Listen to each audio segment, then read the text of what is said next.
Hello and welcome to day 2 of the winter tournament. I am joined by Thanatron. I am, of course, of Innocent Bubbles, and we've got a good. Everything just shut down on my end. Can you still hear me? Yep. Okay, okay, I'm back. For a moment, then everything turned off. My room went dark, but it's all good now. Just a mini heart attack. Great start to the show. So we've got a great number of games in store today. We've got the top four, so we're going to have the finals as well as the third place match. But first, we have to take a look at the bracket, and we've got two matches to get through before we reach our finals. So as you can see, Mashiro 3-1 against GG Master, Hatchiman 3-1 against Pluma, Yaolu 0-3 against Taboo, and Sai 3-1 against 66 Better. This leaves us with Mashiro, Hatchiman, Taboo, and Sai for our top four. And I believe we're just going to get straight into the decks. Thanatron, do you want to take us through Mashiro? Yeah, absolutely. So let's take a look at Mashiro's decks having a great first tournament. Coming in here with big 1,700 matches with over 1,000 wins. Really great start. Really great Swiss record as well in their first tournament, and they are certainly making an impact here. Let's take a look at what they brought today. Obviously, the same as yesterday, and we've seen these decks already do quite a bit of work. We're going to start with a Brit Fin. This Brit Fin is something that we have seen a little less of as the Brit Buffs deck has been so dang popular, but this is also a very fun deck. We've got some very big guards to synergize with the Formidables, causing a very interesting board clear dynamic that KARDS sort of has yet to see at this point, but is certainly something very cool that I am a big fan of. Moving on, we have the US-based buffs, which is very interesting as we didn't bring the British-based buffs here with Mashiro. We brought the US-based buffs, little weaker, but choosing to go with that, thicker, bigger British deck, very interesting deck strategy. We do see a German Italian burn deck, but that's actually been banned for this first set, so we're not going to spend any time there. But then moving on to the fourth list, we do have what has become a very standard new Aggro that is doing very, very well in this tournament. We do see a Blitzkrieg, which is certainly a blast from the past, a very interesting take. Obviously, the pop-off potential with that is huge. So let's see what Mashiro has for us today in his first top four. Yeah, and then we're going to be taking a look at their opponent, Hatchiman. It's a Swiss record of 4-1. Most played is Brit, and a 71% win rate. So strong stats here from Hatchi, and we're just going to get straight into their decks. Now we see the first deck is a Germany-Japan sort of mid-range deck. We've got the Kanazawa in here, which can be very, very spicy with the South Bounce. This deck is a little bit off meta. It's not something we've seen quite as much. So I'm very excited to see a little bit more of this deck in action. We have the USA Brit buff decks. This is probably the most popular deck at the moment, just next to Aggro, which is the most popular deck next to it. So two very meta decks here for Hatchi, and then the third deck is the Brit buffs deck, but I believe this deck has been banned, so we are unlikely to see this deck as much today. This deck is the target ban generally. We find this deck getting banned the most. Slightly interesting that we see players teching for it and also banning it. Presumably this is because there are, of course, two buffs decks for most players' lineups here. But if we just take a look at the bans, then we see Hatchi's got their Brit deck banned, always banned Brit, staying true. But Mashiro has got their Germany deck banned. Do these bans align with how you would approach this matchup, Thanatron? I think so. I think what Hachiman's doing here makes a lot of sense, right? Mashiro did not bring a Brit buffs deck, so is kind of the highest power level in the game right now. It feels certainly sort of what warps the meta, kind of controlling how fast or how slow a big control deck can go because it has to worry about that floor just getting completely dropped out from under it, right? So the Brit Fin, I think, it's certainly like a weaker deck just in terms of like 1-to-1, but it also has a lot of very strong matchups as well, right? And that's what he's hoping to target. So I think it makes a lot of sense that when he is not faced with buffs, that he bans the burn instead. So he's sort of he's sort of banning exactly what can race him down quickly, whether that's a big aggro deck or a big burn deck. And this burn deck has been a little bit of a surprise to me. It's something that's seen play before in the past, but I didn't expect it to be viable in the current meta. We've got a lot of aggro decks running about, and if you go second against aggro in this burn deck, it can feel difficult to fight for the board and fight for the control of what's going on in the game. Do you think part of why this has become more popular again is because it gives you access to cards like Suppression, which is just so good at the moment against buffs? Or what's the real thought process behind bringing a deck like this? I think there's quite a lot of sort of different aspects to it, right? Um, just the matchups certainly bode well, and as you said, it's sort of a very aggro meta right now. So there's certainly like a lot going on, and the amount of time that you have with some of these bigger decks is just absolutely limited to what you can do. So the ceiling ends up being a little low in the room, so to speak. So it'll certainly be very interesting. And we're going to see Japan Jagro up against Germany with the bounce deck here from Hatchi. And this is going to be a very interesting matchup to see. Obviously, Germany, Japan not having a huge amount of healing, but they do have other anti-aggro tools available in things such as Crossfire, which just obliterate the board. We also see two Volks Grenadiers, which will allow Hatchiman to quickly deploy these mid-game threats. Mashiro having a relatively strong hand here because you do have the one drop as well as the 106 follow-up. It is slightly slow, but I think in this matchup, you're happy to have a slow hand here. An absolutely pointless but fun housekeeping note. I believe this is the first tournament, at least that I've ever been a part of, on the first of a month. So very fun to see all of our players at rank 6 as the reset struck this morning, right? So we're gonna see, I think, every single player at rank 6. No field marshals in today's tournament, technically, but of course, just a just a formality for these guys. Oh, unless maybe someone's ground in the morning and they've gone up to field marshal preemptively, just That in would actually be preparation for the tournament. a raw power move, even if you just got to 5. Even if you just got 1 level and you're stunting on all these 6s with a Well, 5, what's would be gonna be very worse funny. is if someone's got the 7. We see someone's been playing, but they've been Oh going in the wrong no! Someone direction. deranks. We're gonna Yeah, that was see that's not how you want to start your top 8 Sundays, with a couple ladder losses, but we digress.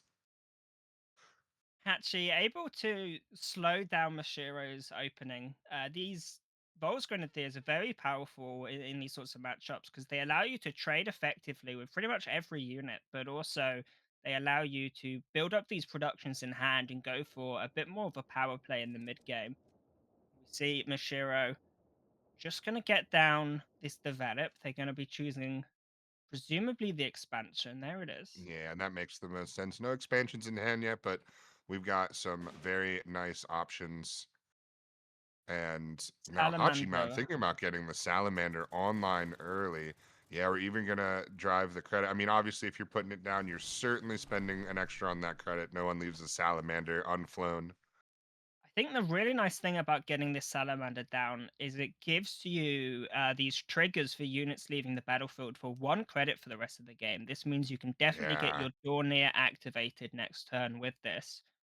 So I think it's really nice to get this down almost as an investment. You're less worried about the fact that it can trade effectively, which it will be doing, but also just you've developed essentially this 1 credit south bounce for the rest of the game. yeah, and as you mentioned, immediately with that Dornier, right, and then Kanazawa coming right after it. Really great turn 5 and turn 6 coming for Hachiman if he can pull that off. And what's very interesting, right, is this something I would never assume that Mashiro with 1,000 ladder matches hasn't seen something, right? The breadth of what he has put down this month, or this tournament period, he's certainly probably seen this. But this has to be the thing that people have the least experience playing against, right? This is probably one of the rarest decks in the tournament as far as just what the field brought. And I would wager that this exact design, this sort of bounce type archetype, is something that is probably on ladder the least as well. So If you don't know someone that has this deck or someone that's well versed in playing this deck, it can be very hard to get the practice reps against it that you might want going into a big tournament. Yeah, and I mean it's certainly the less trodden path, and I find with these sorts of decks you can usually give it to a friend and get them to play it a little bit, but without that expertise and without that proper experience on the deck, they're not going to be offering the accurate experience of what it feels like to play against it on just a player that knows what they're doing.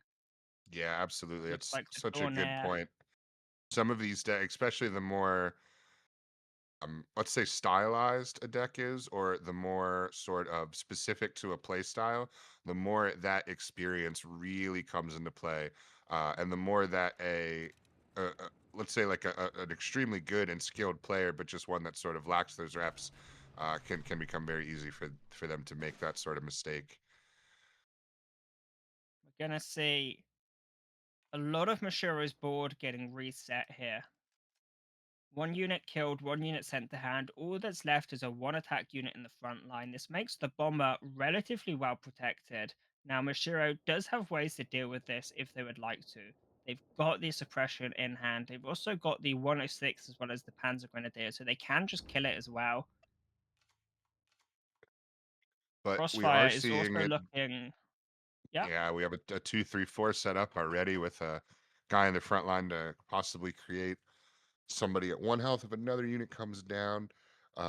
So certainly in play, like you said. We also mentioned the Blitzkrieg before game, right? I was just about to mention that Hachiman is doing a pretty great job here of slowing Jagger down. Obviously, Jagger wants to go very fast, but that Blitzkrieg sort of looming. Yep, He's taking out going the to get rid Dornier of that seems, bomber. yeah, seems like the most sensible choice. But now this Kanazawa can come down pretty much as soon as you would like. You can slow roll it a little bit, or you can just get it down now and start inflicting a bit of burn. I think the real thing to look out for with this Kanazawa is if you get it down preemptively and then you find your Panzer Grenadiers, you're doing 5 damage per unit leaving the battlefield trigger, and you can just obliterate your opponent's HQ in a single turn. So there can be a little bit of merit to getting this down ahead of time.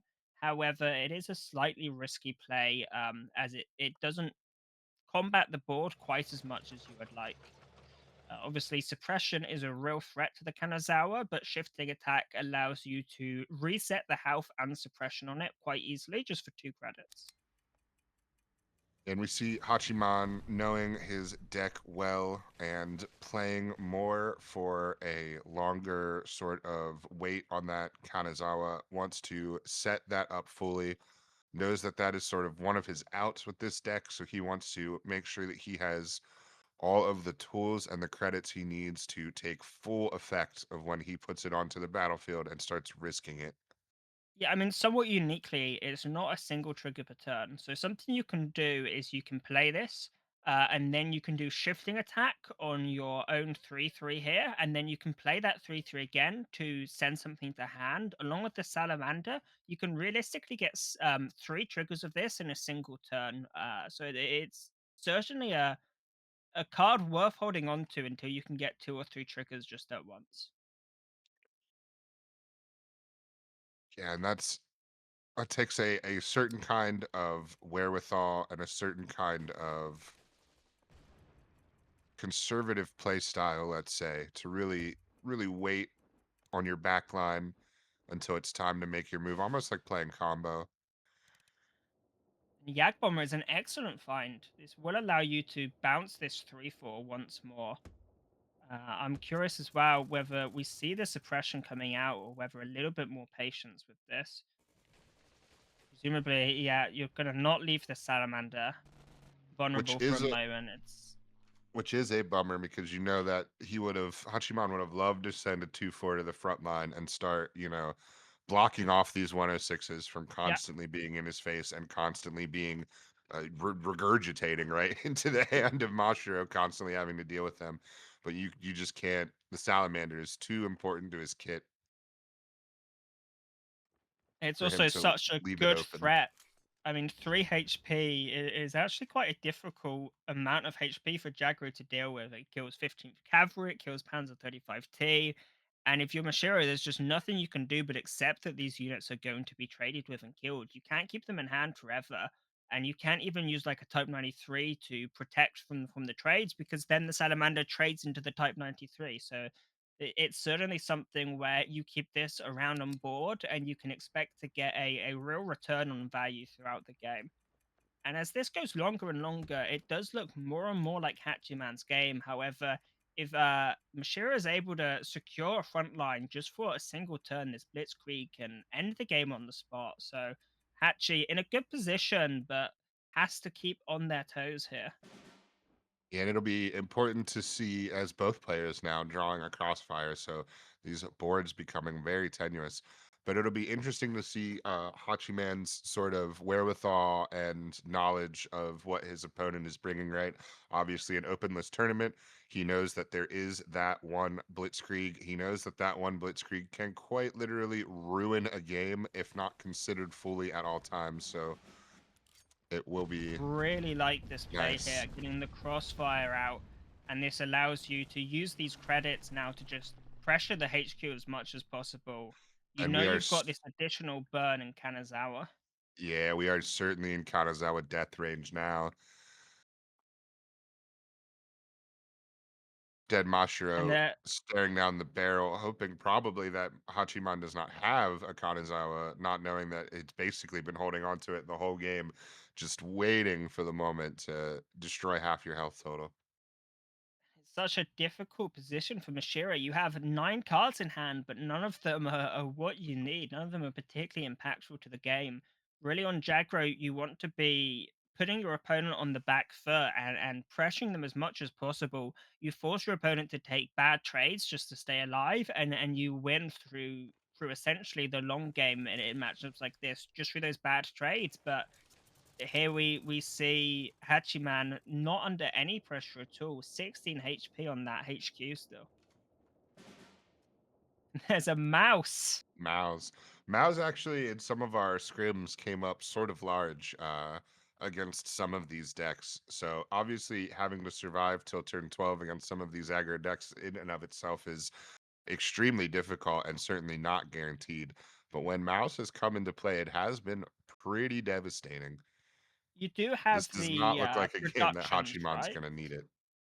You have the productions to make it slightly easier, but it's still, turn 10 or 11 at the earliest, and you've got to be in a position where you can play the mouse and then not immediately be killed the next turn afterwards. And Hachiman, I think, is very smart to just take all of these big bits of damage.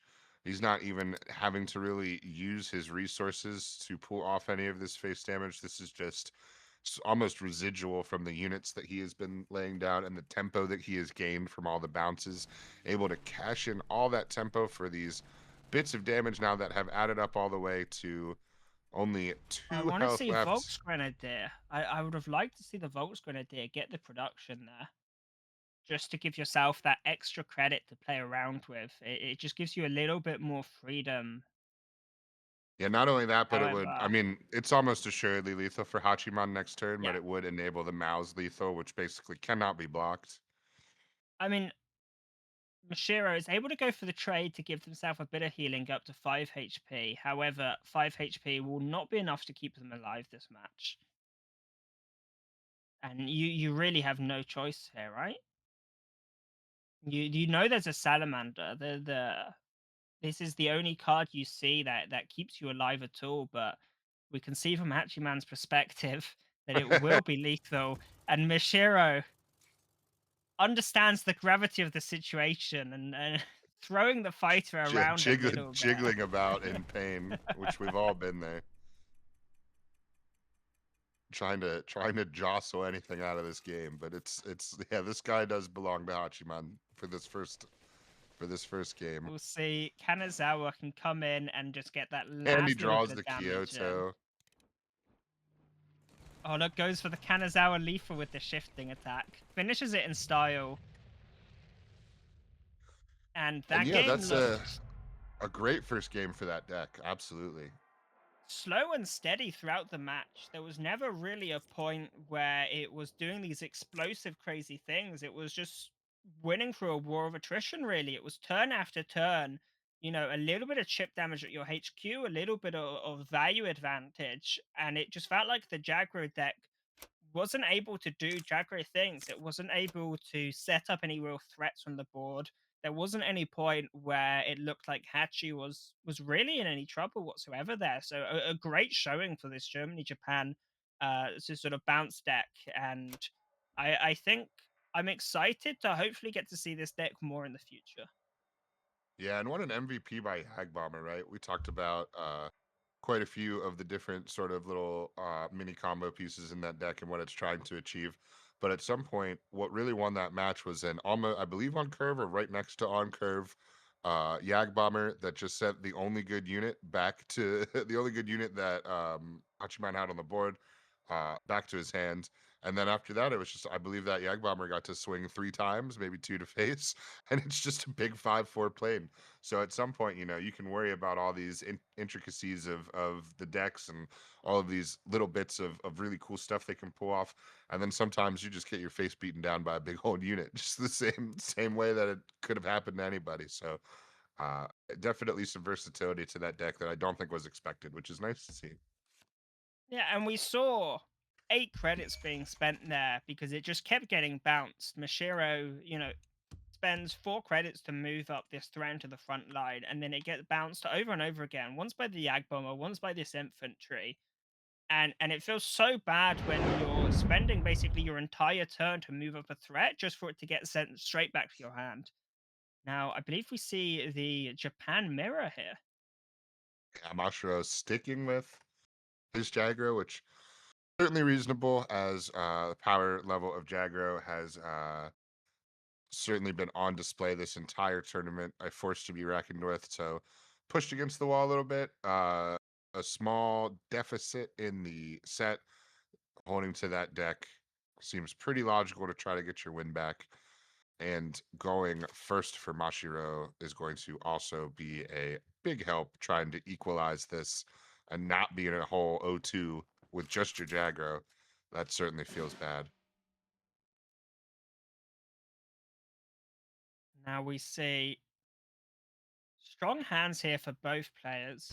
Hatchiman has a lot of tools that are going to be very powerful in this matchup, the 106 and the 22nd. But then we also see Mashiro has 106 of themselves. They also have the expansion here, and this 3-2 is very good at trading in this matchup.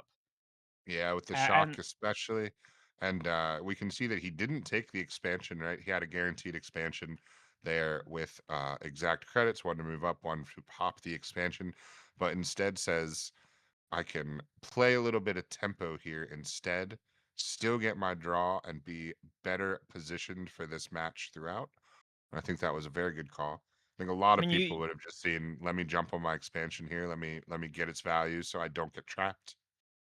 you really want to be saving units with shock and not putting them in vulnerable situations. And when you move this to the front line, it's so easy for Jaguar to trade into it, just with like a 15th cavalry. And we do see that available in Hatchiman's hands. So Mashiro being very wise to like you say, take it a little bit slower and understand where the value of their units are. And I wouldn't be surprised if we see it just continue to be held back. I mean, you really don't want to give Hachi this easy trade here. And some interesting options here. 35T would make a lot of sense to clog that front line further. Of course, Hachiman sitting on a cavalry, which is a tremendous answer for it. But I almost would have liked to see that to really prevent the 106s from becoming an issue. However, Hachiman might have to deal with that no matter what. It seems like Type 94 and a cavalry here might get his 106 in the front line rather than his opponent's. And whoever's 106s are coming back to hand more consistently is going to be the harder player to beat here. And we also see this overpower. It's such a good card at the moment, but again in the mirror, we saw this yesterday. It's so good at clearing these 106th, but you have 106 of your own, and it just makes it such an awkward situation. And we're gonna see instead just the trade and Yeah, 20 not even quite a, seconds. a full trade, right? Just some damage on the 106. I find this to be a pretty strange line, but Yeah, perhaps I'm setting up a slightly good desperate measures here.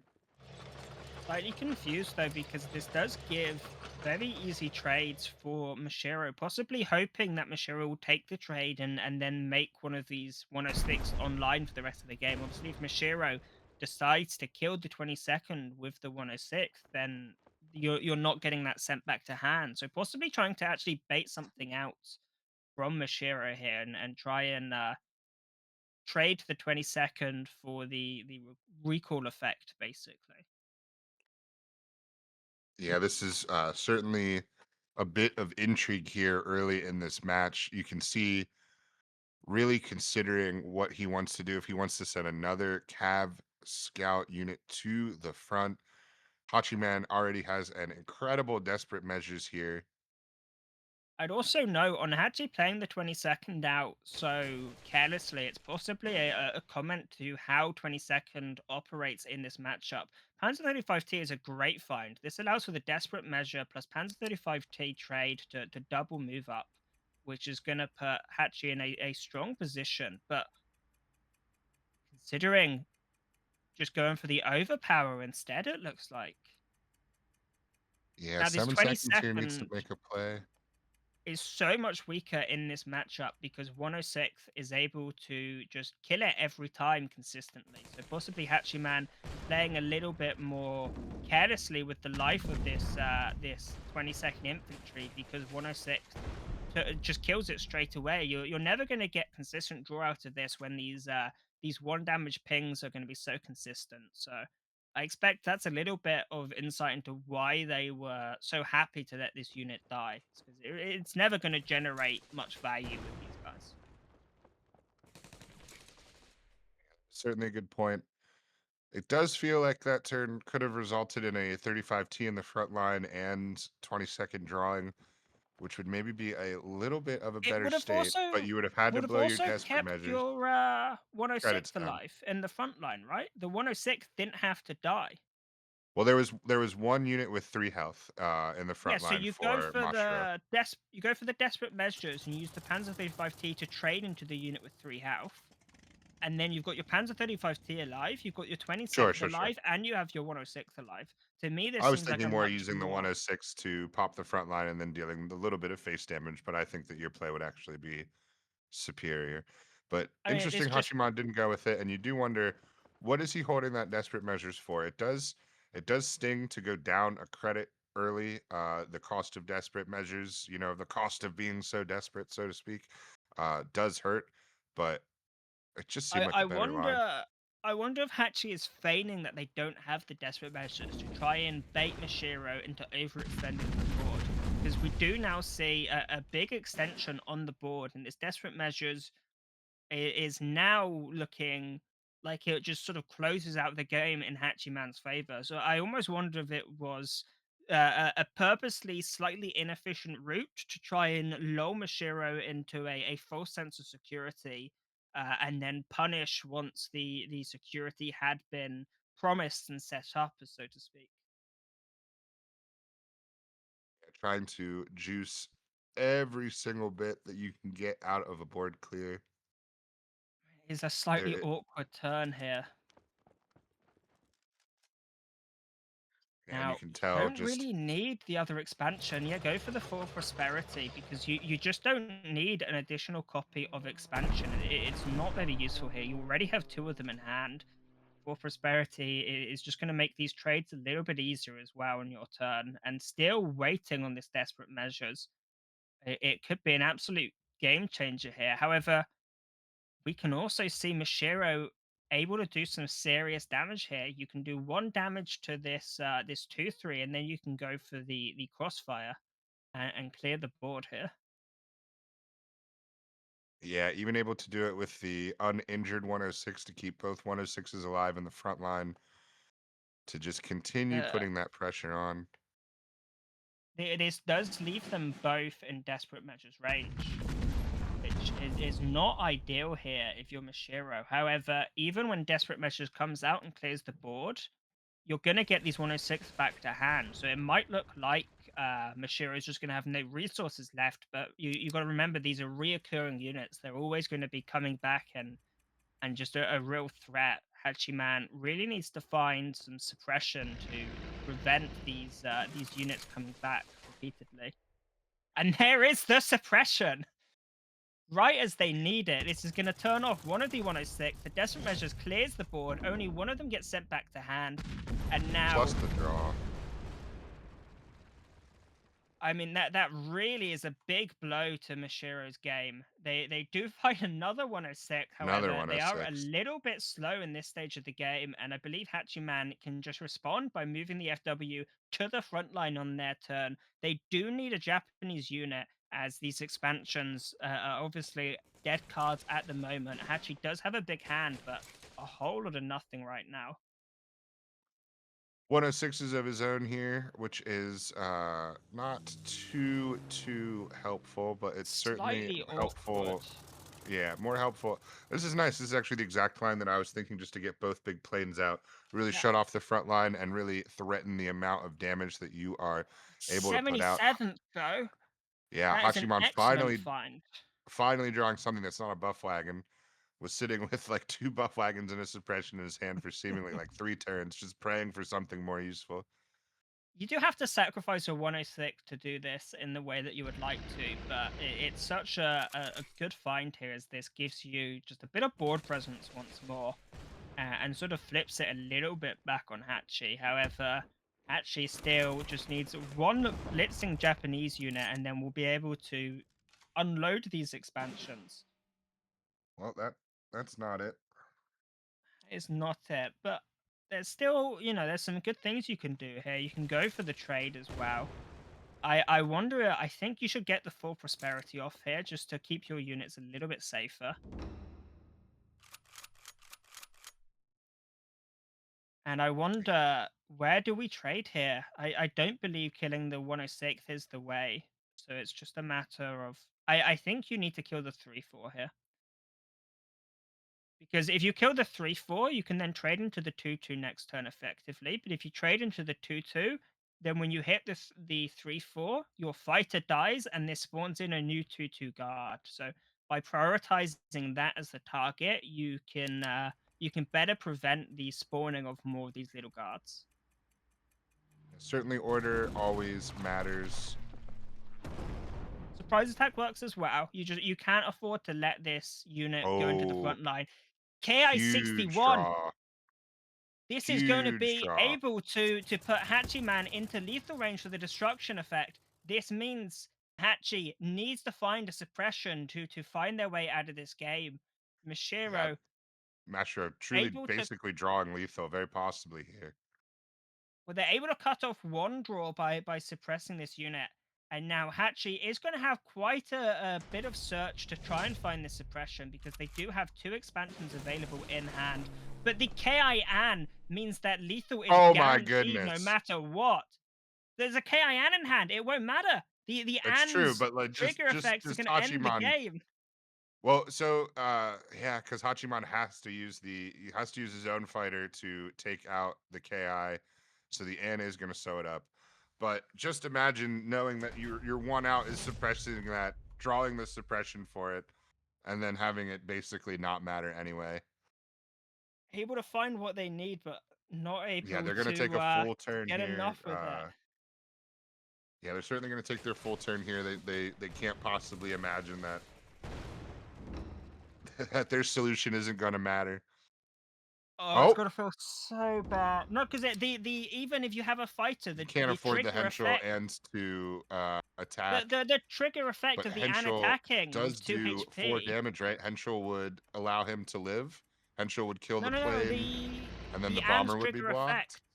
The An's trigger effect is gonna kill you So anyway, we're even going if with you the block the surprise bomber. attack. We're just pitting, and this will keep Hachiman alive.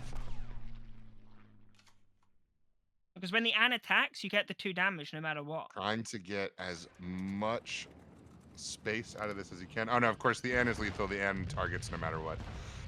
My mistake for getting how the N works. Truly just thinking of blocking the bomber, but of course the N's tech says it will always do 2 damage to the HQ when it swings. So Little slow by my brain, very early for me. But of course, That's all that right. is the whole point of what the and does. And there it is, scrambling for options, trying to find any way that he could prevent that, any way that he could block that damage, drawing the two fighters against the bomber, drawing the suppress to not have to deal with the after burn damage on the destruction effect. But it truly just doesn't matter because KN is so good. It does make you wonder because that was a 1 point of I health game. do think that One your more mic may point of have a health. bit of an issue, Bubbles. I'm not able to hear you. I mean, it seems other people can hear me. Um, 1 moment. Let me work on fixing this. Okay, no, I believe that was actually my headphones, so I Able to hear me apologize now, to Ben? everybody. Yes, I think that Okay, so you I thought you were did muted think, because I couldn't hear you. Yes, I apologize. yeah. Well, so for the viewers at home, they would have heard me time and time again saying it's lethal. The ant kills him no matter what. It's lethal, and you're there going, he can survive. And I'm like, no, I'm screaming at you at that point. All right, well, let's not draw extra attention to how stupid I am.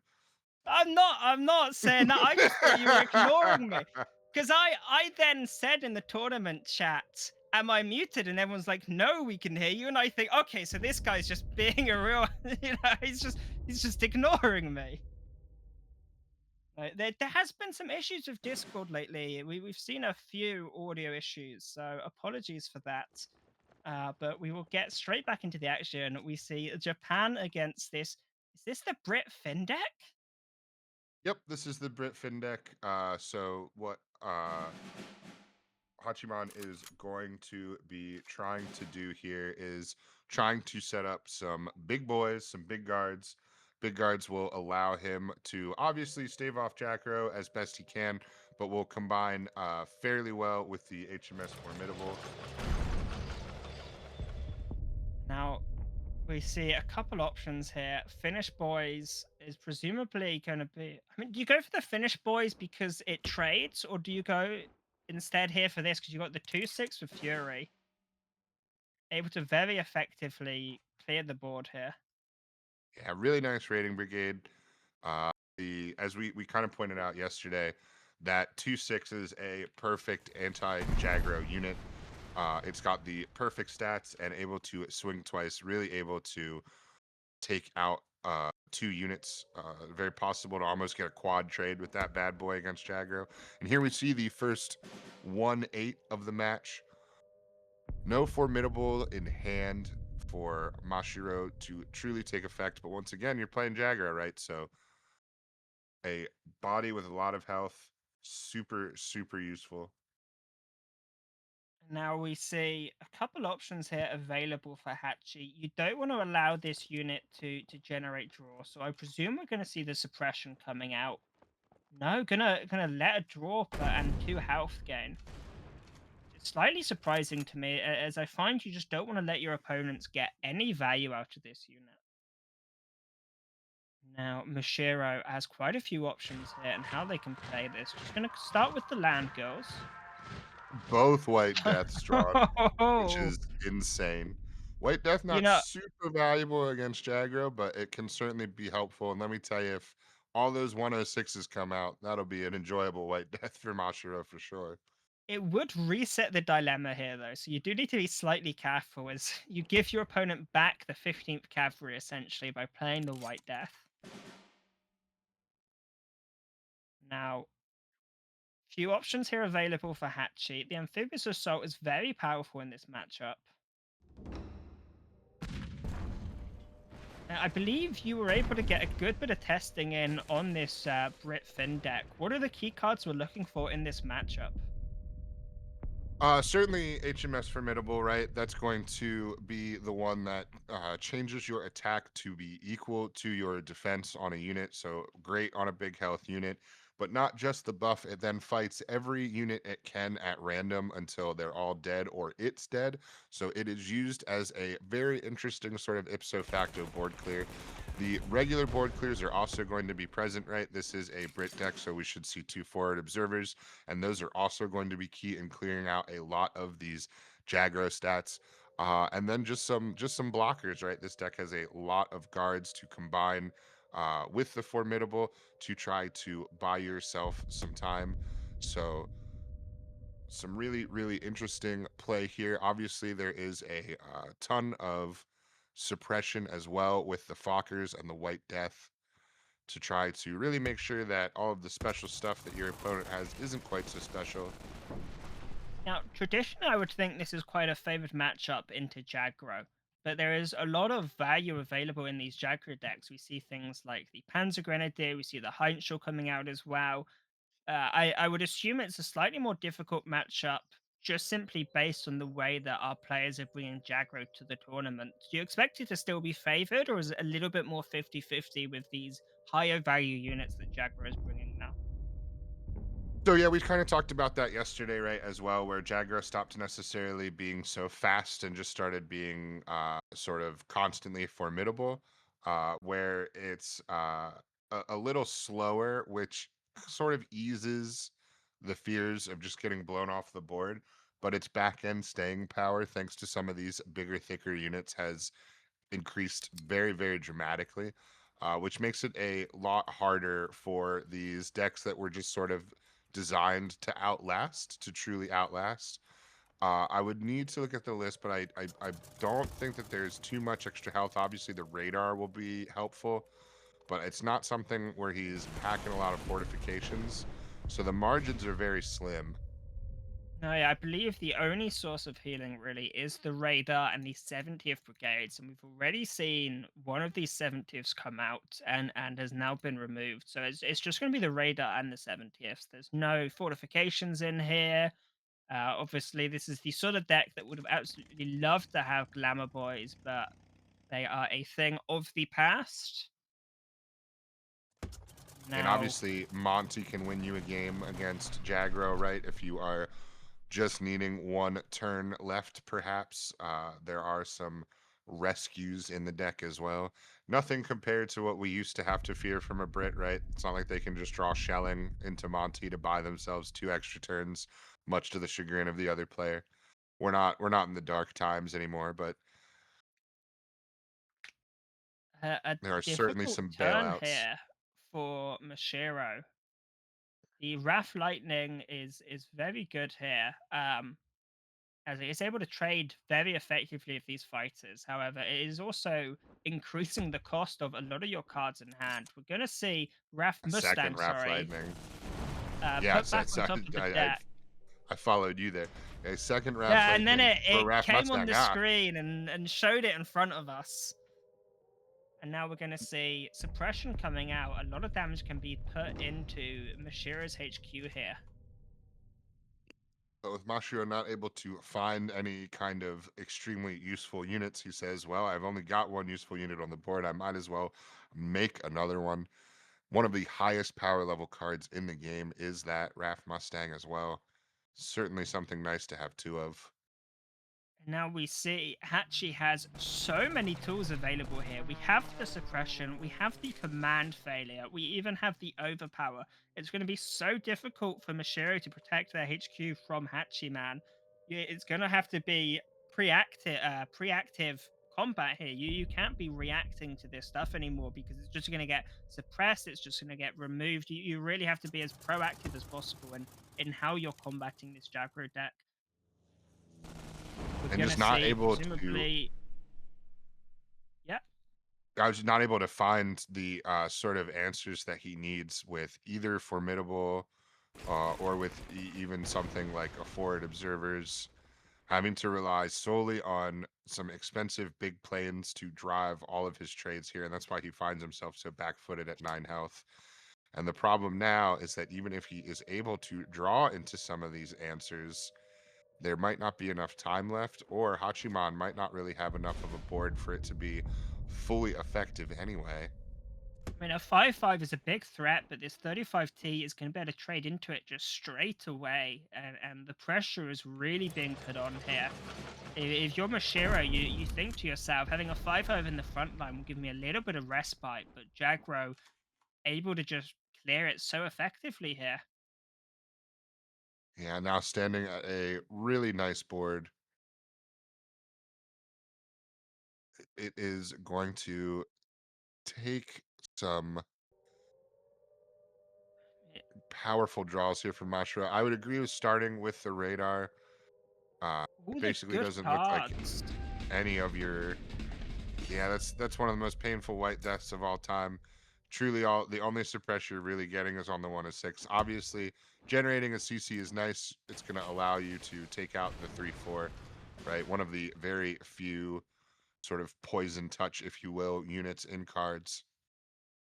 And all the good cards here available do have more defense than they have attack, which is really awkward when this command failure is available here. Yeah, Mashiro basically praying to find an HMS formidable. Oh, and 2 buff wagons. Oh, that is well. There's 3 in total now. You can just. I mean, you don't Do even have 8 out of space for 9 all of damage. them. Yeah. Well, there's only space for 2, unfortunately. But look at this overpower. Take out the 1-8. The command failure available for any future guards as well as the suppression.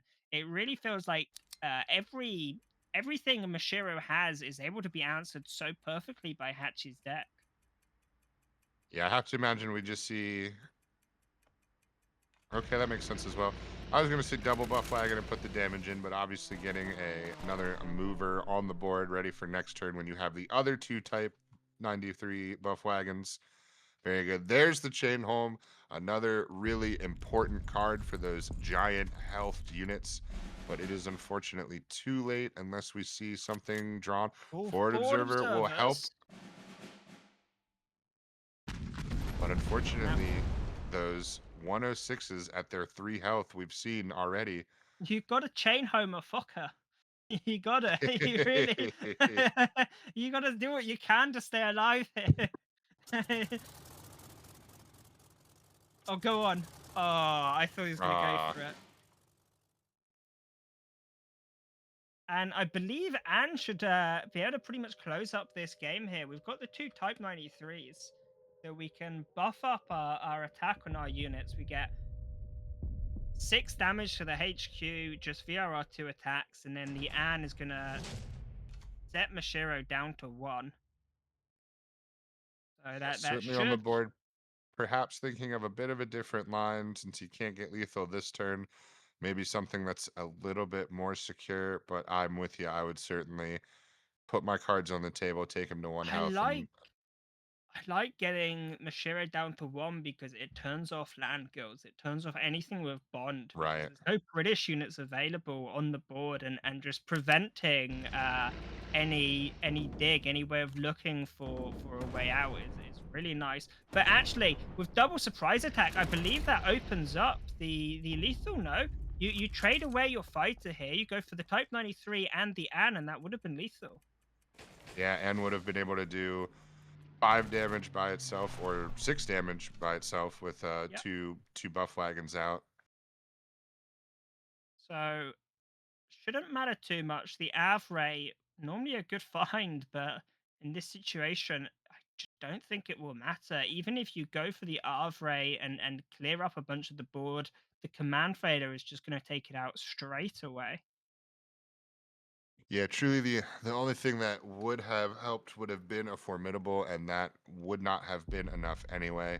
Holding Anne and the type back is 5 damage no matter what, unless you find a way to block with a fighter or something. But I believe we've seen 2 Fokkers, we've seen a Mustang, we've seen the copy of the Mustang.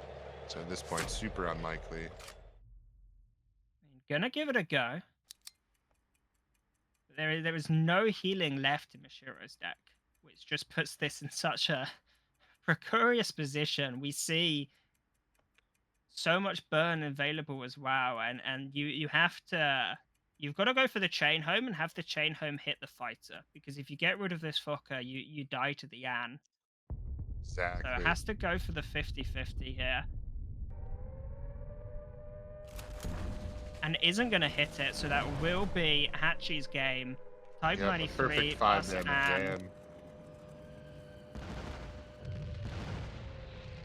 and The Brit And Fin deck struggling to do what it wanted to do. We'll have to see how it works in other matchups. As Jaggro, it just had too much longevity for this Brit Fin deck to bear to beat it. I think this is one of the issues with decks like this is reactive decks will always suffer against proactive decks. They're going to be, suppressing and removing your guards and the units you put back to try and defend. It's so much better to push forward and apply the pressure yourself. This is why Jaggro is good against Brewsters, and sort of why we're seeing it so much is because it's a proactive way of combating the Brewsters deck. You capture the front line, and now we see USA buffs against Brit Fin. We will see if this is a nicer matchup for this Brit deck. We do see this amazing card in the Sisio Sasto, but there's so much suppress available at the moment that I cannot imagine it survives for long enough to be as relevant as it wants to. Of course, M- good units Mashiro, getting suppressed, they're still good units. Mashiro looking at his mulligan intently, not finding barely any AoE in that game. And when he finally found some, it was too late.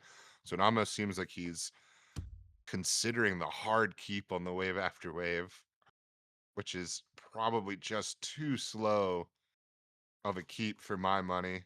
But with now with two guards, much more likely to set that up in a way where it can fully take effect. Also able to maybe even get it out on turn 5 for the full 4 damage with the production. Drawing one here Really seems a nice bit to get silly. I that. would just go land girls here. -1 health is not a big deal for the 2 draw. Sisio Sato, of course, not a bad play either, as My all of Hachiman's concern deployments are going to buff that up a little bit. my concern with this Sisio Sasto is what happens here if Hachi just moves up the buffs and doesn't do anything. If we have a Fokker available in hand, I much prefer this play because you know that you can do something to combat this buffs. But with Hachi just gaining an extra credit and moving to the front line, it is an awkward play. Chain Home Yeah, is a great find here, though. It will allow you to trade very effectively. I do think, yeah, you want to put it on the finish boys, surely. yep. So we'll go finish, boys. Going either side of the HQ here to prevent the easy suppressions from gaining Hachiman's access right back to being able to hit face. Two It's got to be Sullivans in hand. Sullivans. Yeah, you just have to go for the Sullivans and cash in the value. There is also the option of the Calliope, but you have the opportunity to get lots of value out of your Sullivans. You may as well just take it where you can. Yeah, not only that, but Calliope also would buff Sisio Sato, right? So this Yeah, that is ensures true. no buffs are coming out for your opponent, only buffs coming out for you. I think that I would have maybe killed the Sisio Sato before that way it freed up my ability to sort of not buff it maybe on my next turn with some of my other moves. But the finish boys being a much bigger deal. The thing is, it if if Mashiro would have had the formidable, you would almost be okay with him wasting one of his formidables on a single unit board, right? So I think There is the maybe leaving chain the finish home boys with though. the I 2/7. I Chain home wonder for if it sure. was just the chain home, but And no it's suppressions. It's a good point. No suppressions in Hachiman's hand, so chain home creates a gigantic unit that you probably cannot deal with. Yeah, really now, nice board observers here.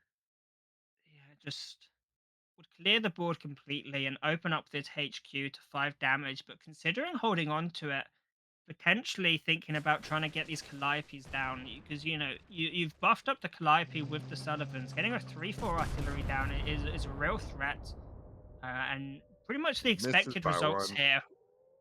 It's what you expect. At least for next sure. turn you can try and clear it up with the other Calliopes. You do have both available. However, this is going to be a huge wave after wave for Mashiro. One turn ahead of when it is typically expected, as you have the production. Production acts as the first order played this turn. Wave after wave is going to do 4 damage to everything and wipe the board away from Hatchiman. And we went over this right at the beginning of the game. He kept wave after wave in his mulligan, basically for this exact situation. I wondered aloud if it was a bit too slow, but then he got two guards in his mulligan, and as we mentioned, that probably gives him enough time to pull it off. And then, of course, the extra production, being able to Oh, pull it off both early. triggers go face. The guard A low stands roll. tall.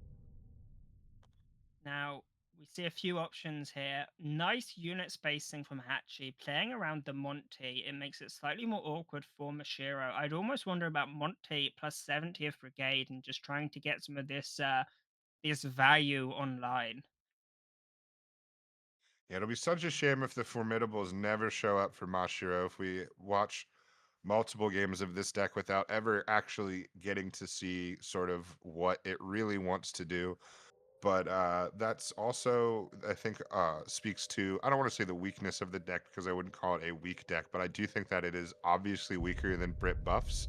Now, if you're doing something with your lineup where you're trying to maybe play a tournament lineup that isn't aggro because you're trying to target the aggro, maybe you don't go with Brit buffs, but I do think Brit buffs is obviously the better British deck.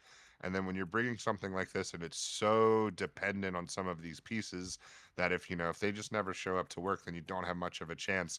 Whereas the consistency of buffs, I think, um, certainly aggro decks sometimes don't roll, they don't go off, but at a far lower clip than I think what he is going to experience just trying to find these defensive tools.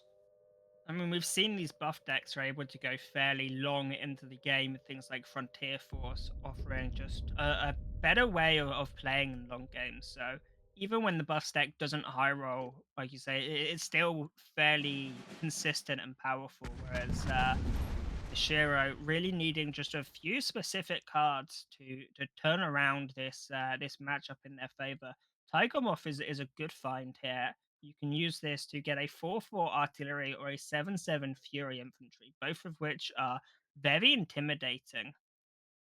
Like to see the Tiger Moth held back until we'll get immediate value out of it. I don't want to see it coming out this turn because it just doesn't feel worth it. If you're that worried about getting units down to attack this 70th brigade, just use the duress instead.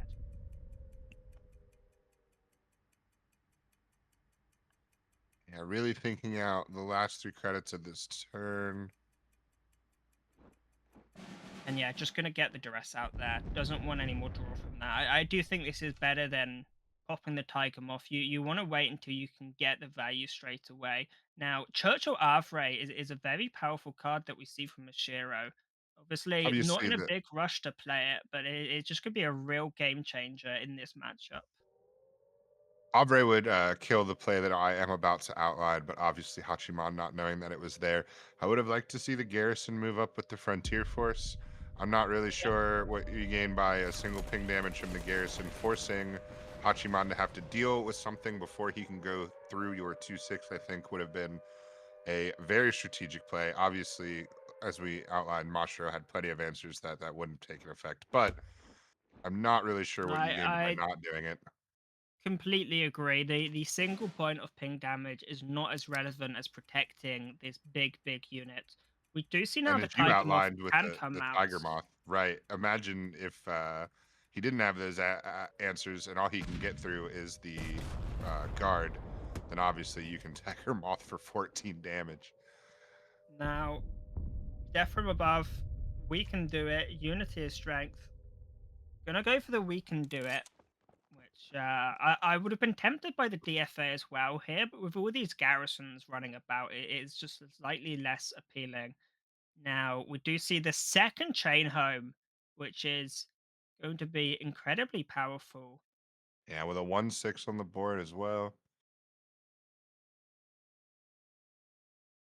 The Hampshire, though, is also quite tempting. You can get, say, an interception, which just makes you a little bit more safe about pushing into the front line. It turns off cards like Missouri, it turns off Duress. It's just a relatively nice pickup for this matchup.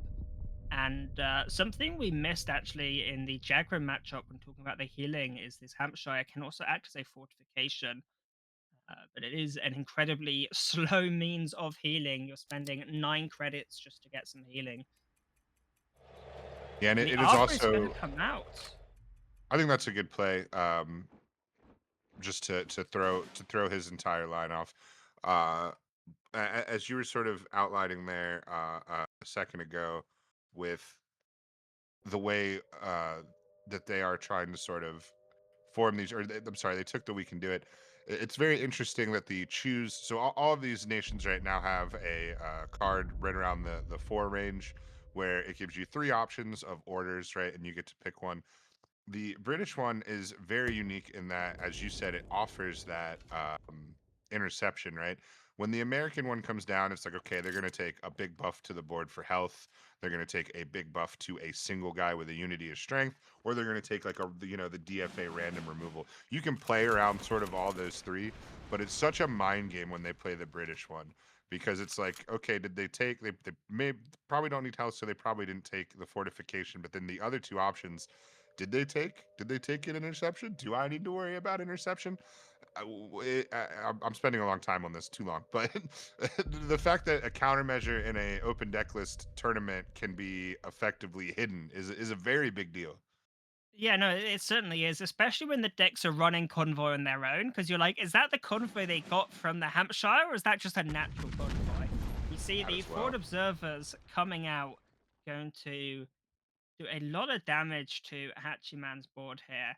And this Arfray is going to be a serious threat here. However, with the USS Missouri available for Hatchie, Mashiro does have to Mashiro does have to be slightly careful with how they use it. I'd almost be tempted to say just get the Mustang down on the board, as it is such a powerful card. Yep. Instead, Gonna we will move it see the up. Avray. I mean, you need to get at least a trade with it. You've got it here. You got to do Yeah, something with it if you're moving it to the front line. Get a bit of value out of it before it such a perishes. bummer to only take out a garrison. I mean, at least could have taken out the 5 face damage. No, instead just throwing down Will get the hit by suppress on the Missouri. buffs. Now, we did see our forward observers come out, so we're getting closer to the range where spamming the board of Brewsters is the way to go. Obviously, if you're Hatchy, what you really want to do is get these Brewsters down on the same turn as a We Can Do It, but I was it gonna just say, doesn't seem particularly realistic at the moment to expect to get all these Brewsters down in the same turn as a We Can Do It. You're not really getting there anytime soon. losing the Avray certainly stings, but yes, what Mashiro does not know is that that Avray move up did indeed stop the turn 10 credit 5 5 2 4 Brewsters in Yeah, the it front is. line. Like that is a huge stat drop into the front The, line as well, the not into the back line. The only way you're dealing with that realistically is with one of these board clears that you have, the big Yeah, the expensive board clear where you formidables. fight Yeah. everything, one of the formidables. Finish Boys is coming out as well as the Frontier Force, so some nice high HP units. It is a slightly awkward board state here. Smoke Screen plus Shock means moving to the front line is a little bit awkward. You can only sit back for so long. You do have to be slightly proactive here. This Tiger Moth still sitting available in hand for Hatchiman. Going to be able to make a pretty scary unit available whenever Hatchie would like. Mashiro with 20 cards left in his deck, now 19. Still, 2 games with this, he has drawn over 40 cards, and the formidables just have not been there. Goes for the radar to. Oh, what a hit on the chain home. Takes out the unit with shock. Now, there is still this artillery available on board, so you're not going to be getting any more value out of this 5-2 unit. But you're just so happy that you didn't hit the buffs or the garrison here. Now, I almost wonder with this research if going for one of the more expensive options would have been the way. I don't think you're realistically getting to the Bletchley Park as much as it does end the game on the spot here. I just don't think you can afford to do that. But something like synthetic rubber could be very powerful in this matchup, especially with these high HP units. It allows a Frontier Force to end the game on the spot, which is very powerful. Yeah, absolutely. just something that we don't see so much anymore either. That was certainly British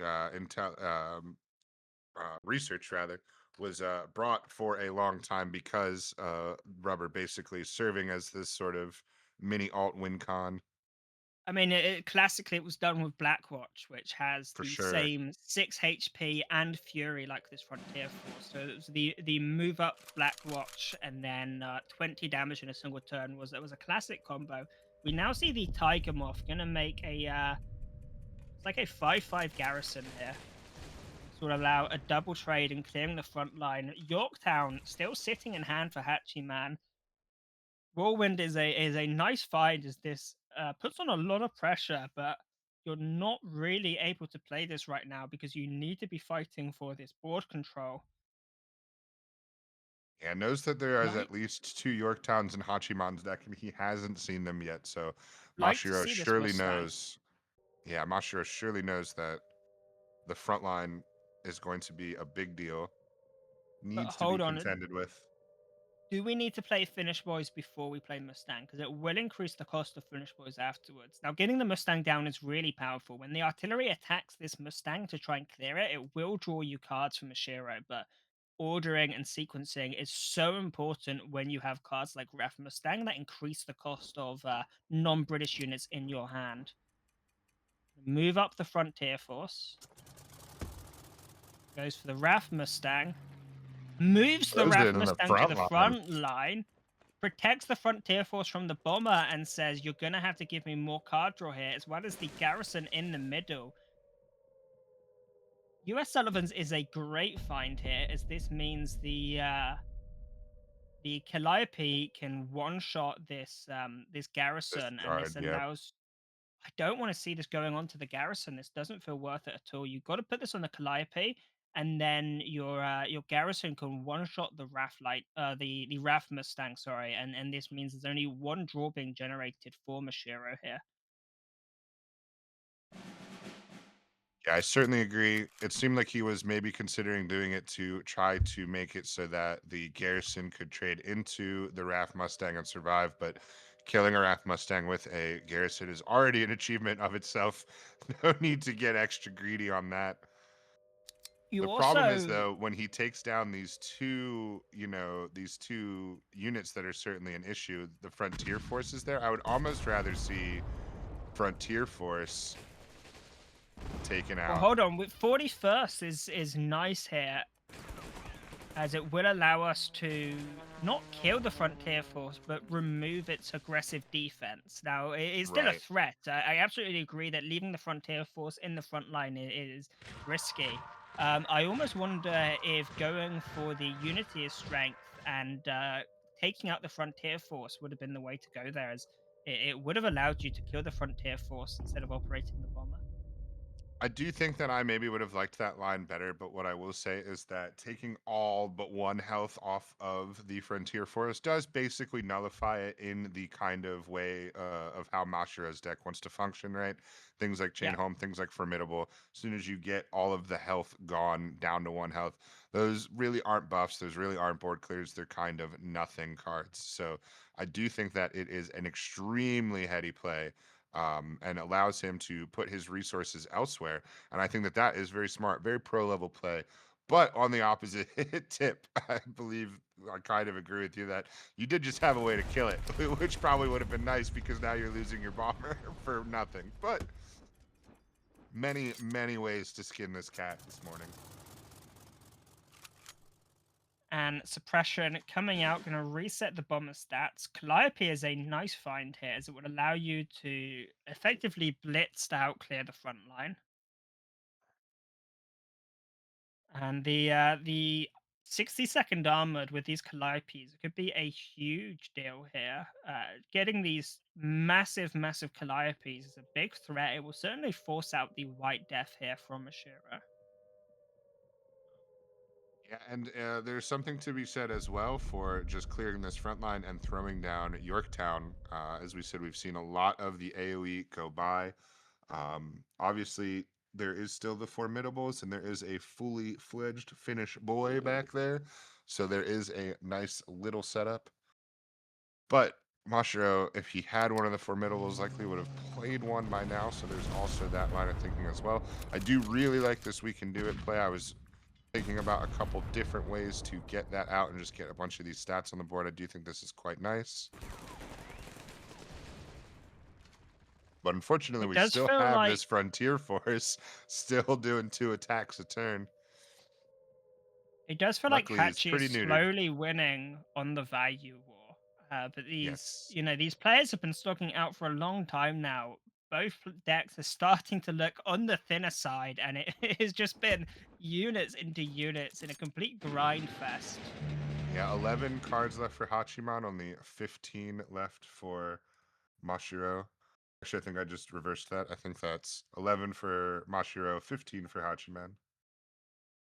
We do see some strong cards here available. The MEBF, the Queen Zone, and the Whirlwind are all very good, and the Oxford could be very powerful given the right cards available. So, good cards available in hand from Mashiro, but they don't quite have the board control to fully utilize these. They do need to deal with this massive artillery board. Looks like goes straight into the strategic bombing. Doesn't want to allow a HMS Formidable, which is still lurking in Mashiro's deck. It's going to be so sad when they finally draw them and they just don't have the units to make use of them, which feels like almost an inevitability. But we've got another Frontier Force left. I almost would think that you need to keep that Frontier Force back, Yeah, as you are I would running out certainly think so. yeah, of big boys as combo pieces here.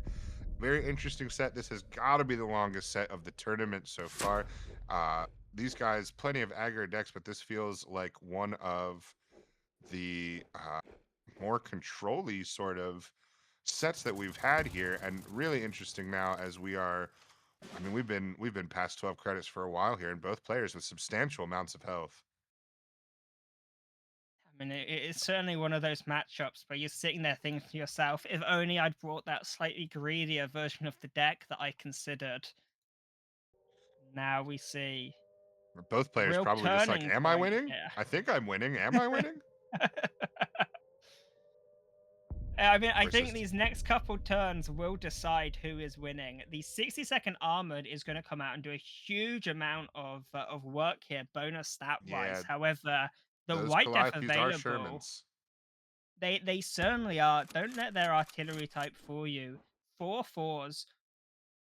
They will And need this to basically both had to attack the happen. queen zone. Yeah, we can't let Queen Zone live. Obviously, 14 to face is not something that on a single turn that really anybody can survive or do anything about. So this will be a nice, almost complete clear of the front line. As you said, this is assuredly a white death board if we've ever seen one. But it I did have to also happen. there's the formidable. You can go white def frontier force and formidable. Will be you most pretty much your entire turn, but it should clear a good chunk of the board depending on the ordering of how things happen. You may even want to be slightly more patient and wait for a post Brewster's board to go for that combo. Instead, you can just go for the white def and do some basic trading with the units that are left over. Maybe even deploy the whirlwind.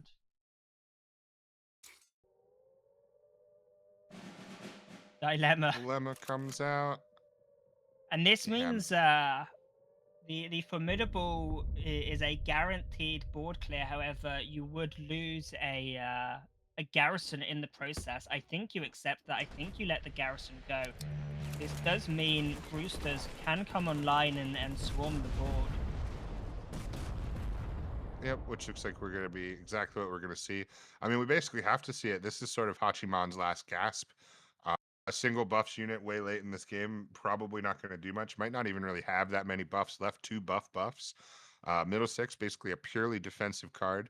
Calliope is incredible at its defensive aspects when it comes out, and then immediately flipping the switch to a nice offensive card is an artillery, but that takes a lot of time to set up. I I have mean, to imagine the only play is Yorktown here. yeah, I do agree. The Yorktown has to come out. The Calliope as well can take out this sissy, this 1/1 unit here. I also think you should protect your HQ with some guards just to make sure that no cards are being stolen here because additional cards for Mashiro are certainly very powerful at this point in the game.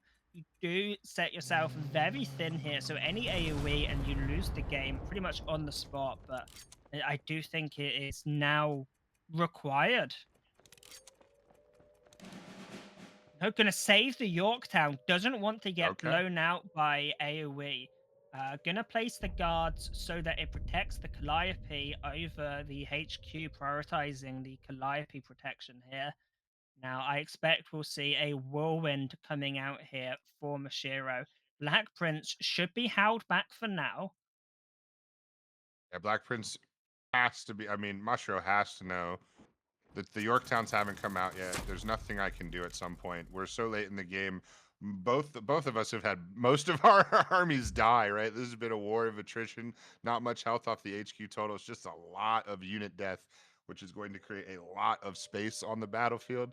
And that Yorktown is going to fill that space up. Black Prince, a really nice counter for that. Going to throw everything in the front line back.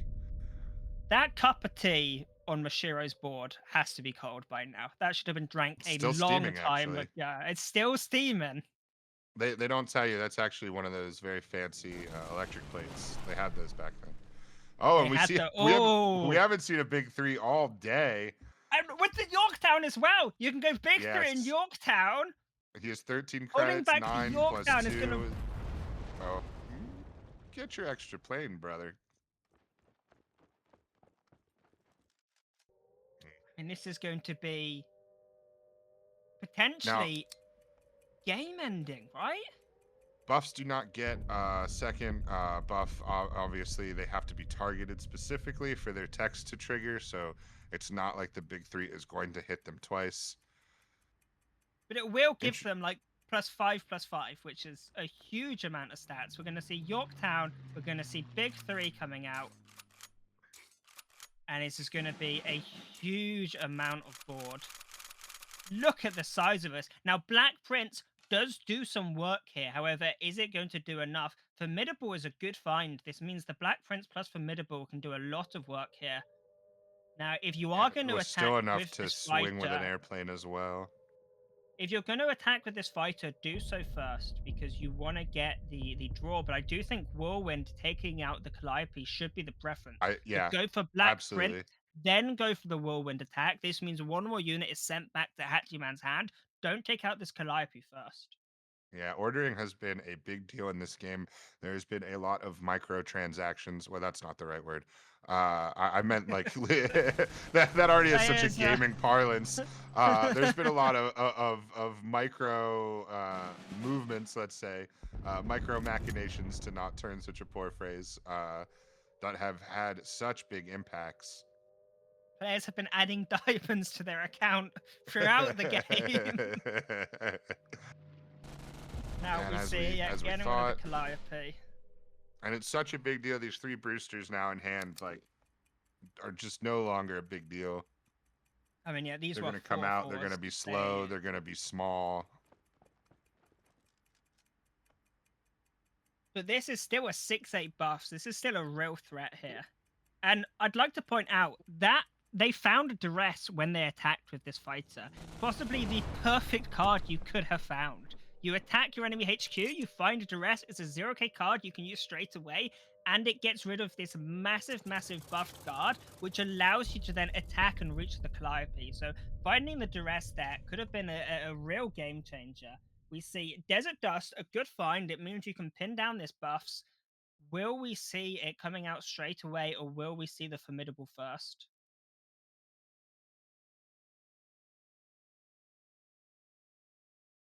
I'm really thinking it out here. I mean, you really want this Formidable to not hit this buffs. It is so important to hit these units in the back line. You can potentially clear the whole board here, other than the buffs itself. Just going to go for the trade, considering holding onto the Formidable for now. Is there really a unit worth waiting for? Tiger Tiger Cat is an Cat. excellent find. Tiger Cat could be game winning here, as Mashiro has basically run out of solutions. He's only holding 1 left, but now he's got 2 big problems. with really only one answer.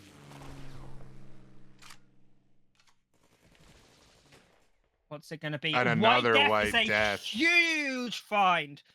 He Now, needs to kill a unit first so that he has sack a room for the garrison. CC. You gotta Sack a sack a garrison, garrison. go for the White Death, then go for the HMS Formidable. I mean, you can even kill the bomber before going for the Formidable just to guarantee more, you know, the odds are in your favor here. Right, absolutely. Get rid of the bomber with the fighter. Fighter connects with the bomber. Take out the 2-6 in the front line with the sissy. Go for them Formidable and just clear as much of the board as you And possibly possibly can. win the game. It could very much be okay. It's going to take out the Tiger Cat. It's going to take out one That's of the still units. fine. It's not perfect, but it's good enough. And now you are able to guard your HQ with the Frontier Force. This stops the fighter connecting with your HQ. Maybe you can buy enough time. You have these boosters as well. 5 cards left only for 5 You've cards got to left play only the for boosters, Mashiro. surely. I mean, are you waiting for the second big 3? Maybe, but can you afford to wait? Yeah, well, the problem is if the boosters are killed and then you draw it, it's truly just a dead card. So a real damned if you do or don't choice here on the end of Hatchiman. And this has been quite a long set here. Both players just trying to earn a spot in the finals, and this is going to be a mentally taxing and exhausting game for the rest What of their is it? prospects. Land A goes. completely dead. Oh, sorry, I thought that was a war machine for a second. It's not a dead draw at all. Finds a But now Fokker. only You're 2 able to cards suppress left. this guard. You're able to start stealing some cards, though. This is where the MEBF's ability is so powerful because every card matters. What is going to be I mean, if you steal big 3 here, this is game over. Absolutely. And what's it going to be? What are we taking off the top? I mean, it's something. It's a 4/4, and it gives you another 4/4 in hand as well. It's not what you would have expected. There's the big 3 from Hatchiman. This game absolutely could have been a win for if the big 3 was 1 card higher in the stack. This game is over. But now one card lower in the stack, it's probably over the other direction. It's going to be so difficult.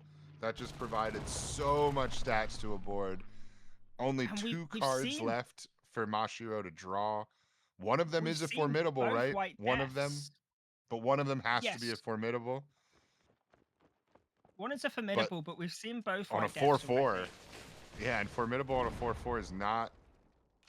I mean, you have the Frontier Force, but. Oh, okay. Here we go. So we do have one big unit left, one big high health unit left for formidable. I have to assume that we're saving. Well, there's the Frontier Force, Sherwood. right? You hold on to the Frontier Force. You go for the Sherwood. Are you Sherwooding yourself to give yourself more stuff? Or are you Sherwooding your opponent? I mean, if you Sherwood yourself, you're moving you get another Sherman. You can get another Sherman, but you're putting your formidable further away. But if you don't Sherwood yourself, can you win? I think you hold back the Sherwood this turn. You go for the Frontier Force and you go for the Sherman, and you do the Sherwood next turn so that you can find your formidable and then prolong fatigue. But I cannot see Mashiro winning this now. This big 3 has just changed it completely in Hatchie's favor. For sure. As I said, once that big 3 came out, where it came out, it did seem like it was going to be way too hard for Mashiro. Nope, it's going to give themselves... Wait. It knows whose card it is. It did not give Mashiro another Sherman. It gave Hatchiman the card back. Okay, well, I didn't know it worked that way, but I take comfort in knowing that it probably wouldn't have won them the game anyway. A learning moment for both of us. As we said, the Sherman putting the formidable back was certainly an issue. And the tempo here is truly what matters. This looks like it is a done deal. Yeah, and Hatchiman is finally going to clean it up. And yeah, because unit ownership is still Hatchiman's. The Hatchi still owns the card, so it gets sent back to their deck instead. And I Right, kind of mean, like when you used to bounce something that had been mind controlled back to your own yeah, hands. Very it similar gets sent to your interaction. opponent instead. And I think it's the kind of interaction where we'd all understand it on turn 3 or turn 4, but oh my lord, what a game. That was Yeah, insane. The back and forth, both players running out of cards in deck. We saw so many moments where it looked like one player had finally gained the upper hand just to lose it a couple turns later. And that was the most insane series I've seen in a long time. yeah, absolutely. That was quite a series, and we can only hope that the rest of today is going to be just as intense. Let's go ahead and take a look at our bracket now that we know who is in our, or at least half of our finals here, with Hachiman moving over with another 3-1. And we are going to get you ready for Taboo and Sai as we bring in Starry and Bay.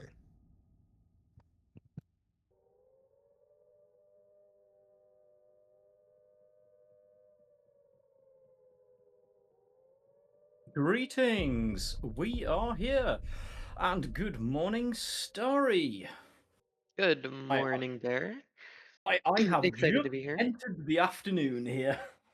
Gotta Oh, love true. international time zones. Yeah, we, quite far apart. we just a little bit, which is always a sad moment, but we still find time to talk about puzzle games before we start casting. That's life in cards. Super exciting day. What a match in the last Crazy. set. That last Crazy. set was What the heck?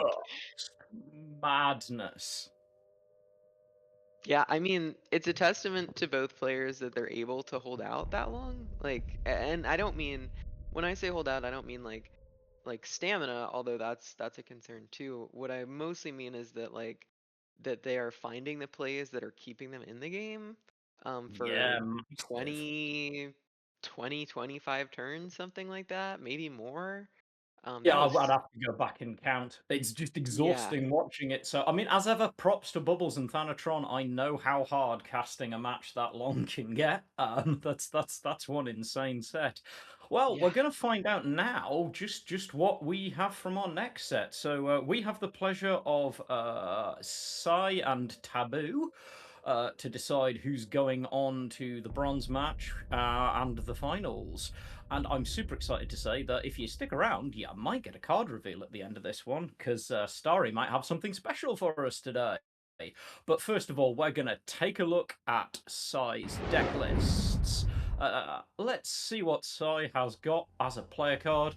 Sai coming in with a 4-1 Swiss record, which is pretty strong in what's been a very competitive Swiss round. That very common, most played Japan at the moment, and of course everybody's favorite blitzing Japan fighter, the Shiden, just hanging there.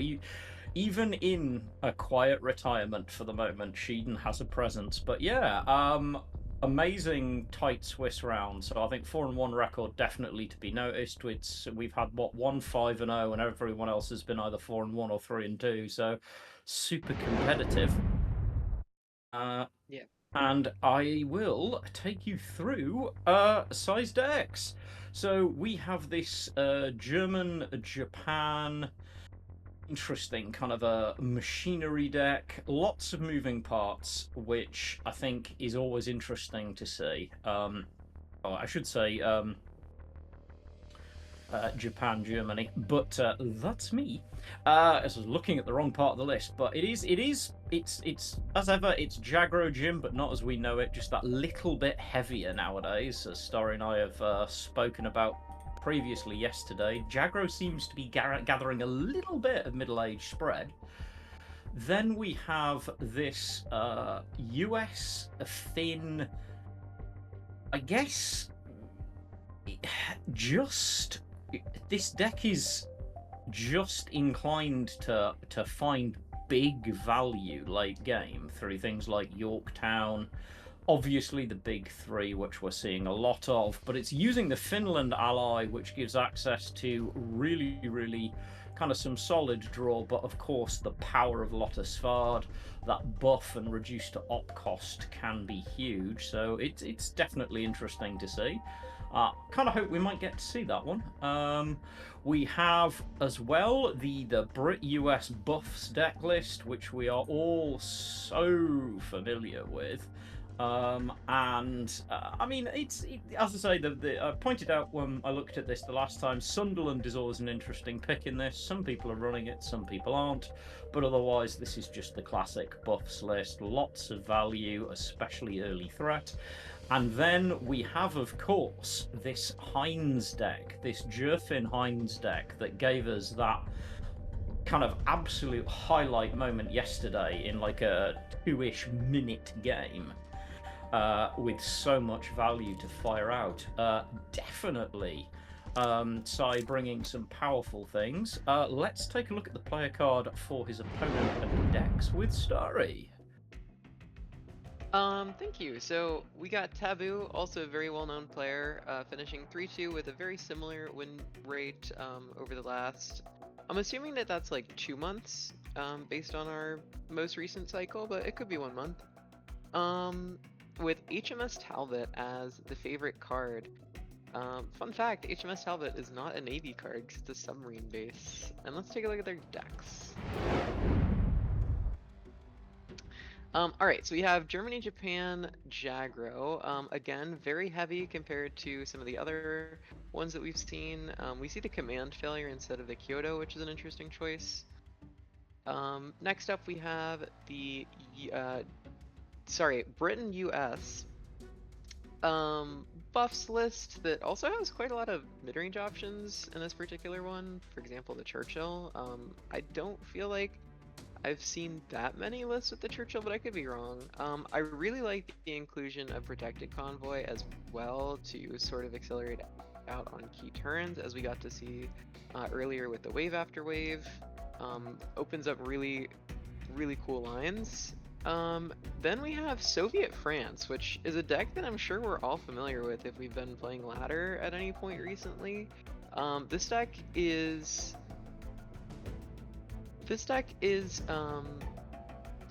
very linear in that it plays this relatively the same no matter what is going on, which is why it's popular on ladder. As I was alluding to yesterday, like you're going to be wanting to play those resistances regardless of whether you're playing against control or aggro. So this deck is really popular on ladder, but as we've seen, it hasn't been super popular in tournament. We do see the front formation as well for those control mirrors, which sometimes people play, sometimes people don't in the in tournament. And then lastly, we have a Germany-Italy burn list using the air package.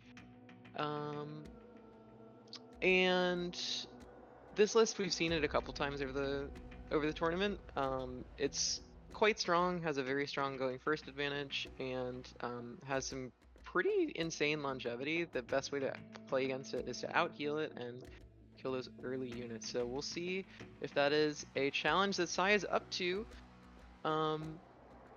Absolutely, yeah. It is that burn list is as you say, it's got more longevity than you'd necessarily think looking at the list.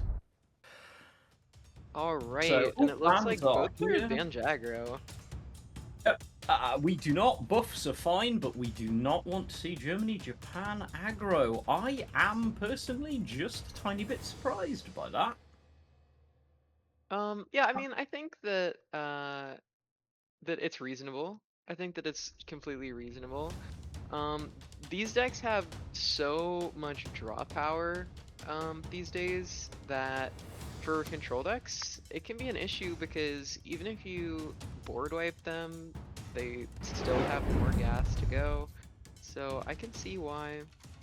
Yeah, I Like mean, Crossfire used to kind of just hurt Aggro, and like that was the game. that was And just the nuke, wasn't it? It was just like yeah, that was just like, okay. lands and hey, Yeah. why did I bring aggro? Yeah, well, people were playing specifically around it with like recon and scouting party and stuff like that. Like Aggro had to be slow in order to avoid just completely losing to Crossfire. And with some of these inclusions like I want to say it's 151st, the one that's like the bond and then develop.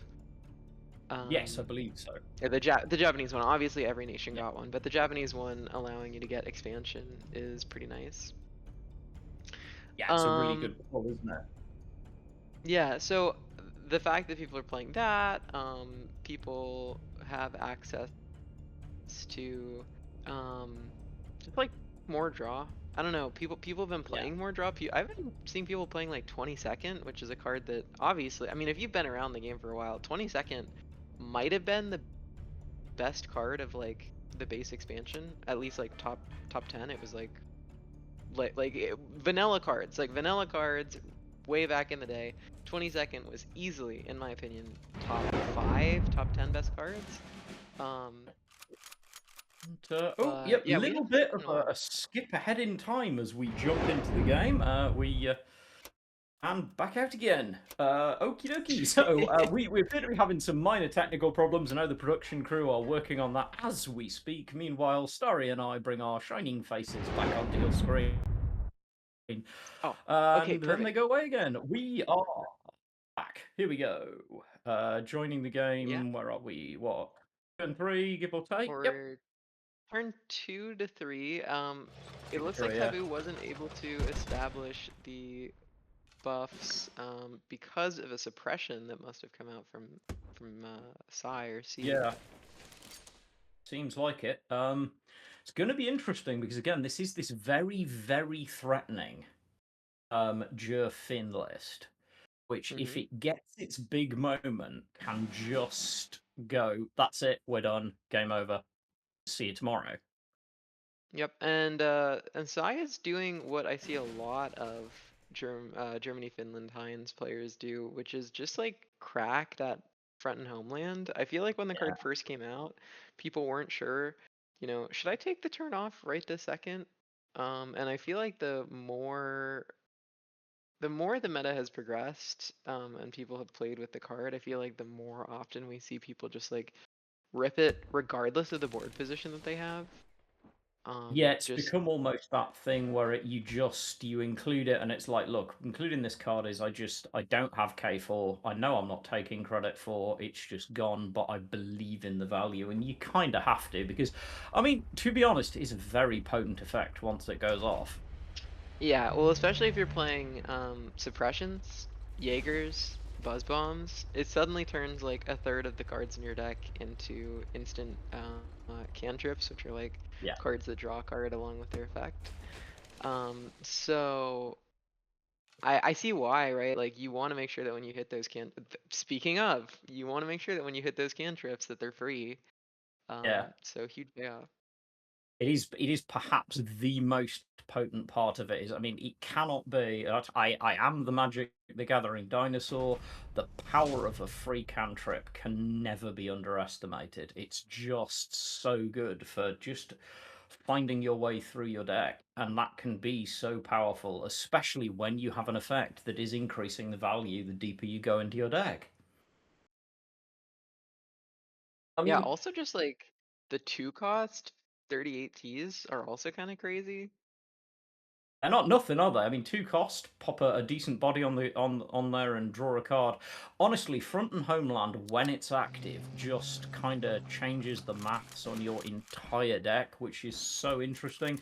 Now, the Lotta here is big because now this is this incredibly well-statted 0-op board. Yeah, Taboo is going to be able to play a formidable though, and if my math is right, okay, so if the Frontier Force or the 1/6 were 1 defense point higher, you could clear everything out. But as it is, you're going to gamble on whether or not you hit. As it is, the maths is not quite perfect to get a complete clear. But it's still, I mean, this is such a strong answer. I mean, down to a single. Yes, it is. It's got 5 defense and 2 attack, but it is looking very lonely right now. I do wonder if we might see. Well, I mean, obviously the draw is good. I'm wondering if we might see the Turpits. just to kind of Well, buy some time? Tirpitz is a totally valid option, but I also really like this Yag Bomber, Mm, simply because you have an Enigma, and you might be wanting to set it up in the future. Although, I suppose that you'd ideally want to play it after the Tirpitz has been played. I think that they're both absolutely valid yeah. choices. Oh, we see Heinz appearing, and he's free.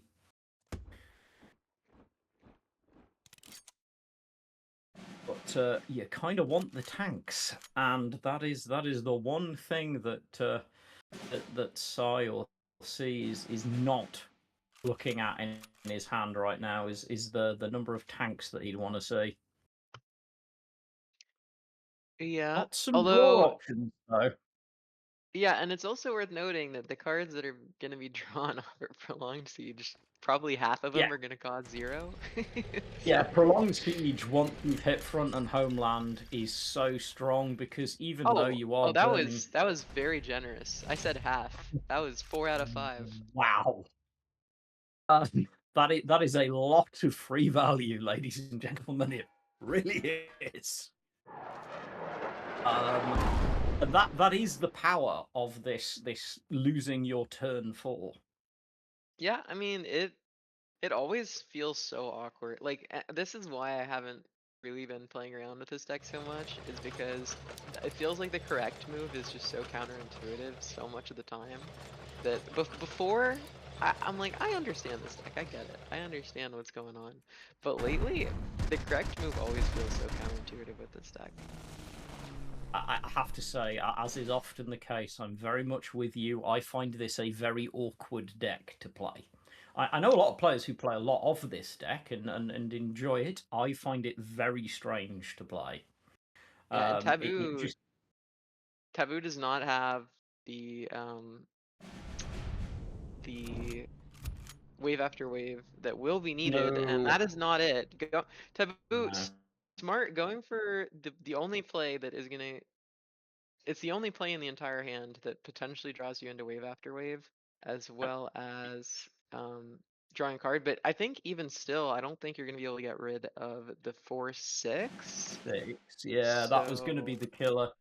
I mean, you've got to play to your outs. I'll always say the same thing. And Taboo doing his very best to play to his outs, but the sheer weight of this Jurfin Heinz deck once again showing itself, finds that burst, and it's just so hard to answer once it gets running. Because you've got to clear the board or you're just done. yeah, and the thing is that all of the removal that's current, or not removal, all of the board wipes that are currently in the game, either A are like forward observers where you're hitting for 2, but notably all of their tanks have like 3. You have Crossfire, which that deck basically plays no 1 defense units. Maybe like 1 or 2 copies of the Finnish Fokker. Other than that, pretty much nothing. It's true. So good luck trying to set up the Crossfire, especially if you're like a control deck that isn't dropping early units to try and get So some points true. in. So we have a Germany Brit matchup here. So Sai is going with his buffs list. So we'll see how this goes. Yep, and Taboo seems pretty prepared for this. Yeah, The it's a route, good hand to be looking at. it's a good hand to be looking at. All of those cards are quite useful. I Mm. suspect we'll just see a Maki and attacking with the other one. And this is a board that Sai is gonna need to figure out what to do with quickly. Looks like, if I had to guess, we're gonna see that Formidable come out and clear the Makis. Yeah, I think if you've played into this deck or played this deck as I have, or at least as much as I have, I've been very much enjoying this Italy deck in testing. You kind of you have to answer these early fighters, even though it's all about the burn and these early bites and buzzes can get so out of hand so quickly.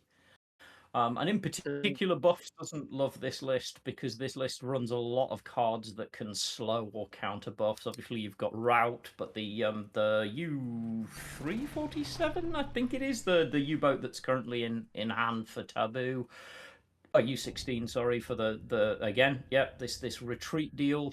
That is This huge. So Taboo, huge, I yeah, think, is recognizing the potential for that formidable, yep, especially when there's so and many cards in hand that you have to worry about. Because here's the deal: there was no real way for Taboo to make a good play around around both forward observers and formidable.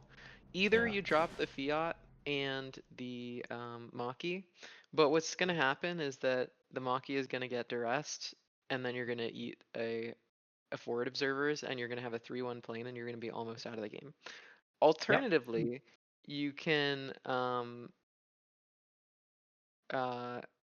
you can it does play around formidable if you do that, but it really hurts you if they have the forward observers. There's no way to play around both, and that play right there to bounce, although it is weird, it is slow.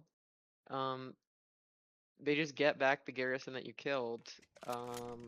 Taboo is actually still in the game, which is better than what would happen if they went for the alternative. So yeah. A very heads up play, and I think we're going to see a few of those. These are two very seasoned players who have a very good understanding of not only this is the key again, sort of that heads up play. The key is not just in knowing your own list, but in an open deck list, understanding the potential in your opponent's list. That forward observers though that hurts. That one fighter is a little bit lonely, but we do have. Again, we're just gonna.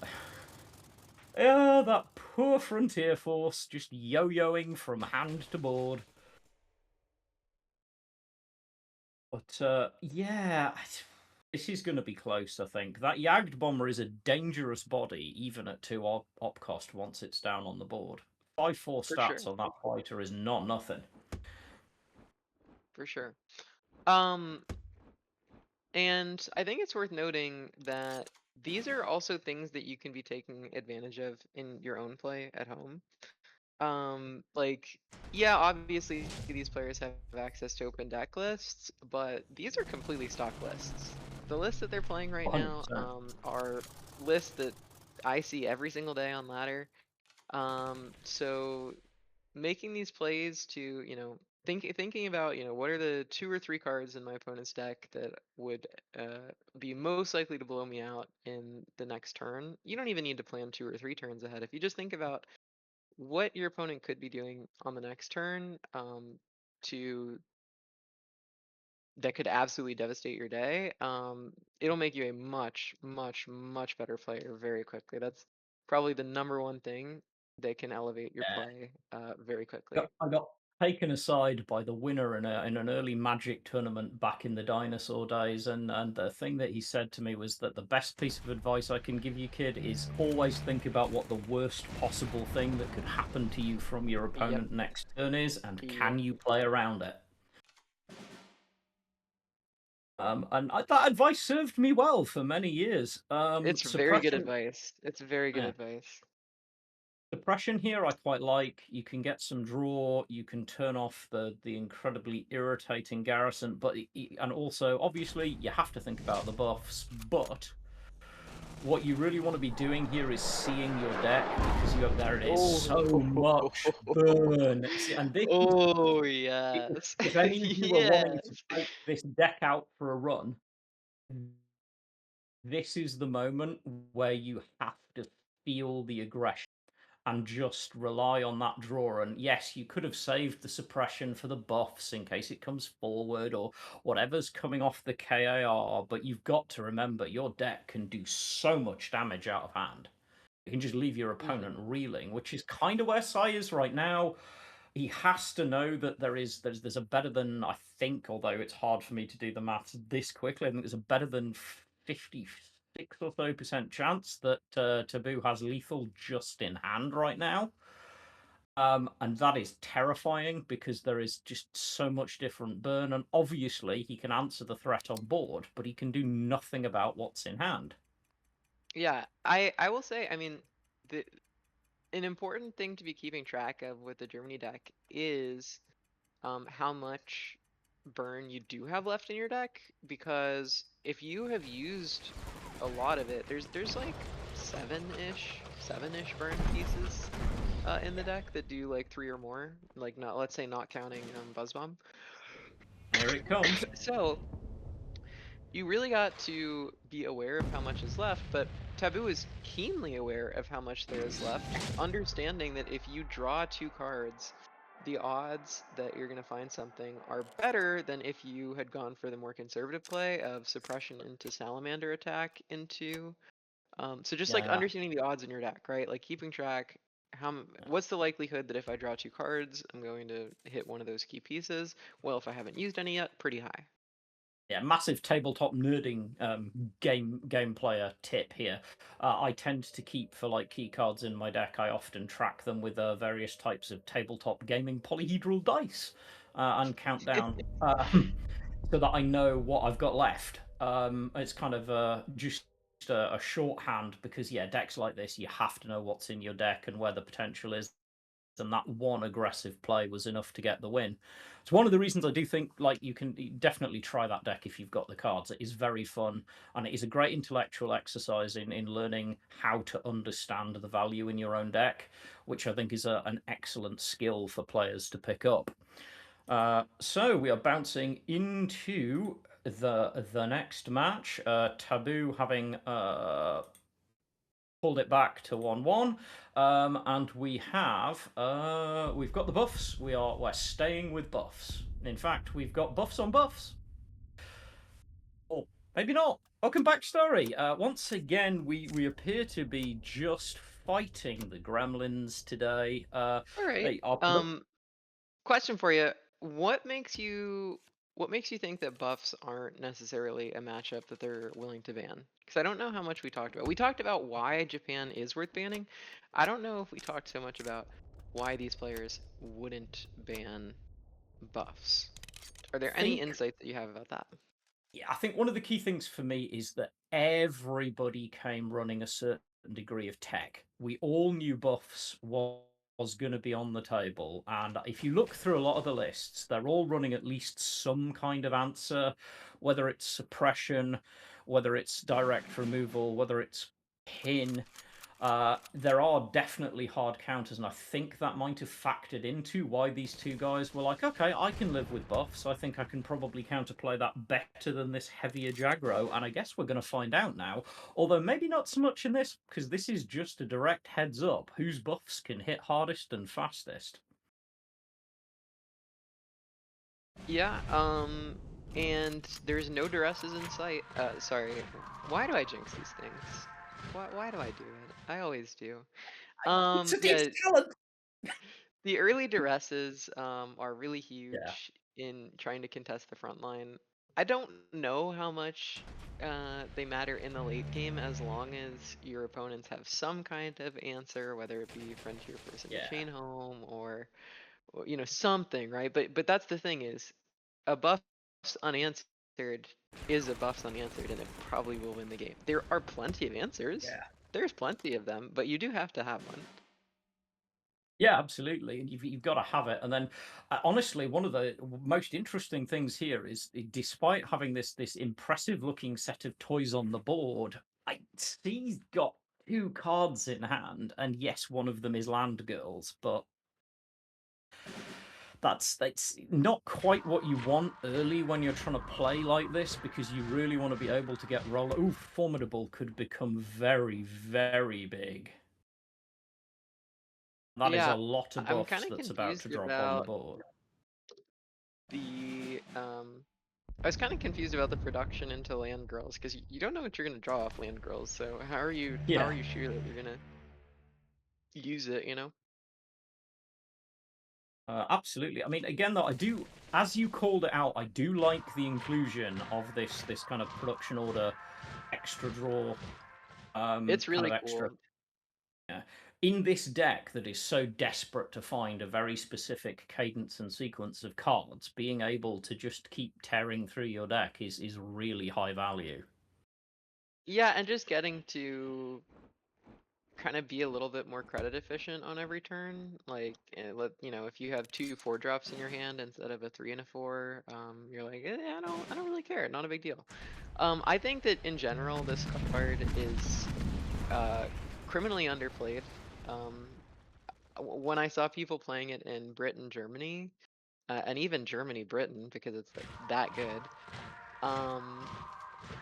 I started to see like, oh, this isn't just this isn't just a Commandos card. This is just a really, really good card. Period. Oh, yeah. No, I tend to agree with you. I think it is still very, very underused for me. It's got so much value in decks that want to find things. Certainly, I will say these Britain US decks do not lack for draw at the moment. It's kind of crazy how fast they can go through their entire sequence. That 5/5 does, look threatening, but I think it's just going to get removed, right? I mean, you play for freedom, trade it out, and move on. Yeah. Oh, I was gonna no, say no, that no, I was going to say that the rest of the turn looks really awkward because you just like don't get to be credit efficient. But in retrospect, no, you most yeah. certainly get to be quite credit efficient. So Efficient. Oh, this is spicy. yeah, Like the buff I like it. will become. Yeah, I like it. I love the aggression. I like the moxie of this because you've still got that big 5/4 to push up, and this buffs becomes really scary. Yeah, I mean, it's worth considering that this is weaker to wave after wave, and there's definitely going to be Hmm. people at home being like, but you're playing right into the wave after wave. But here's the other thing to consider is if you trade with the 5/4 instead of with the buffs is only going to be a 4/6, and that's super easy Yep. fodder for Frontier Force and a Chain Home. So like no Yep. matter what, you're going to be playing into something really common. Yeah. I think that was just as good a play as any other. Yeah, I wouldn't fault the play at all. Like you can't again, and also you never want to be betting on the fact that your opponent's 100% got one card in their hand unless you can see it through intel. And here comes Or the unless they tank of telegraph tanks. This it. Valentine. Yeah, well, that is true Yeah, too. But here comes the Valentine, rolling out with all of that potency. and what a crazy I swear. whirlwind. I feel like not that Yeah. many people have been on whirlwind in buffs. Like for example, Taboo is not playing whirlwind in this list. So, I mean, definitely curious how it's it stands up. coming down as an 8/8. It's KIR into Mustang feels so strong here, but you kind of also It you'd love to be does, able to get but some very aggressive, and that 8/2 is yeah. going to hurt. You've got The to do 8/2 something plus the about it. Valentine is lethal, Oh so yeah, you literally do have to do something about you it. gotta have some kind of an answer. Uh, yeah, it's one of those Oh right, things we that no have a matter how 9/1. tempting. Yep. But yeah, again, Yeah, good tip for you at home. this No looks matter good. how tempting that super value Mustang may look, as busted as KR into Mustang is, if you don't answer a threat like that on board, you are leaving yourself open to a painful Okay, loss. hold up, is this lethal? Hold up, because Like, this might be lethal because you have KIR into Valentine into Chain fine. Home literally just to give it one more attack, and that should make it a Yeah, it is. 6/6. So spot on. Turns it into a 6/6. Is that is that? Oh, but it would die to the 9/1 because Yeah, now oh, there's a dice unit to on the board. board. Yeah, Oh, yeah. Good read by Sai. Because, yeah, on paper, yes, lovely, but you're right. As soon as you hit it, it just dies to the 9/1. Kills the value. Again, great heads up play by our players. Like, really, both players and all of our players, honestly, in this entire tournament have had their heads on the swivel. It's been really interesting to watch. yes, the quality of play has been very, very, very good. I'm always pro anytime in a tournament I see people taking those longer turns. I mean, I'm sure many of you guys on the broadcasts get tired of hearing me say it, but I'll always say it for the newer players. Do not be afraid to use that turn timer. You don't have to play quickly, no matter how cranky your opponent may get about it. Take your time. They are rightfully yours. Yeah. They're But rightfully that yours. is your full seconds. They belong to you. Your opponent can get as annoyed as they like. But yeah, I mean, this is so close because both players are looking at their health totals and the deck Both they're players playing are into, going, very close to "I'm sorry, but lethal. how?" This actually gives. Yeah, Hold up, hold up. If you're Sai here, do you go for the 2 and 3 chance to just win? I think if I was Sai and I was looking at that board and I know that my opponent has some kind of bond unit in their hand, most of which have blitz, either Mustang or Valentine, right? Like, and I'm sitting at 10 life. Is there a world where you take the 2 and 3 to hope that you hit the right thing with chain home? I think that that's a completely reasonable yeah, I reasonable can't argue with you thing to do. as much as I'm sure you know that being me, I don't like taking 2 and 3s. I don't like Um, them. I never like them. I do not like the 2 but and 3s, sometimes, but yeah, sometimes what is it, Wayne Gretzky? You miss 100% of shots you don't take. But yeah, this is very nip and tuck for a buff Smirror. Bounces, pushback. Oh, very clippy. My visual was a little clippy, but we have ended up with a truly terrifying front line. all right.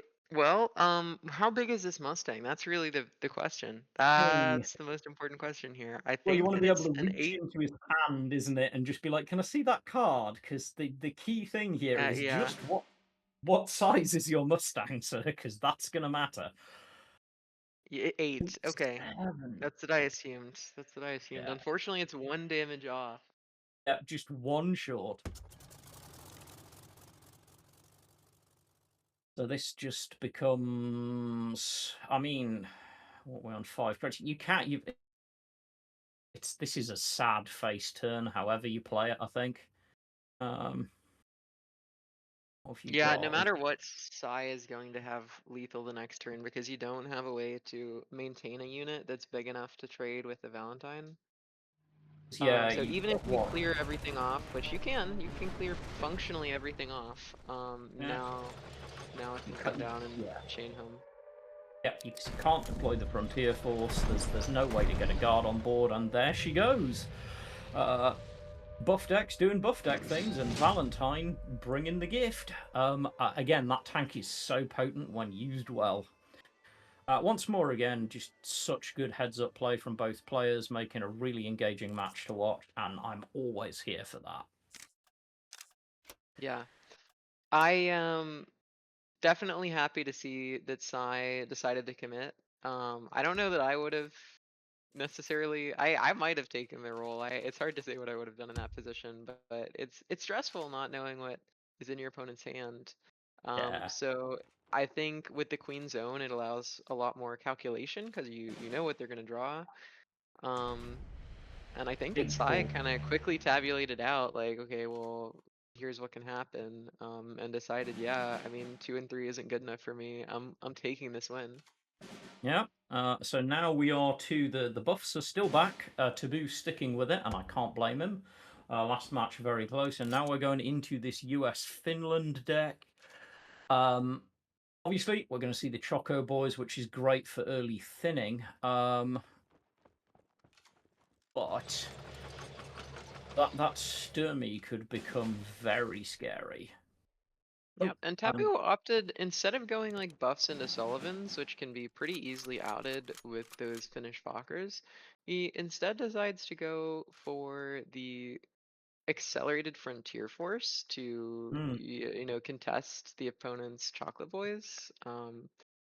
Just a really interesting play that I probably, yeah, I don't know, it's clear that these Yeah, players know these matchups a lot better than I do. yeah. I mean, honestly, I don't know. I'm just there's part of me that's scratching my head, but I know these guys know these matchups so well, and I think this is really interesting because those Fokker aircraft are so effective into buffs. You love being able to have them to deal with the issue, and obviously there is the ubiquitous Seahawk, everybody's favorite plane.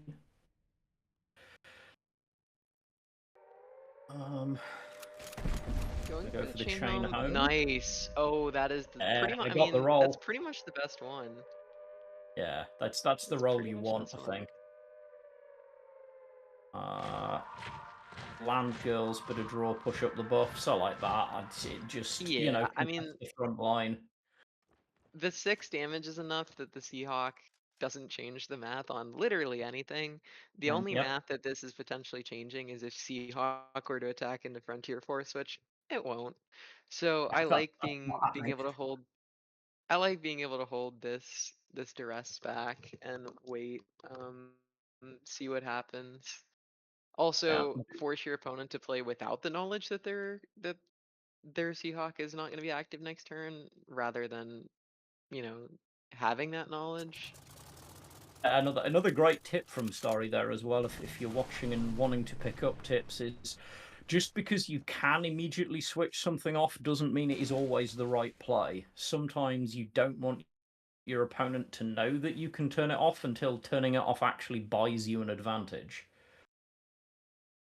I think, I mean, obviously, Choco Boys are going to do their job and get eaten by whatever they happen to walk into. Been doing it since day one.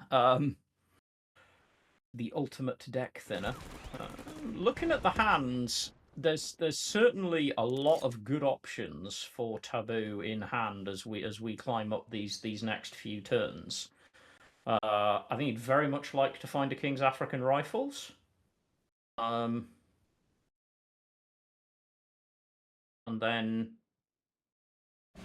Sai just trying to reclaim some presence, I think. Obviously, this answers the garrison, and gives you room to maybe push up, which could be good.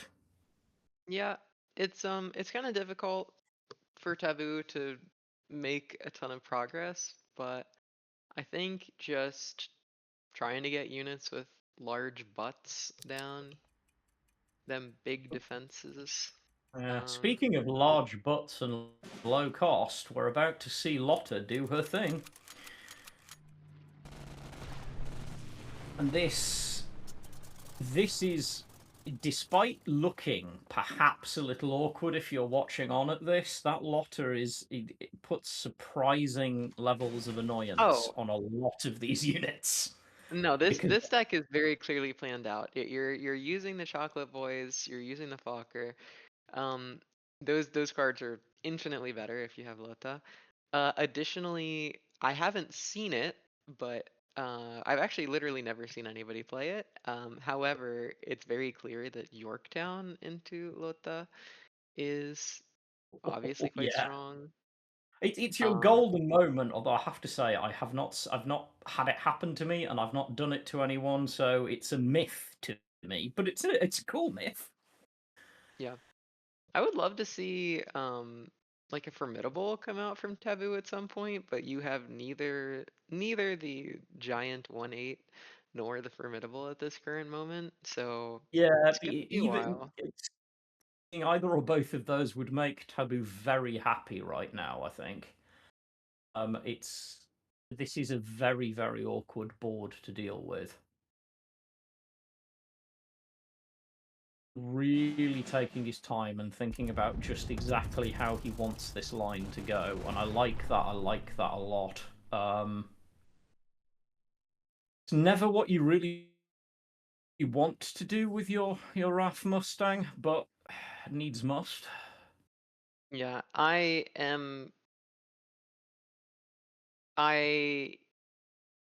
for the sake of a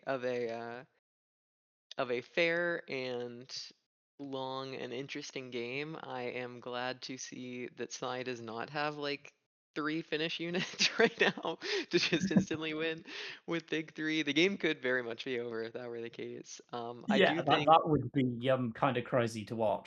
Big yeah, three. I think that there's quite a lot of interesting chances for Taboo to get back into the game, and I would love to see this go to a final round. So, um, yeah, this Churchill is not going to be super important because you're not actually getting rid of the Seahawks, even if you were. Yeah. Oh, okay. So deciding to go for big 3 anyway. Just making a giant Fokker and just giving everything else +1/+1. Not unreasonable. Certainly not No, unreasonable. not the biggest 3, but I suspect 3 big enough to make your opponent feel really bad. I mean, this is just, you don't want to look at this. I mean, 6, it's like an 8/6 Fokker. How often do you see that? Not that often.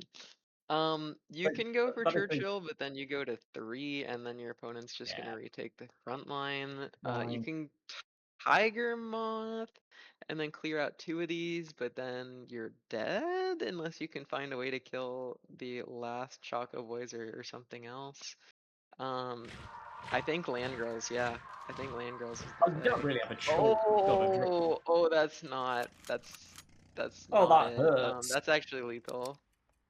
Yeah, that hurts so badly because those could have been so much more useful either a little bit earlier or at this point way later in the game, and that's it. Sai is going to go through Taboo 3-1 with a very solid win and a truly enormous Finnish aircraft. We got to see both the Finland decks, and they both won strikingly fast. Yeah. Which Again, I it's think the thing, isn't it? That those Finland ally cards right now can give you a lot of speed. Just that yeah, so early I think pressure and that advantage. Finland, especially different Lotusfard variants, might be kind of underlooked. I think it might be worth considering how aggressive Yeah. that they can be. They're also very Yeah. effective at dealing with like buffs. You have a lot of suppress. You have access to like White Death. Yeah, Yep. maybe we're gonna see more Finland in the meta coming up because those were I'd love to. pretty solid. Yeah, I'd love to because I've been excited ever since we saw the Fokker actually added. Is one of the most interesting cards I've seen added, and I think I said it at the time when I was reviewing before I started working for 1939, obviously. That I thought it was a card that people were sleeping on because suppression on a body has been proven to be amazing with the M10. Oh, it's very And good. suppression on a body with reach that is a pure aggressive body is just terrifying. It's Iron Beak Owl. Yeah, it's if anybody knows what I'm really referencing. just, Yeah, it's a very, okay, very good card. Yeah, Yeah, it's a yeah, really it good really card. is. Google it, you'll see the reference very quickly, and it really truly is. It's a heavy combo that is really impactful. Yeah, I love that Finland got it as well. I love that Finland is the one Yeah. that has access to that. I feel like it's such a quintessentially Finnish card, and it's exactly what they needed. Obviously, in order to be a minor nation, you need to have something over the major nations. You're getting an incredibly restricted card pool compared to what the major nations are, so the card quality has to be better to get you to pick them. Yeah, if you're interested in the design, check out my YouTube. I have a video on it. Let's interesting. take I a didn't quick know look that. at the Okay. bracket. Oh. I think we can hop to the bracket where we can see that we are going to see next up we will see Mashiro, I should say, and Taboo battling it out for the bronze match. Starry and I will be staying with you for that one. And then later on, we will return to Bubbles and Thanatron to bring us this Hatchiman Sai final, which I am really looking forward to. And then, obviously, they'll be wrapping up with the post show. It's going to be very exciting. We are just having such a good time today, and this is the point whereby I get to hand to Starry in my actual job. One of the great things that we're now able to do is change up the way we do card reveals, and a little bird tells me it's been a while since Starry's done one of these. Starry's about to reveal the first of 3 cards coming today from the new Homefront Early War expansion. I'm so excited for this. I haven't got to do one of these in, if I remember correctly, 2 years. 2 years ago was the last time I got to do one of these. So very, very excited to show you guys something cool today. I'm very excited about the new cards. Absolutely. Ooh, big reveal. We got 18th Infantry Regiment, 1K, 1 operation, cost 2/2 bond shock that moves into the front line when you play it, given that it is clear, of course. I am so excited about this card. Germany has been missing an aggressive 1-drop infantry for a long time. The closest thing we've gotten to it is Jaeger. This card is awesome. Why is this card awesome? This card is exactly what you need to have a Germany main deck that gets to play 35T. 35T has been the backbone of Germany minor decks, specifically aggro decks, for literally since the game's inception. This finally gives Germany what it needs to be able to play Germany main aggro using 35T, which of course is probably the most ubiquitous card. If you looked at the entire history of cards, probably the most ubiquitous card in the game. So excited about this. It pressures your opponent so hard with that shock. Anything that they potentially play on turn 1 can just get eaten right up. So this card is awesome, and I am absolutely going to be playing this the very first day that this comes out. I certainly hope to see some people try this in that classic German-Italy kind of combined arms deck as well, because like you say, it segues so beautifully into that Panzer. Yeah, we're very excited by this card. I think absolutely delighted. Great reveal as well. Thank you so much. Right, so we're going to keep Starry busy. We're gonna do a very rapid deck review. So we are going to whip some decks up on the screen. We're just going to run you through them quickly because obviously, we've seen these decks in the tournaments before. So we'll pull them up, run you through them rapidly, and then get you into some matchups. So Starry, why don't you talk us rapidly through Taboo's lists? All right, first we got Japan, Germany, Aggro. It's a little bit heavier than normal. Next up, we have a Britain US buffs list, most notably using Churchill. That's the kind of tech card of choice. Next up, we got a Soviet France, which I'm sure everybody's familiar with, using front formation.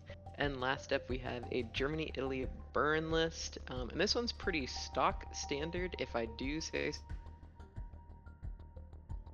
myself. It really is.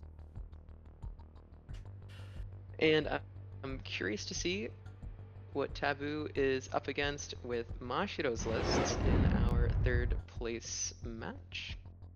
Well, let me see what I can bring for you. Well, I can certainly give you this fascinating Britain, Finland kind of control guard list, which is just a lot of complex moving defensive parts and then finding that finish at the end.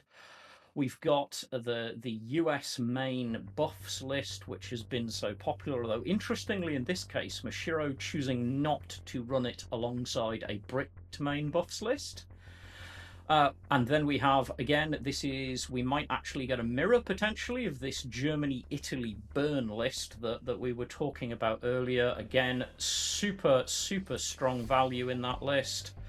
And then, lastly, of course, we wouldn't be complete lineups today without some Japan-Germany aggro with that slightly heavier weight rolling behind. Again, we see things like the Henschel sitting in the back, the Tay, just to give some real weight to this deck.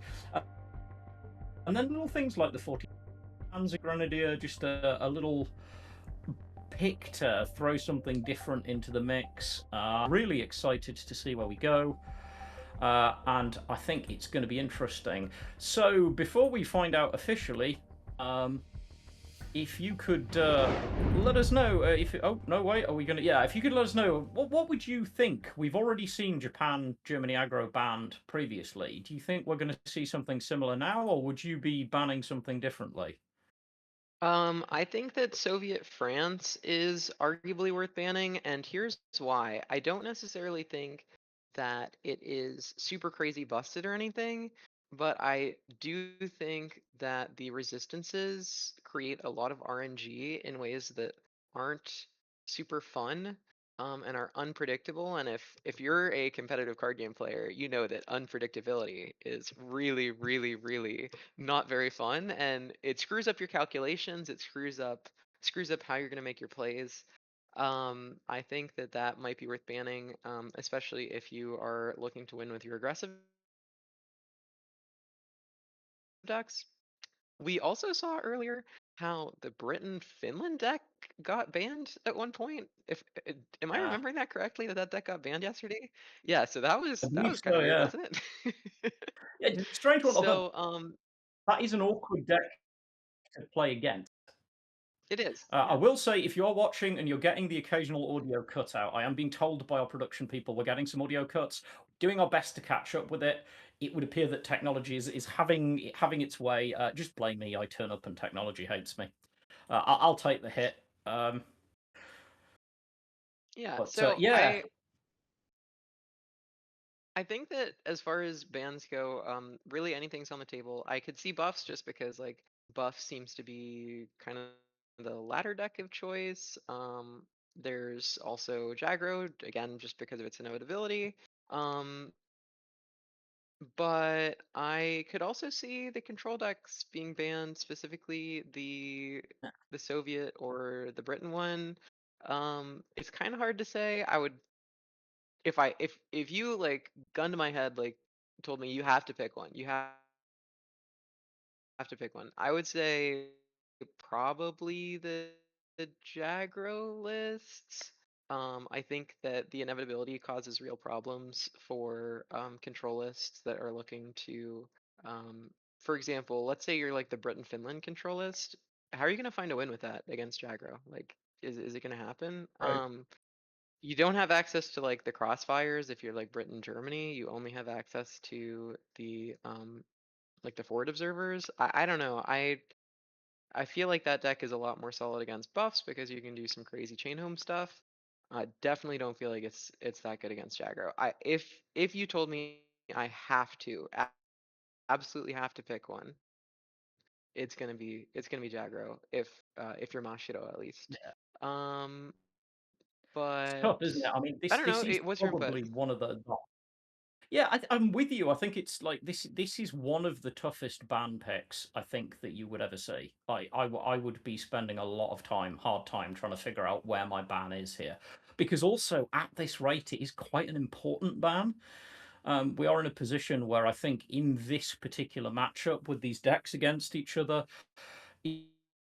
if you pick the wrong ban, you really will regret it. And I think it is possible that this is going to be challenging the players. And I think I do like your analogy of you'd almost have to force me to make my ban, because it's so hard, such thin margins. Because you kind of your instinct is definitely, can I get rid of that Jagro list? But you're like, but can I just edge past that? Am I better off removing that awkward control list? Yeah, another thing is like no matter what you're playing against, if they win with it quickly, then like that's it, right? Like you don't have to see it again. So if there's one particular bad matchup, but you think that it's going to be like the first deck that they bring and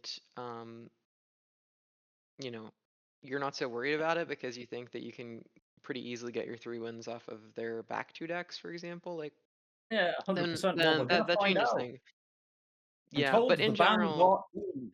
ooh, I'm I think excited. we have them. I definitely been some thinking on this, and it is so. Mashiro has the Japan aggro deck banned, and Taboo loses his Brit main. What do you think, Story? Yeah, well, I mean, my prediction was that Mashiro would go for the Japan, to boost Japan, right? So, Yeah. but I don't, I said close second buffs, right? Close second is a buffs list. It's definitely hard to deal with for a lot of decks, and I don't think that buffs has any real like abysmal matchups. Like buffs is not one of those decks that has crazy bad matchups. It has good matchups. Doesn't have crazy Yeah. bad matchups. So I think that that's a completely reasonable. And we're gonna see Mashiro start out with the burn. We are. We have burn versus resistance in the middle of a submarine machine room. Certainly going to be interesting. Yeah, this is going to be an interesting matchup because I'm not going to lie. In my testing, this Soviet list is an awkward cuss to deal with when you're playing this burn list because Yes. it has got a lot of ways to just shut you down. Yeah. So my assessment from earlier was that the burn list needs your opponent to have healing and a way to deal with the early units. And this Soviet France list is pretty much one of the only lists active in the meta right now that has that perfect combination of all of them. I mean, look at this turn 3 liberation, turn 4 arming the resistance. Yeah. Um, this is exactly what I was talking about. This Also, Kirkenes is yeah. going to get suppressed. I probably would have rather seen the liberation knowing that your opponent is playing like the U16 and the suppressions, but Like Mashiro is leaning hard on the aggression here, knowing the number of tools that are in this deck. He knows he has to go hard early if he's going to be able to get the win out of this. He knows he can suppress the guard, but he's got to start getting to HQ very quickly. Because otherwise you are just going to get stalled. And I think, honestly, once this Soviet deck stalls you when you're playing this deck, you're pretty close to cooked.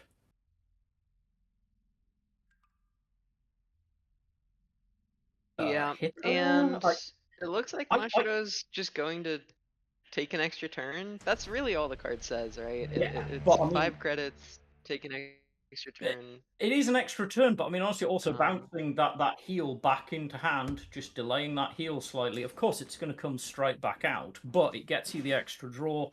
I mean, if he wanted to be truly hilarious, he could trade something and then drop the Yagged Bomber just for hilarity value. But I think that would probably be a little on the flexing side. oh, and look, Yep. that is the absolute worst target to get pinned for sure. Yeah. So this is what I mean when it's hard for players to plan when you never know what those resistances. That is a huge draw. That is a huge draw. You It is can, hard to overstate how big confusion is in this matchup. yeah, you can either go for Gachima into Liberation and prep the confusion next turn. I'm trying to figure out if there's some way to get this 4th guard down. It'd be really nice. Oh, nice. There it Okay. is. Getting the draw of specifically that 2-cost guard opens up the way to being able to play your 999, as I hear the Chinese players like to call it. Yeah, So, it's a brutal card. Obviously, bouncing it though is very painful because you reset, of course, all of those credit discounts from the draw, so you're not going to see that for a while. But and it looks like confusion. Oh, we're actually gonna go for Liberation Illusion instead. Is that actually gonna put I Taboo think outside of? Oh, are we on probably not after the 5, attack of 9, 10 colonies. until what one? Is he going down to 1 HQ defense here? Well, after attacking the colonies, I think it's over. Oh no, he's got attacking the colonies. It's done. Oh, taboo. Yeah, and I can't. Mashiro just. I, Oh, I did not see that. yeah, I would say that Admiral Hipper I think was really big. Just there's Yeah. some decks where the Admiral Hipper is like allows them to do different things and allows them to you know, yeah, but the fact that specifically Taboo is going for the guards, which are really, really great Admiral Hipper targets. Not just clearing the way, but the fact that you spent all your credits and that was nullified, right? If you go for the liberation or something, and okay, you have like another turn now, then that's a different story, right? So it makes it really difficult to play these guards, because if it does get Admiral Hippered, you just like lose your entire turn. Units in general, units in general. And Yeah. so just having access to those extra credits, I think, was huge in the long run, just being one credit ahead. It's functionally what that card says was 0 credits, gain a credit slot, gain a credit, and draw a card. Pretty Which much, yeah. yeah, that's pretty good. That's pretty Yeah, I good. mean, it doesn't hurt. So we've got we have Mashiro bringing US, and we're going to see the Japan aggro deck that was not banned. Your pick for the other of the 2 possible bans on from Taboo's lists will see play here. So obviously we've got this US main kind of buffs big 3 hybrid thing. That was a very technical term. Up against this Japan aggro. The early game Yeah. obviously is going to be critical here. Yeah, for sure. And I think it's interesting. Tevu had the opportunity to just hold back the 15th Cavalry, knowing that you have the Type 93. Um, but that's really betting on that your opponent doesn't have a way to buff the buffs, because if Yeah. you let that into the front line, with, you know, It's always after the having big been risk with buffed, buffs, isn't then it? Mhm. If it makes the front line, you kind of suddenly the world feels painful and just scary. And the card's been doing it since it landed. It is just that extra push that it gets after every targeted buff is huge. It can make it an enormous threat. Comboed with these Brewsters, this air cover in hand for Mashiro, if you can find a way to put it down, can be absolutely devastating for any Japan aggro deck. This does not give you a lot of really good trades if you're playing the Japan aggro deck. A lot of your units are just going to die, but desperate measures might just That help. desperate measures is huge. Huge. However, if you are on the draw and you're an aggro deck, you want to do anything, and I mean anything that you can possibly do to not have to use that desperate measures. Especially not until like turn 5, turn 6, where your credits start to free up a bit. Using an Well, early to a desperate certain extent, the measures, choices.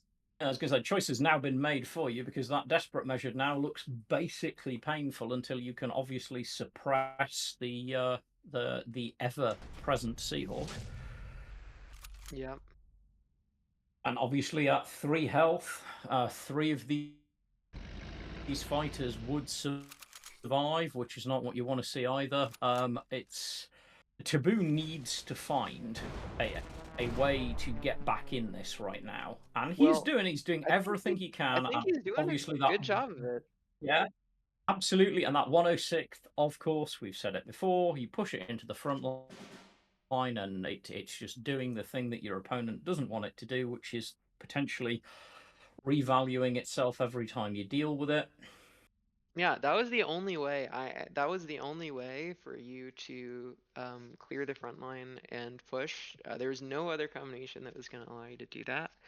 So, really good find from Taboo. Definitely. And now just thinking this turn through, Mashiro, thinking, all right, how do I want to do this? I know what I've got in hand, and I know I've got the key here for me is always I know I'm going to have to eat the problem with this 106th, but I want to make sure that I make it next to impossible to revalue it straight back into the front line or give it too easy a chance to get back into the front line the turn after it's played, because then I've just wasted my time clearing it. And that is the thing that makes this such a challenging infantry to deal with. Yeah, well, this sets Mashiro up for either the forward observers or the big three, both of which are really strong. However, if you go for the big three, you're kind of just like, you're kind of just going all in. Yeah, it is the poker equivalent, isn't it, of just putting it down and saying, right, that's it, I'm committed. And we see the mighty Henschel.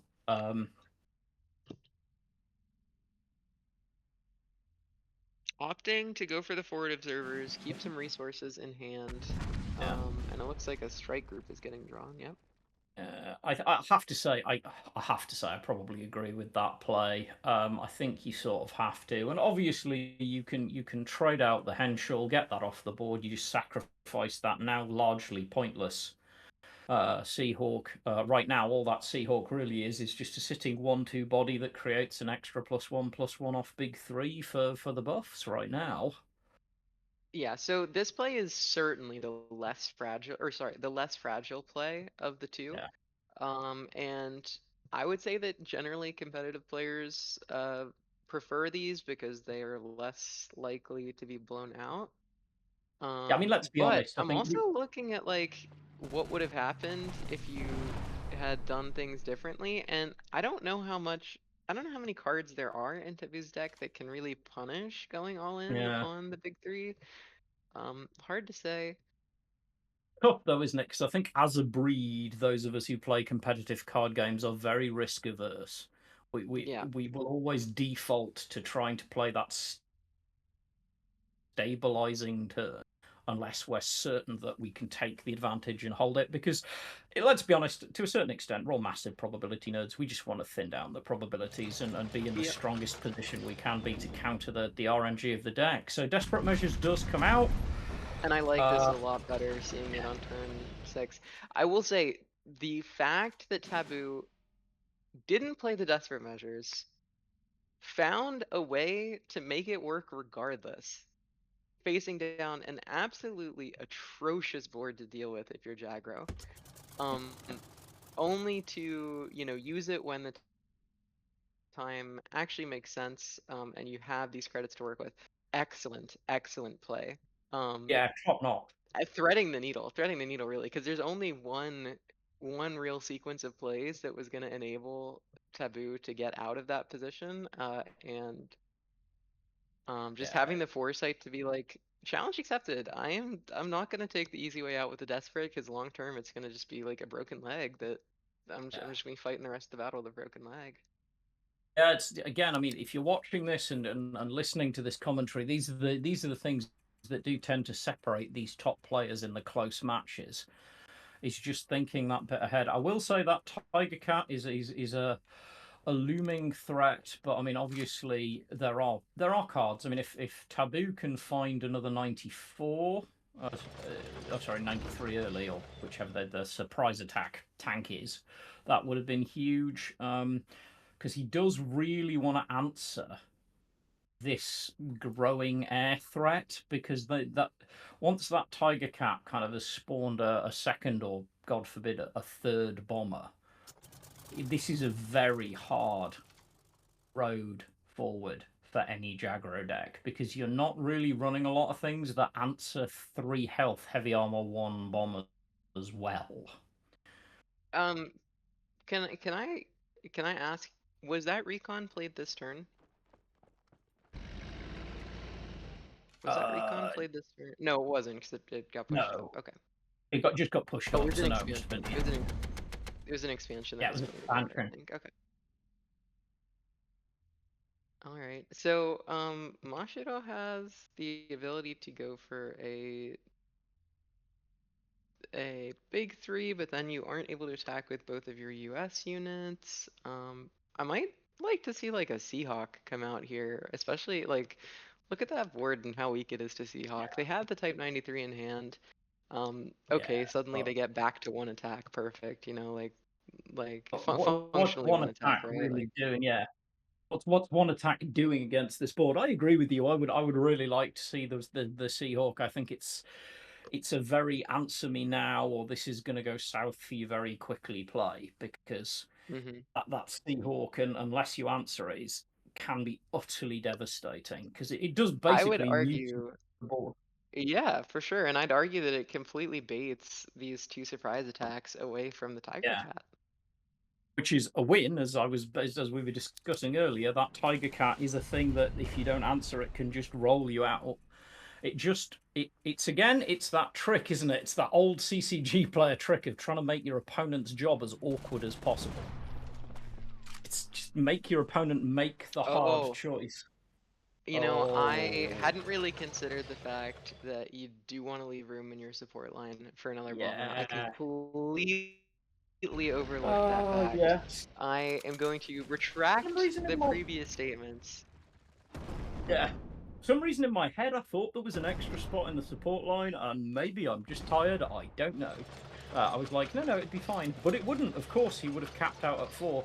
That said, this is. I mean, obviously, we've got presence down, but these two bombers can answer a lot of board very quickly.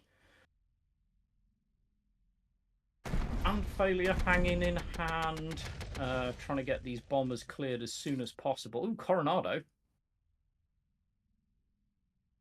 Oh.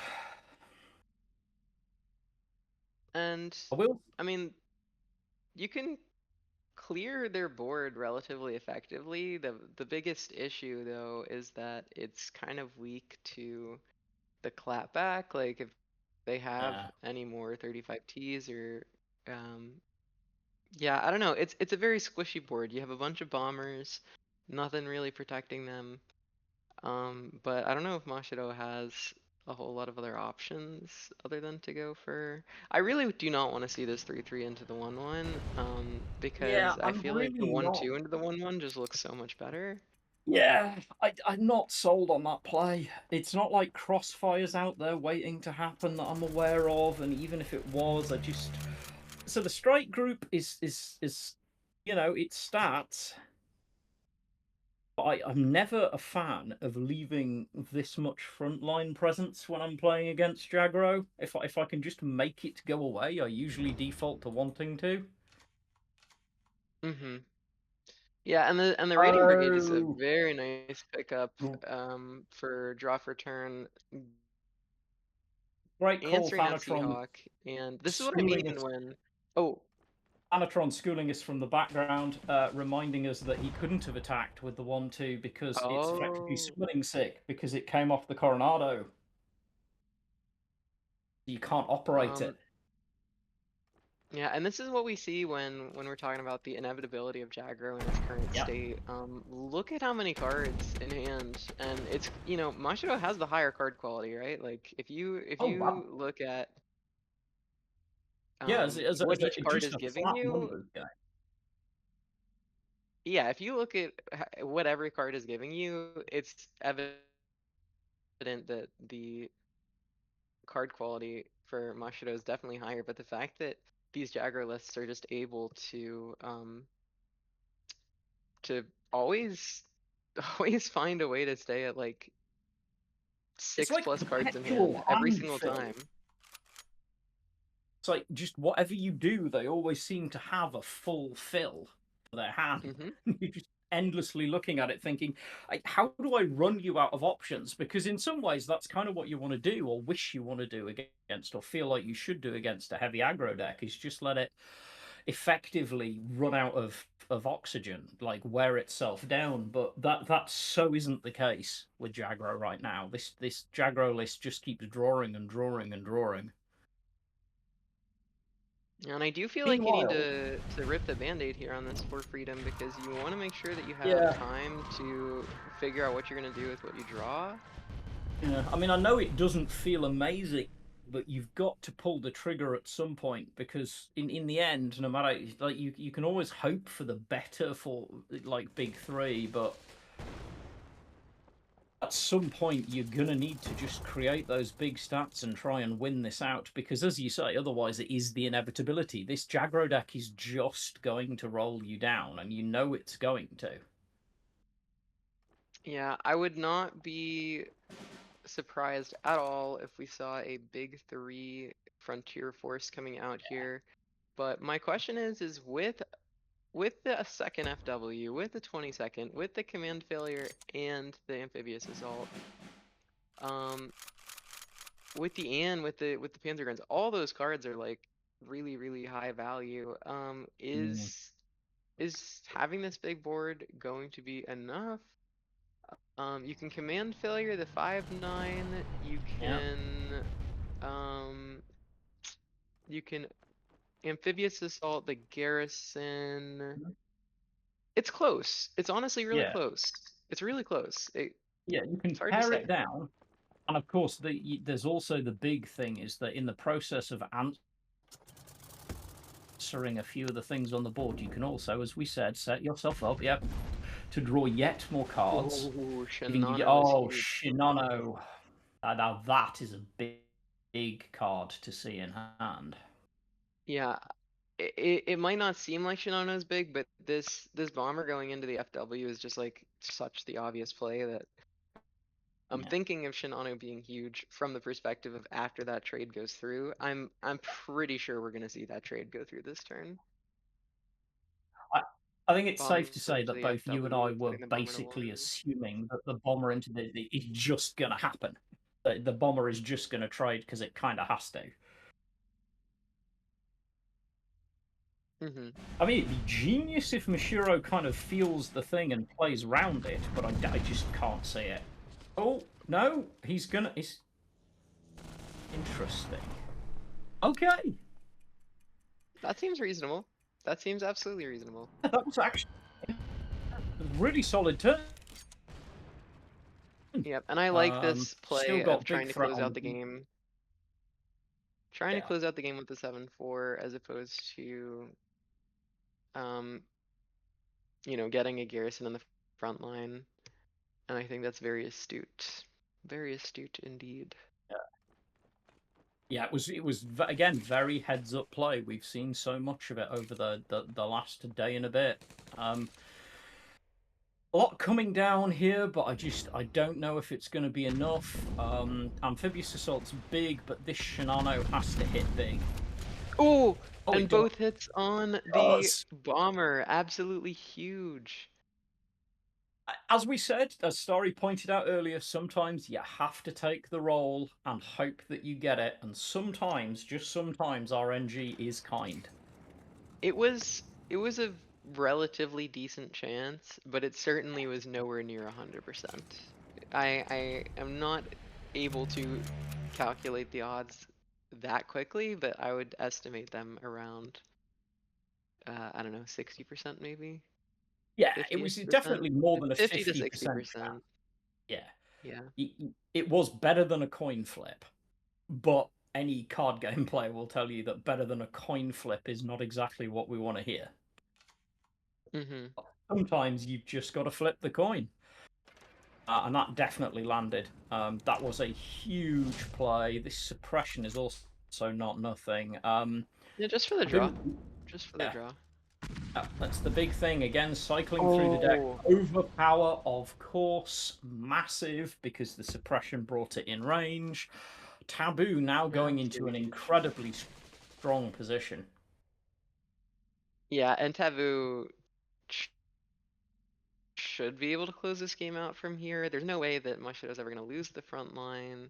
Or sorry, there's no way that Mashiro's ever going to gain the front line for that Yorktown. So what you'd like to do is maybe like trade off one of these garrisons, but then if you do, you're still only getting 3 Yorktown planes, and then you only have 1 guard.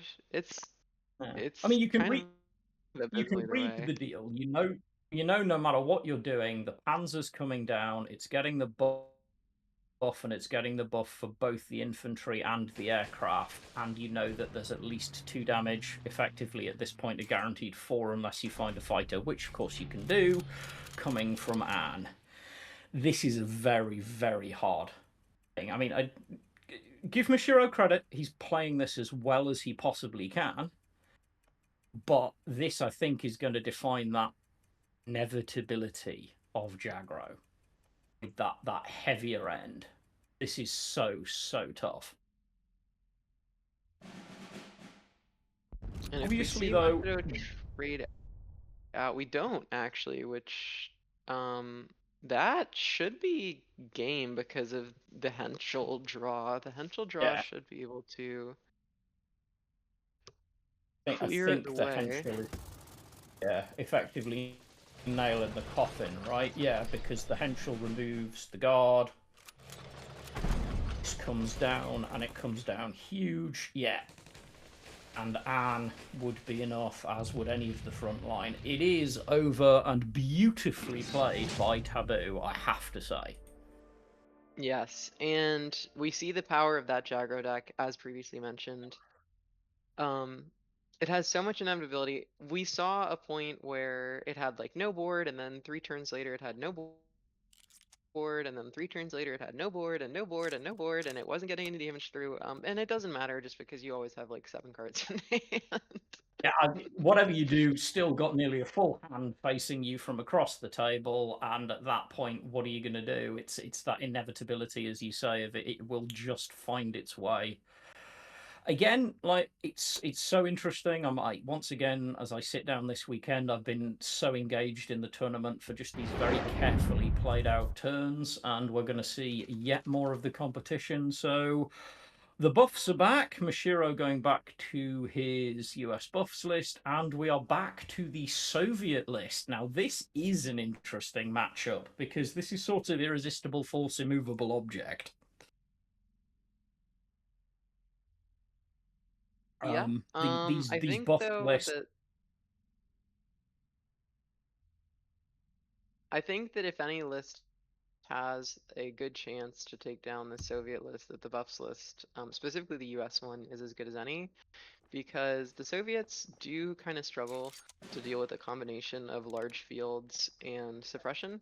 And although there aren't that many suppressions in Mashiro's deck, they do exist, and it is possible to establish a big field. Not that many board wipes in Taboo's deck. We do see the victory banners, which is a really cool card, and I'm assuming that it's going to be used as a like half board wipe a lot of the time in this matchup, as opposed to on your own stuff. I've But done definitely some. curious to see how that gets Yeah, used. Yeah, go ahead. it's one of those cards that can do some crazy things. I got into a match when I was playing a very similar list to this, and I used victory banners to convert my opponent's entire board. I think it was about 6 units into the do damage to your HQ and draw a card plane. And they were desperately trying to destroy their own units before their units destroyed their HQ and discarded their hand. That victory banners can be just an absolute bane. Or, of course, it can just turn your entire board into your biggest, most terrifying unit. So it is worth noting that although this Thunderbolt is awesome in that it's getting to draw cards and recycle the Catalina, or not the Catalina, the Coronado, it does enable this 336 guards to create a copy of the 9/9, which Yeah. if Mashiro didn't draw exactly 2 cards that turn, was not going to work like that. So pretty huge. Definitely feels bad for Mashiro because like that's such a specific combination of cards that it's not really worth playing around. It also doesn't completely blow you out of the game. It just hurts. It Yeah. just hurts.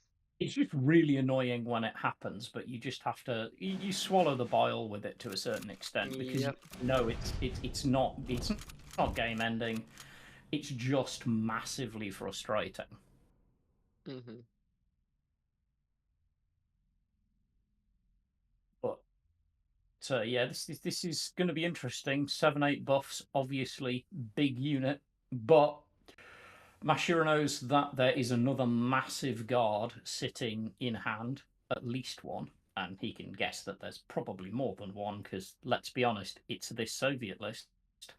So this So is actually a tough call. in my mind, what's really important is that you find a way for this bus to get the damage through on the 9/9. Find some way to make it so that um, they're incentivized to trade with the 9/9.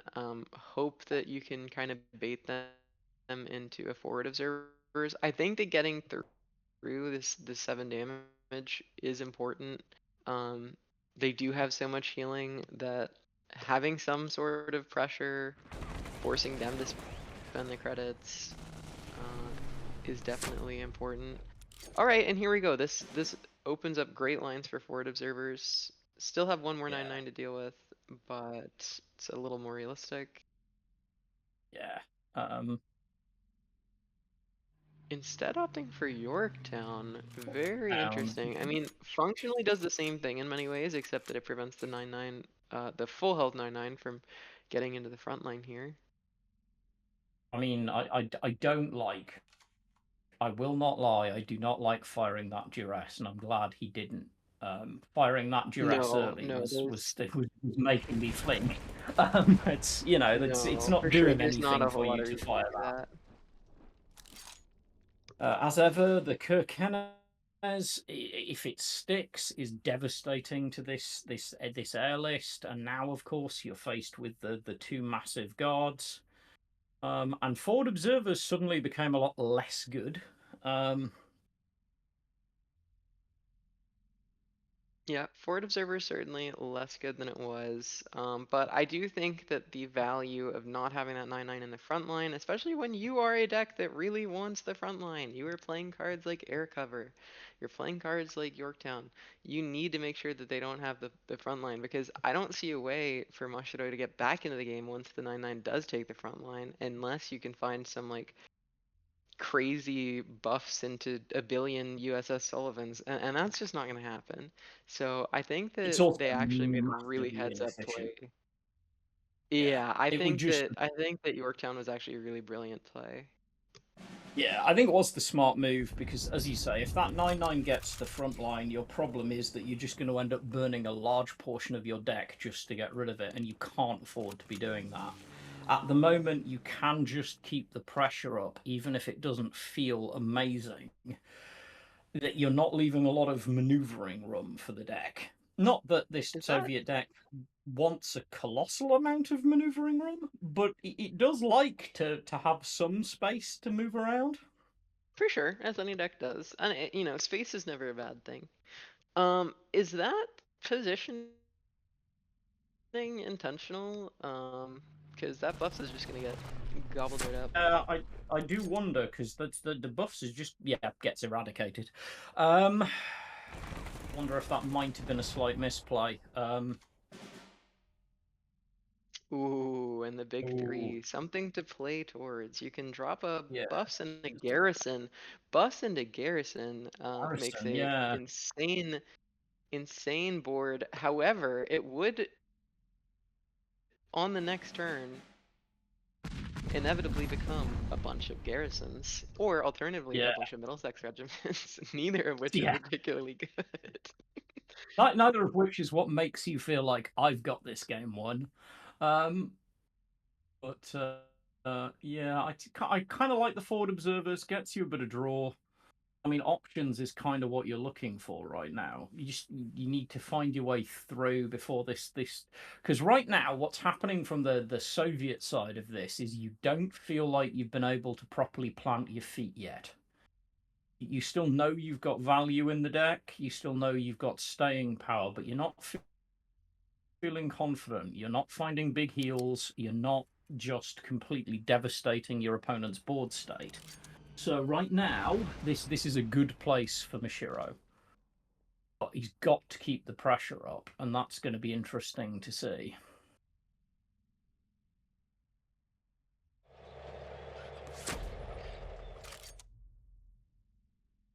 So another big guard comes down, possibly followed by another one.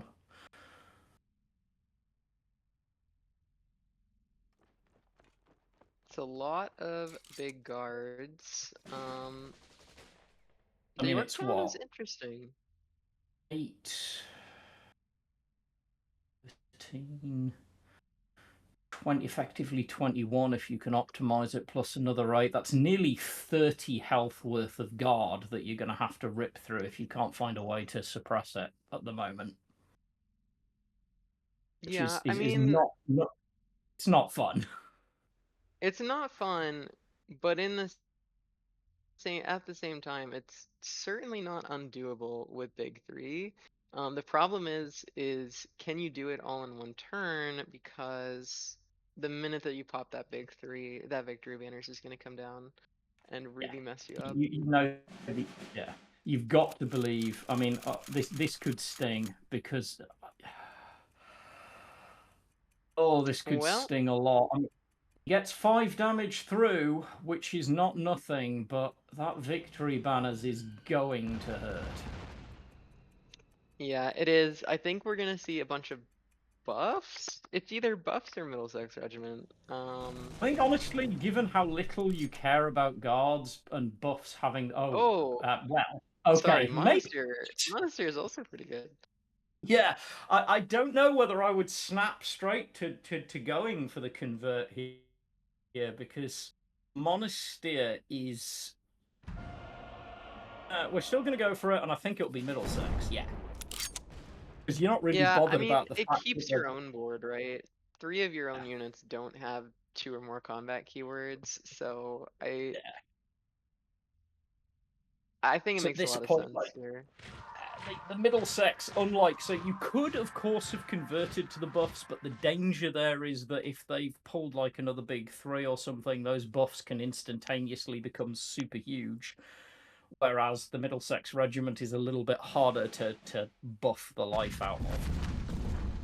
So it looks like forward observers into then just pushing up all these Middlesexes to make the strat bombing live on the following turn. And I like that play a lot. It keeps value in your hand. You could have gone for the strat bombing immediately, but then they're gonna be able to take the front line most likely. And as we've established, the Yorktown, the air cover, it just looks so much worse when you don't have the front line. Definitely playing the strongest line available, which is good. Fever Resistance gets the draw or the heal. Now the heal is strong here. You like to have that available. A lot of extra health in hand, which is what Taboo wants to see and has probably been waiting for a while. There it is, that live strat bombing, which I do like. Just keep turning up the cleared down. This is going to be close because Mashiro has a lot of pressure right now. Yeah, Mashiro does have a lot of pressure. I think the real question is like, how long can you wait on popping this Monasteer? Yeah. And putting this Middlesex in the middle here makes it so that the confusion is no longer live, which is pretty huge.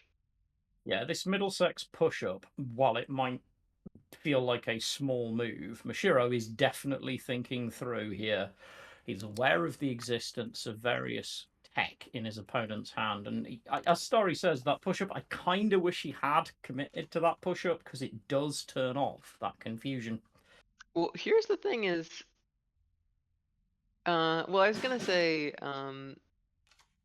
in its current state, it turns off confusion already because no matter which one of the two you pick, the other ones can be guarded. That's true. However, it also means that they're able to attack with the KV beforehand and make it live. So, but we don't see any of that happening. Instead, going for draw on the attacking the colonies rather than the health, and I think that's As of this current moment, I think it's a good play. As of this current Yeah, moment, it seems like the thing that you really need is cards. I'll say it. I've played a lot of this Soviet Japan, sorry, the Soviet France style list, and in that board state, in Taboo's position, it's the play I would have made. I think you just want to dig. You need to find some more tools and effects. This Tiger Cat is gonna loom large again. However, and this is Looks going like to it be pinned the again. same unit.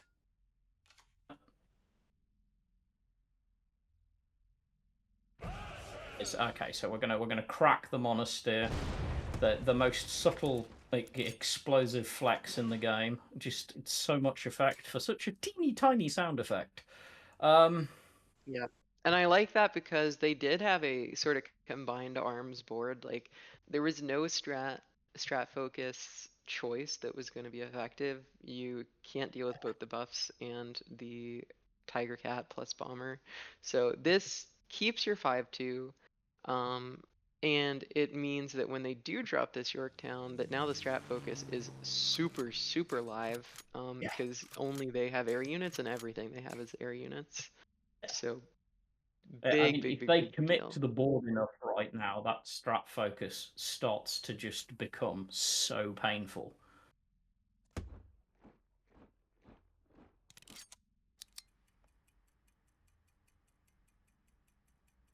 Yeah, Taboo is making his way back.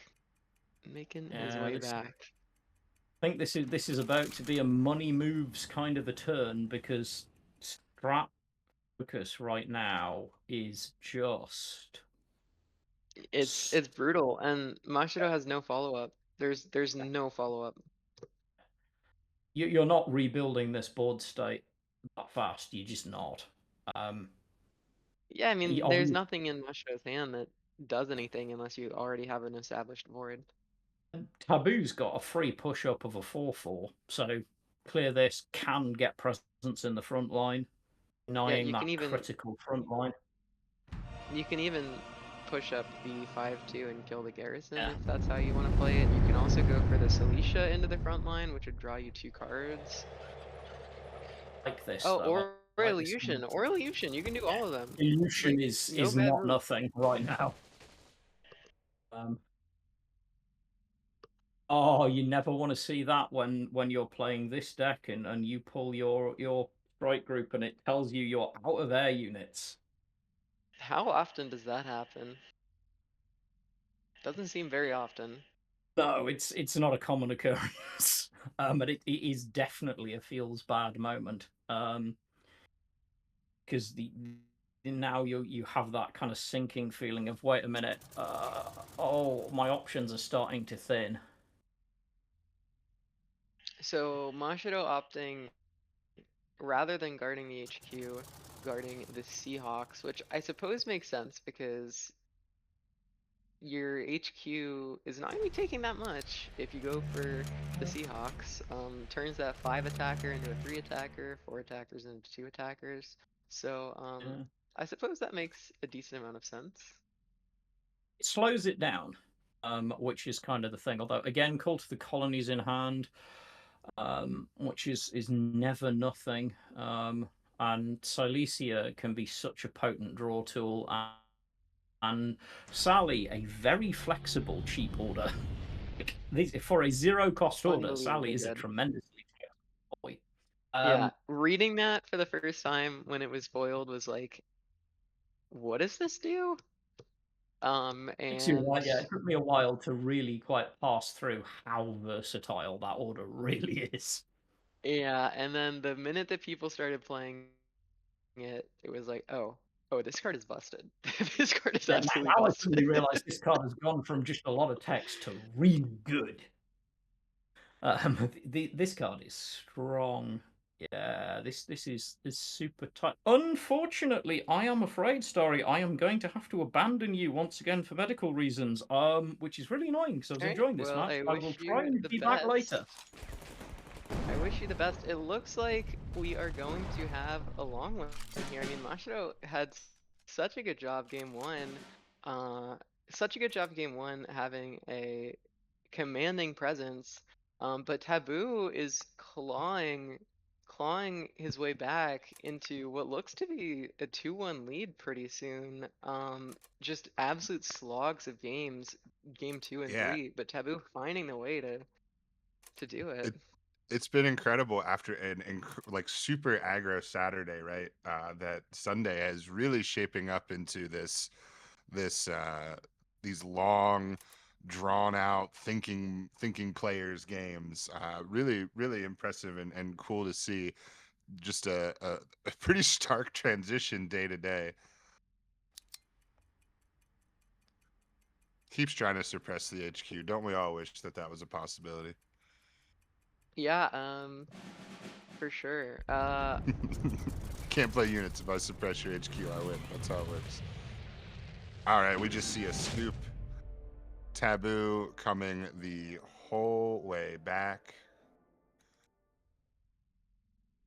Yeah, Taboo has done a great job fighting through absolute slogs for the last 2 games to claw back into a commanding 2-1 lead. So, um, definitely still any player's game here. But as I said in the For beginning, sure. I think for Mashiro, the 2 decks that you got to be worried about are the Jagro list and the Soviet France. Or did I? No, I guess I mentioned all of them. So I guess it's hard for me to take too much credit. But yeah, I think the Soviet France is it's really solid. Even with resistance, the resistance pins were on like not the best units at all. And yet it Right. still was really effective. And Taboo, of course, the more experienced player, right? Taboo is no stranger to a top four and to some really big games. Probably has maybe the longest resume in this top eight uh, and has maybe the longest sort of base of high level play, of high level games. And that all certainly does matter. A lot of that is in a different meta where, let's say the game was played maybe completely differently than it is now, but of course, still just challenging the brain with all of those situations really creates the player after hundreds and hundreds and hundreds of games. Yeah, and Taboo, because they're going second, they are not going to get those fiat buffs realistically ever. It's unlikely that any of those fiats are ever going to get the buffs. Which means that it's going to be a lot harder to push through the guard, to push through the garrison. You can put all of your resources into a big Maki, but it definitely feels a bit awkward to do so. Yeah, and this is definitely where this deck doesn't want to be, right? It doesn't want to go second at all, and it certainly doesn't want to go second with what would otherwise be a great starting hand full of these little fiats. But I will say for Taboo, this might be a tremendous deck for him to be on with 2 chances, right? If he does not make it through this game, he of course will have that pivotal game 5 where he will still be playing this deck. I'm not exactly sure what would Mashiro have left. Uh, I can't remember what his first win is on, unfortunately.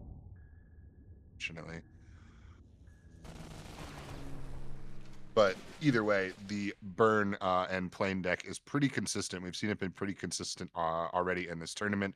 It's been consistent on ladder for a long time as well. So you can bet that that is one that he is not only comfortable with, but can envision at least going 1-1, if not just winning this match outright. Going to be hard, Hmm. though, with all of these guards. Seahawk down while your fiats are at 1. Not cool. Yeah, certainly not. It looks like it's about to eat a suppression, but Taboo definitely has the challenge of trying to figure out how to push any kind of damage through. Deciding instead to just go for the value plays for now, but that's not a game that you can win when you have such low threat density. You have like the 4 fiats, you have the 4 Maki, you have a Salamander, 2 Henschels, and maybe like a Schutzen. That's like around a quarter of your deck. It's around a quarter of your deck. That is very low threat density for a deck that is not a control deck. Like it is an aggro deck, it's a burn deck, and so that's very low threat density.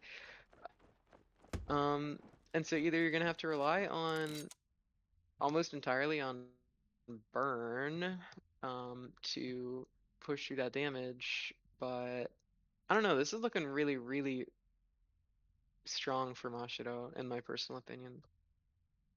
Certainly off to a great start with a ton of health on board with all of these fat units sitting with big, nice health pools.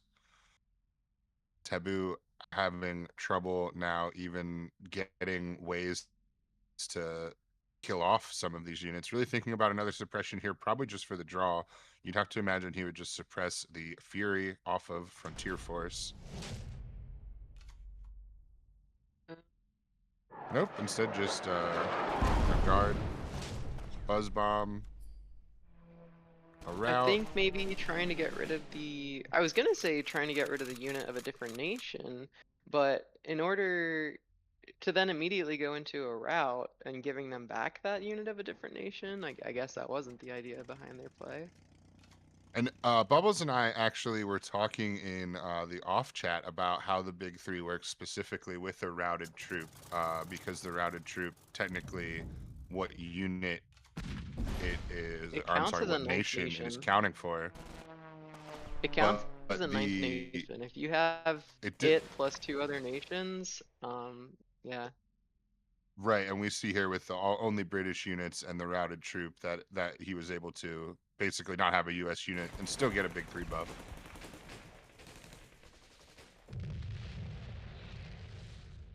And that'll take the game very, very, very quickly, as Mashiro will tie the setup, able to just put a lot of stats on board. Suddenly those garrisons with a big 3 from, as we said, a routed troop, which makes it all the more interesting, is able to For just sure, make yeah, all we're gonna those be... garrisons It's gonna be super offensive threats as interesting. well.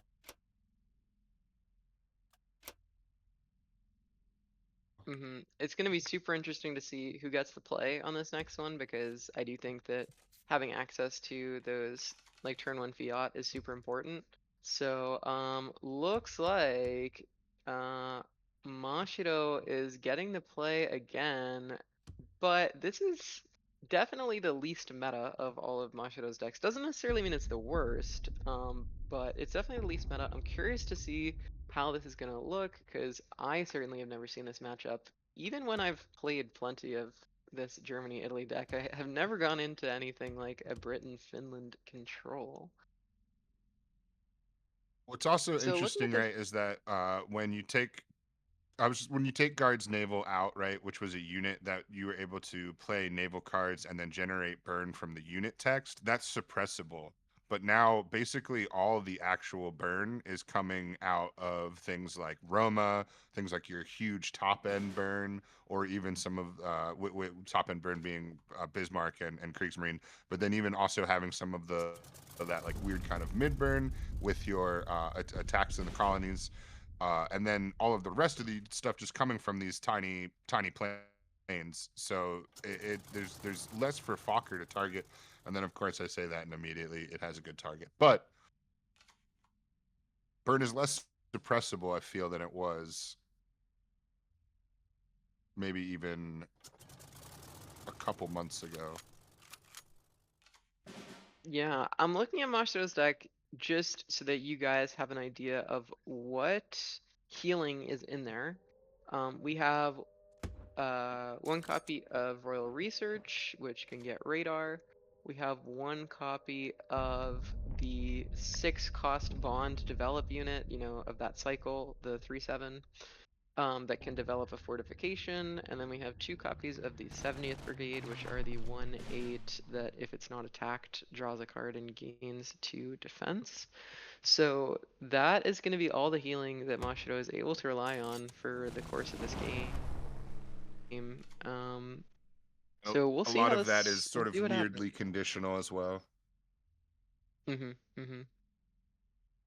Certainly easy to, with a deck of small planes, be attacking the 1/8s, the 70ths.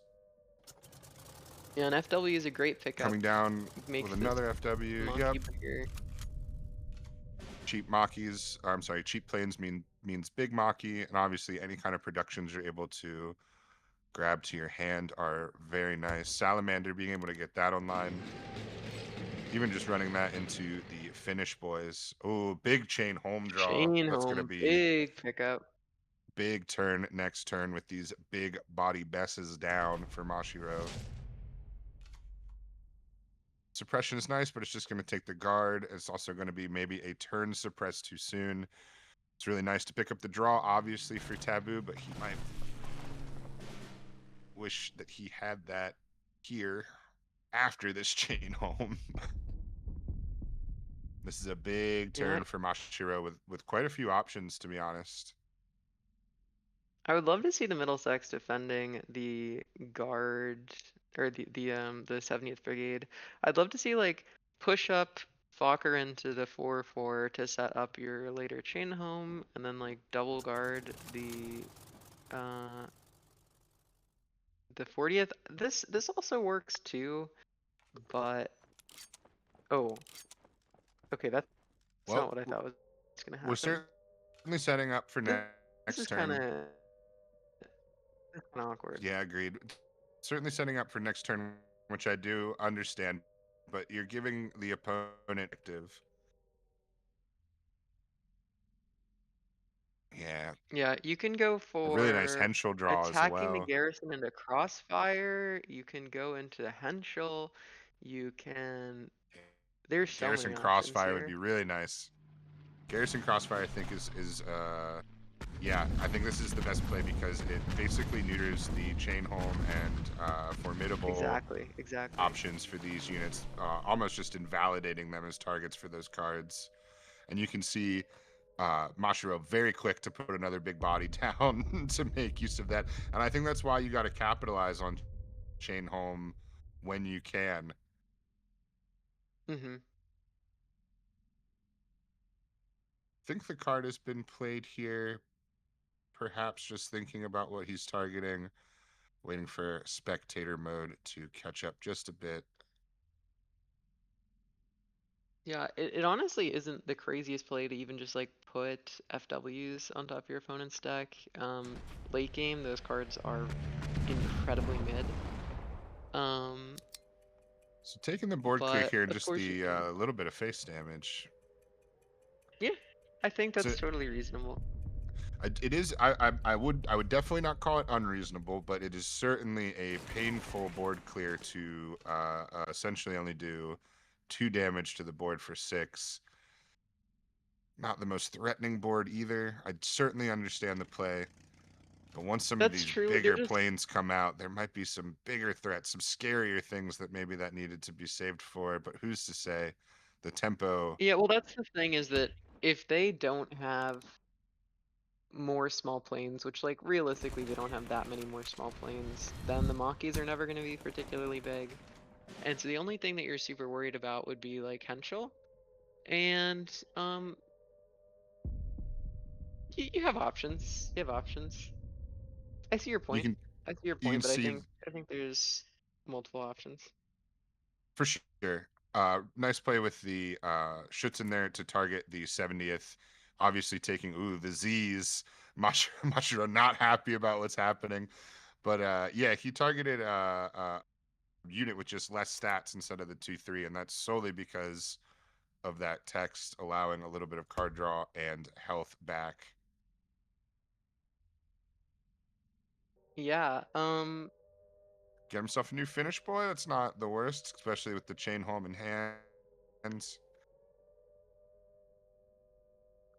Thinking this one out once again. Both of these white deaths not too useful.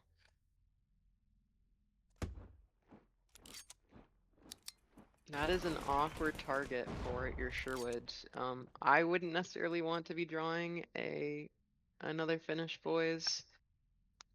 Um, but it is a decent chain home target, if nothing else.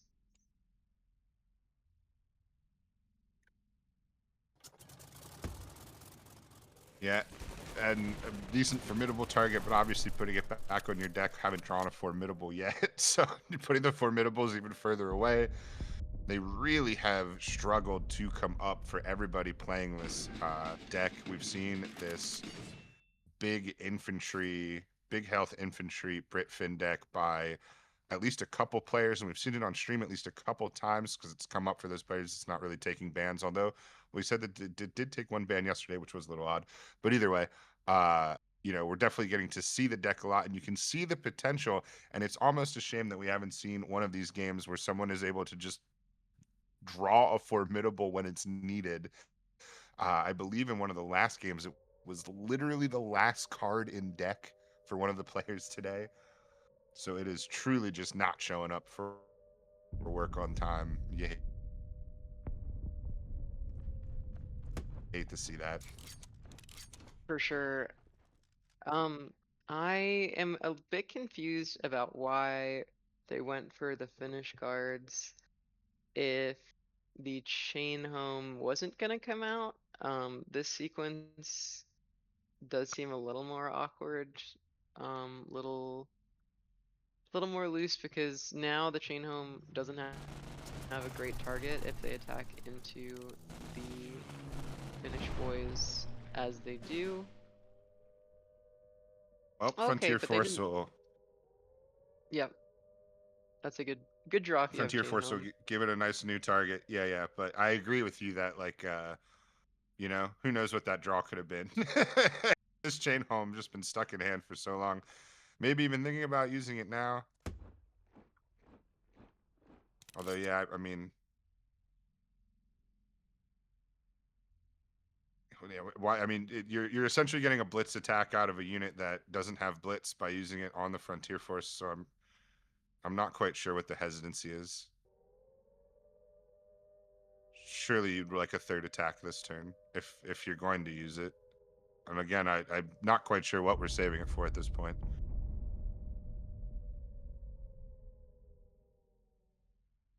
Yeah, I mean you can clear the 4/3 before you go for it, so it guarantees clears the Henschel.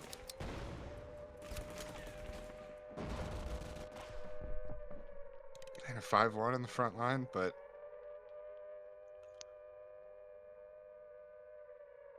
very interesting play. I guess I understand, you know, the tempo of the 5/1 in the front line, but yeah, truly not too difficult to. Didn't put all his eggs in one basket though. Retains, you know, a unit with Fury even after this suppression. Although the I'm garrison very was surprised to suppressed. see the garrison being suppressed inside of the Sherwood, or even the finish Frontier Force, boys would yeah, turn it or even the to finish boys. a Honestly, 2/1. it's Finish boys the would least make it a desirable target 2/1. for my suppression personally, right? And then you could just take with Salamander, but you know, it is a burn deck. We got to get rid of guards. Coming here with heavy burn, able to get in with the Salamander. Going to be able to continue to get in with the Salamander. And at this point, that's a 3-turn clock for lethal here for Taboo to take this third place match. Yeah, I mean, I didn't think that it was possible, but Mashiro has found a way to dump the hand, which means that Taboo is not going to have the resources to, or sorry, that Mashiro is not going to have any cards to worry about for Taboo's Enigma. So Taboo's kind of just like on what they got. Um, that is not the Yeah, this is craziest going to draw be in the world. a very interesting race, and that is going to basically make sure that Mashiro cannot win this race. Oh, and they draw because they used Aroma last turn. Is that right? Uh, yes, I believe so. That is definitely a much more obscure interaction. Great call. That's obviously going off face, or no, not even off face. We have the 3-turn clock and a 2-turn clock is fine because you would have been a 3-turn anyway. There's no way they'd let the survive. Now their garrison Mashiro unit. So we're somehow, if a little Mashiro can back with guard. find either radar or the develop infantry, I think that they have a really, really high probability of winning. But Oh, that's a there's the Roma. Roma. That's crazy. Right after It's an having the exact garrison be 4 played. damage, exactly when you That need it. is. That's one of three cards in the deck that do exactly 4 damage there. Of course, you have could have just drawn Bismarck at that point as well, so there Well, certainly that's were one of the three options, I was right? talking about. Yeah, Oh, there's sure. Bismarck and Tirpitz and the second The Roma last because they already Roma. used one. So yeah, that was it. Unless you found like Buzz Bomb into attack in the colonies very specifically, but yeah. Yeah, certainly the burn deck is a force to be reckoned with. And once again, unfortunately, the deck that really relies on those HMS formidables, they're just not, they can't, no player is able to find them. They're in the bottom half of everybody's deck. They're the bottom card of everybody's deck, apparently. And that's just going to be real rough when you're playing a deck that is half burn and half wide, right? Because of all those little planes Yeah. or Yeah, and however it's sort of trying to make its bones. yeah, and they're wide in a way that's very weak to formidable, right? So I think you make a great point that the formidables are super important, but I just wanted to see one go off. But we do have a card reveal for you coming up right now as we get ready for the newest expansion. Why don't you take us through it, see. Starry? We have the 36 Kodschützen. A 2-cost 1/4. When a friendly German unit moves into the front line, give it +1 attack and -1 operation cost. This combos so perfectly with that other card that was just revealed. It's clear that this is the archetype that Germany is going to be moving into, where you're looking to push up those units. What I also love is that it looks like the US units from this expansion are in a similar vein of being very aggressive, low cost, and looking to take that front line ASAP. And I love that we're seeing what looks to be a potential return of US Germany or Germany US frontline.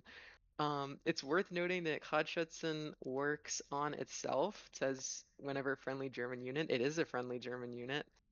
Um, yeah, I think that like a Germany US frontline list could be in the works, and it looks like an absolute blast to play. Super excited about this card. What are your thoughts, Sanatron? Yeah, I mostly would just echo exactly what you're saying. Germany is going to have a lot of really awesome light infantry tools. Of course, I believe Jaeger is still around as well, right? So, like, there's even still draw options with light infantry. Of course, 22nd is always around as well. And once you take that front line for draw options, you, of course, have your small blitz tanks. I think that this could enable Heinz back in a very fun way, right? Mm, A fast Heinz deck where you're able to just get some tanks out, throw that down, and then you throw everything into the front line, maybe even fast Heinz the front line. You can spend all of that money just setting up a fat attack, and then the fat attack is free because all of that got the operation reduction as it moved up. Obviously, Germany super happy to see anything that can help its little tanks as it has basically all of the best little tanks. yeah, it's worth noting. It's half of Lota, right? It's half of Lota and also gives them +1 attack. So if you push up like let's say the 1/3 smoke screen, suddenly it's a 2/3/0 operation cost. It's part of Blitzkrieg, part of Lota, and it frees up the ability to maybe play a different secondary other than Finland, because you're really only in Finland For for the Svard, right? Lota. Yeah. And if So you can yeah. get any of that from a different card, then yeah, you might be right. We might be able to see some really fun Heinz varieties. I'm hoping for Japan. But let's go and take a look at our bracket now that we have our finals set up. Starry waving goodbye as we will swap in Master Bubbles here for our finals. Hatchiman versus Sai, two players that have had some really great tournament showings as of late, especially in 2025, making it to the finals here in 2026. And of course, our third place match that we just saw, Taboo taking home a really nice bronze medal right after these Winter Olympics Bubbles. What are you expecting to see in this finals? I'm expecting to see some good cards. Cards of a K there. Of course. I expect a good finals, a good showing from both our players. I also do want to say afterwards, we do have a third card reveal after the finals. So even after the games are finished, make sure to stick about to catch that and see what happens. But yeah, I think Dare going I into say these the finals, biggest card reveal of the day? Dare I say? I think it may be. He dared, he said it, and Both. it I might both just dared and be said. it might be one worth waiting around for. But yeah, so going into the finals, I think we've seen a lot of decks coming and trying to make their mark on the meta. We've seen things like this Brit Fin deck, which struggled to really make itself worth. The HMS Formidables, like you say, not been as reliable as you want. And I think going into these finals now, going into the final games of the day, we're going to see a good idea on what the meta is going to look like going forwards.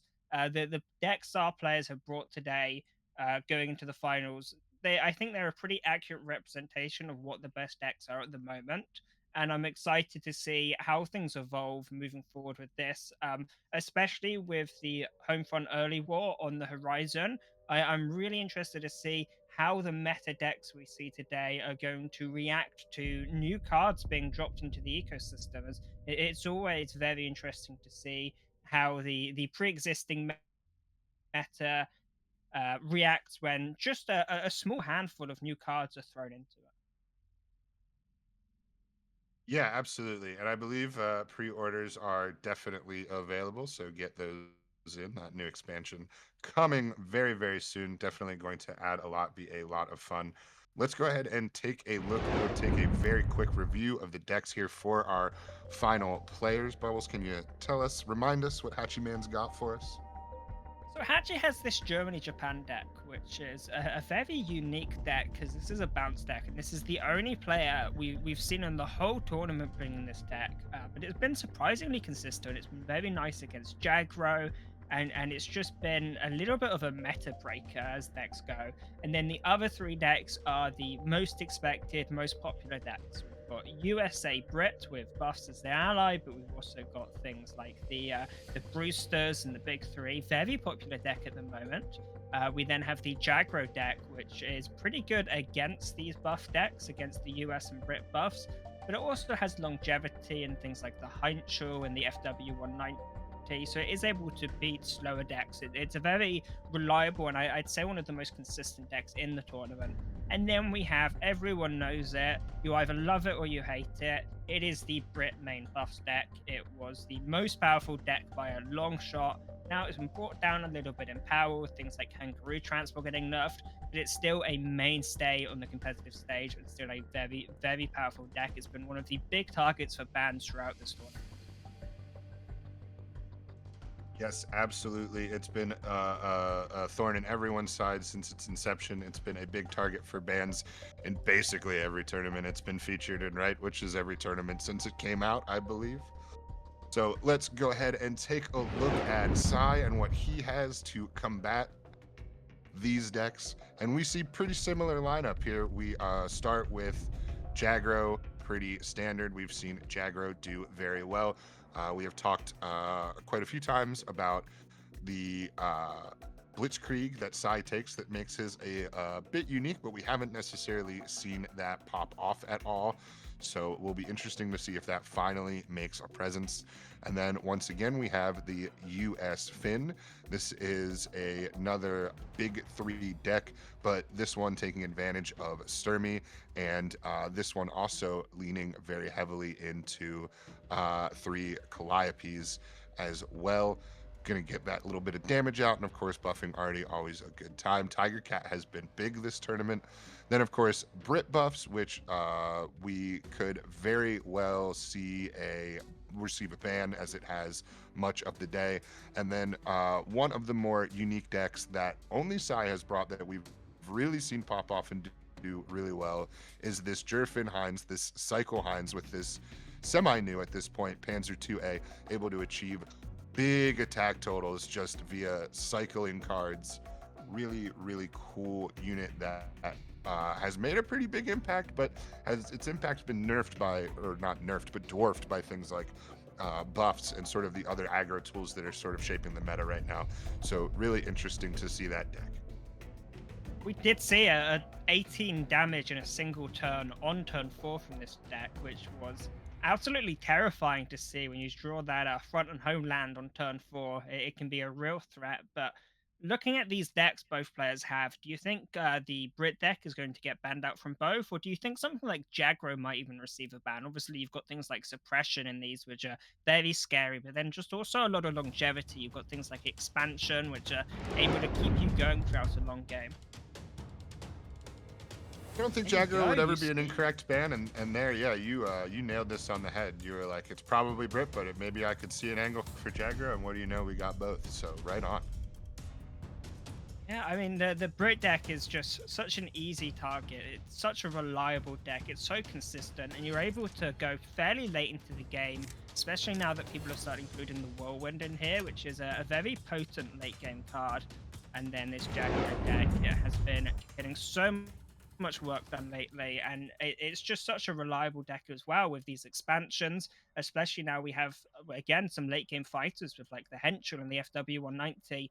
I think these decks are both very obvious targets to ban. And I'm very excited to see how the leftover decks fare up against each other. We have a little bit of a clash in philosophy with, the Fin ally versus, well, not Fin ally, quite simply. Yeah. Yeah, exactly. Which is really interesting. That version as well, the Sturmy makes a pretty big impact and is, I think, a very valuable unit. Provides a ton of value.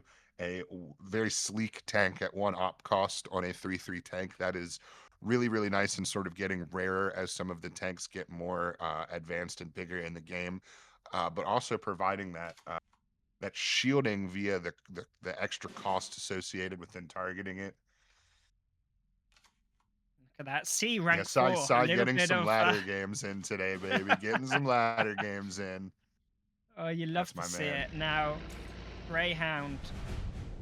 Gonna give a That's unit nice. here, as otherwise it was just all orders available for Sai. Hatchiman has a pretty strong hand here. Does have the Panzer Grenadier, which can end games incredibly quickly with this Kanazawa, as you get 5 damage for every time a unit leaves the battlefield. It can be very scary. I do wonder if we're just going to see the Calliope roll the dice a little bit. You're hoping both go face or both go into the unit. There you go. That is the Both go into perfect the hit. If you unit don't is get the that, yeah, yeah. absolutely. And now Hachi has to make a decision, can go for the Kyoto to just take this artillery away, but it's a fairly easy trade for Sai to start beating down. If you're going to go for the overpower, you almost want to do it right now so that this unit doesn't reach the front line. Because once the Greyhound reaches the front line, you cannot overpower this Calliope anymore. It certainly feels bad overpowering a single target. I'm also interested just going for the Buzz Bomb here. It gets the job done and very credit efficiently too. Yeah, remember when you're out there, you can actually buzz bomb units. People will lead you to believe on ladder that it's only a card that goes face. But it is allowed. You are allowed. I give Oh, you sorry. permission. I meant V1 flying bomb. The V1 bomb from the research. You're right, because the buzz bomb is the 1 credit order, but they're both little flying missiles, so I get them a little bit mixed up because they're the same sort of thing. Yeah. Now, looking at the hand, I don't even believe that. I'm not sure. Does Hachiman run buzz bombs? I don't think No, so, it right? doesn't run buzz bomb. It Right. was just a So, mislabeling. yeah, I took your words and ran with them. But obviously, Sturmy, great draw when you're struggling to find units. Order. Able to find one of his best. The You shock, should the extra cost, the sleek tank. It's just an absolute machine. But I never trust the word of those Brits. I'm telling you, Woo! we're a sneaky bunch. There's another Sturmy along with the Lotta Svard. I Second mean, you Sturmy have and to a Svard go. is really nice. You have to go for the second Sturmy, and I feel like it is also the time just to get that Svard down. You've got a second Svard for future buffs after this board has been cleared, but I think it is just the time get the My first buffs going down. My thought is that maybe he doesn't want to, or he really wants to be able to knock out the Panzergren, because with this even one cost on the Calliope, you unfortunately are not able to fire it. Sets up But not with a the great trade for Hachiman, but it does feel a little bad. But he's to double trade into a Sturm, he has to spend 2 extra credits, so that's also awful too. Yeah, you can't afford to trade into this story right now. We're gonna see the synthetic oil. It's gonna be 10 additional credits next turn. Big play. We're gonna see big money from Hatchy. Wow. And more orders. I mean, Both Svards, and both we can do it. I'm not sure if he has 2 or 3 Svards, but he's drawn with just only 16 buffs.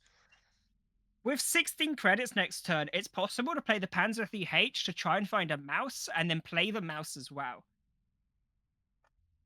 So Which would we be could even truly, see a truly mouse come devastating. down next turn.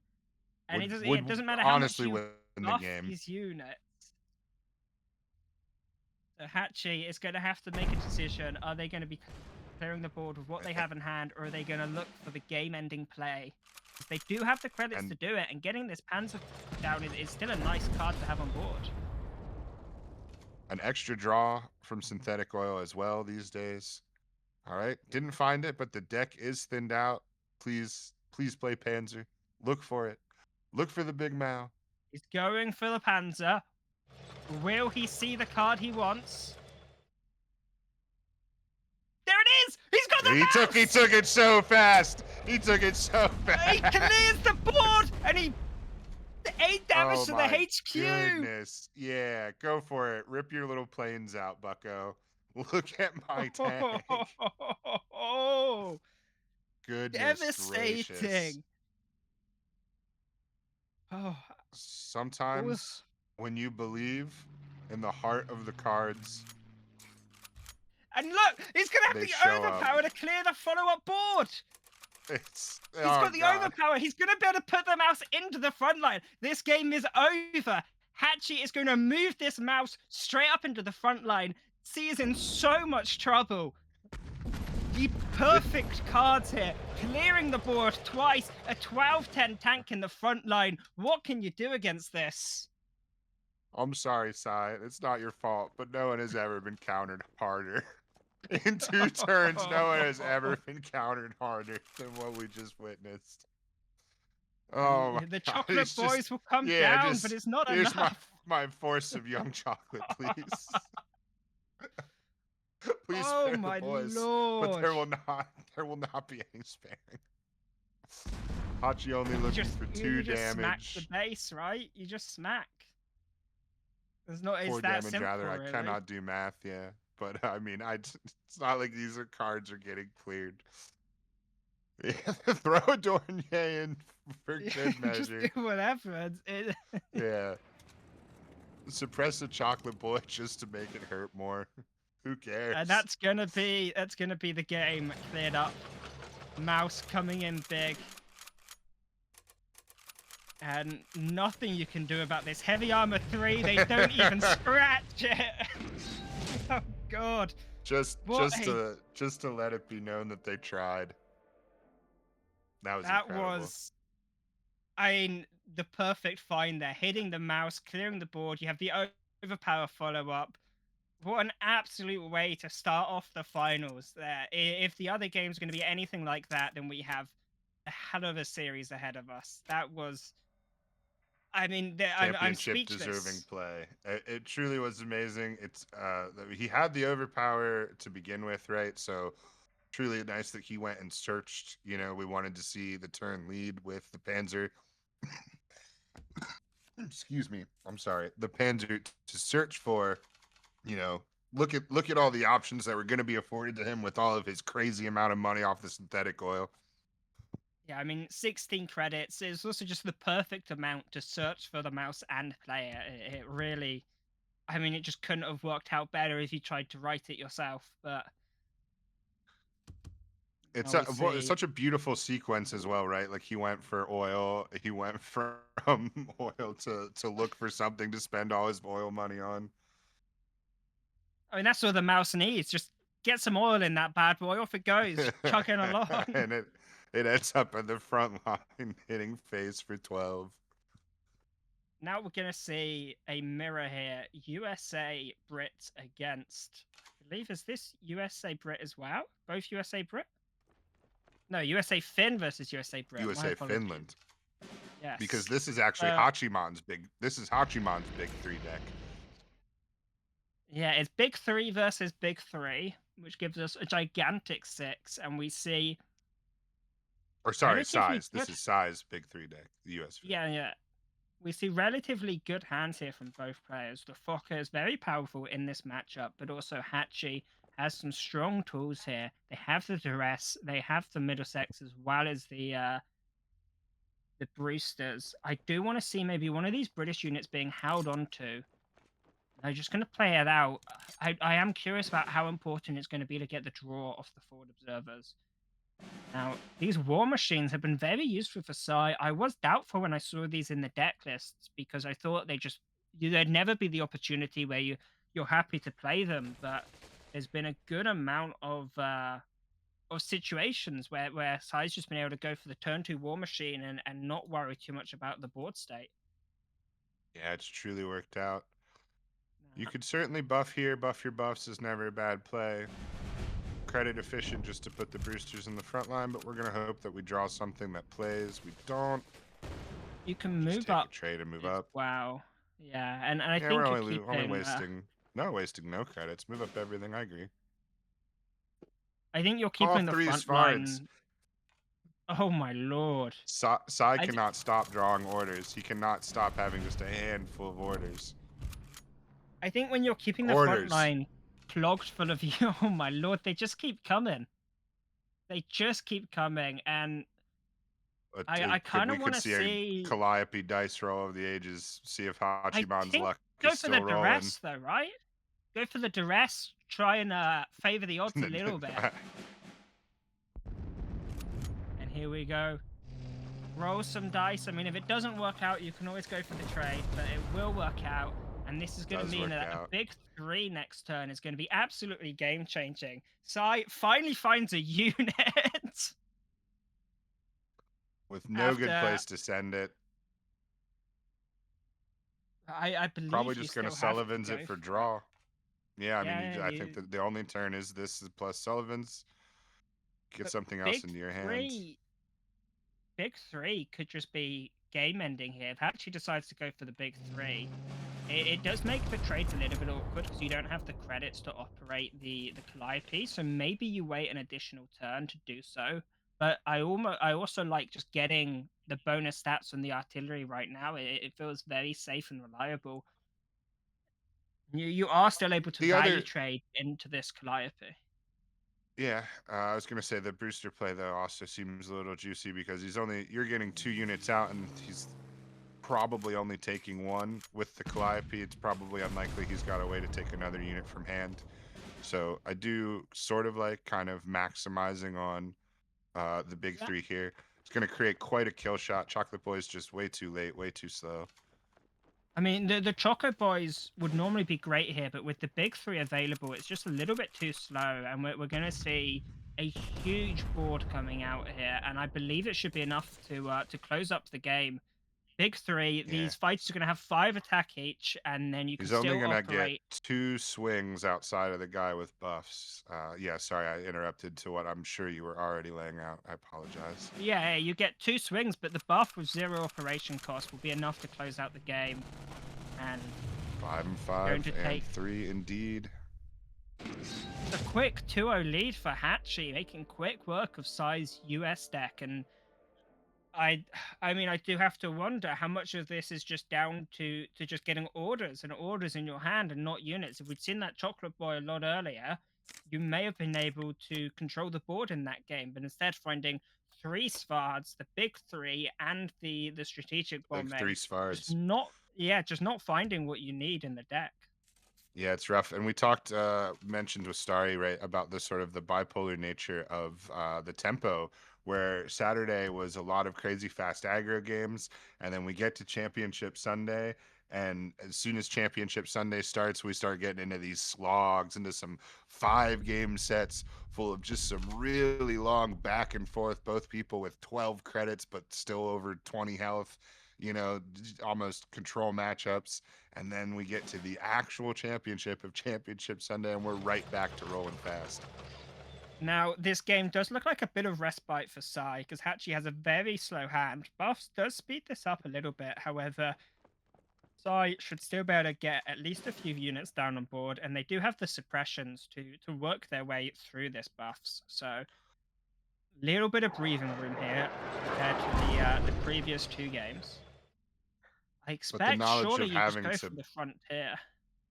Yeah, yeah. The knowledge of having to beat buffs 3 times in a row is certainly an extremely daunting task to be occupying Sai's mental space right now.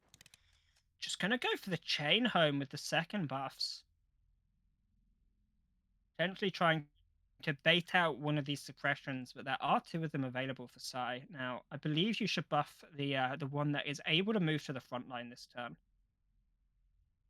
And then you can also occupy a fairly intimidating unit in the front line. We're going to see essentially a 5th Rangers for attack in the front line. It's slightly awkward now for Sai to play around this. See the 259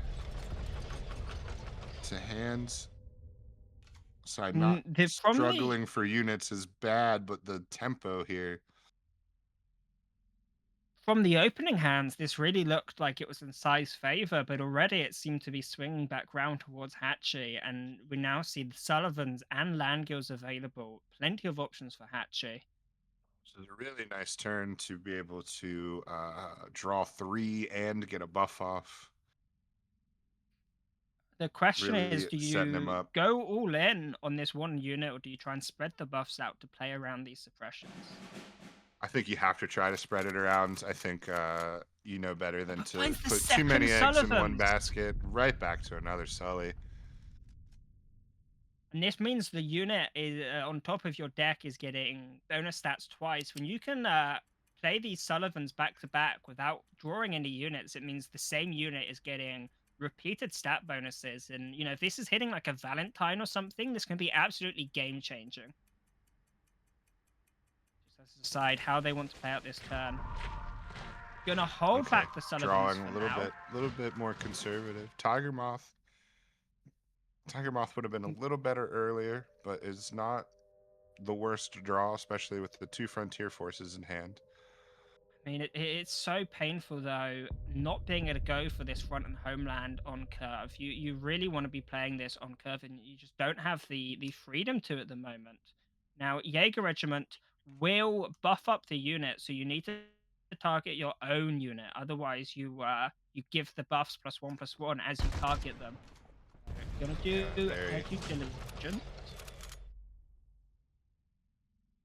Even suppressed, this buff is a threat. The Tiger Moth can make it a 4/4. And with the Sullivans as well, it can make it a 5/5. And 0 operation is still very relevant here. So even with a suppression on it, it's a relevant unit still. Now, this might give you the freedom to go for this front and homeland. But it just might not be enough. Yeah, still does not feel great. Thinks maybe that might be his only chance back in here. I mean, you can do some very explosive stuff by holding this back and going for a big draw soon. I would have almost liked to see the SD come out there just to buy a bit of time. It feels very bad floating a credit in this situation. You could have also gone for a suppression on something, maybe on the guard, just to ensure that even when this garrison's in the front line, you can effectively trade. Or even the Frontier Force that's been buffed by Sullivan's when it was on top of the Yep. deck. It is also, of course, sitting on Fury. Not a time to draw fast Hinds. Jag Bomber, very powerful here. This does mean you can also draw from the suppression. I do believe it has to be the Jag Bomber. Bounce the Frontier Force. And where is Yep. this suppression going is the big question for me. Could I think it also should go hold to the the other suppression. frontier force. I think you could, but I think you have to draw. I think it should go to the other frontier force, but maybe the buffs in the front line is going to be what receives it because it does have that little bit of extra. Oh, buffs in the back line. Obviously, that is a great call as well. I think Make my sure brain it thought can't that might have get. been another garrison. And you might be confused that why you suppress something that's so far away, but you've already used 2 copies of suppression. So it's really important now to be aware of the fact that you're unlikely to find more copies of it, and that a super buffed unit could be a real threat, and Truly you just can't invincible. respond to it in the same way.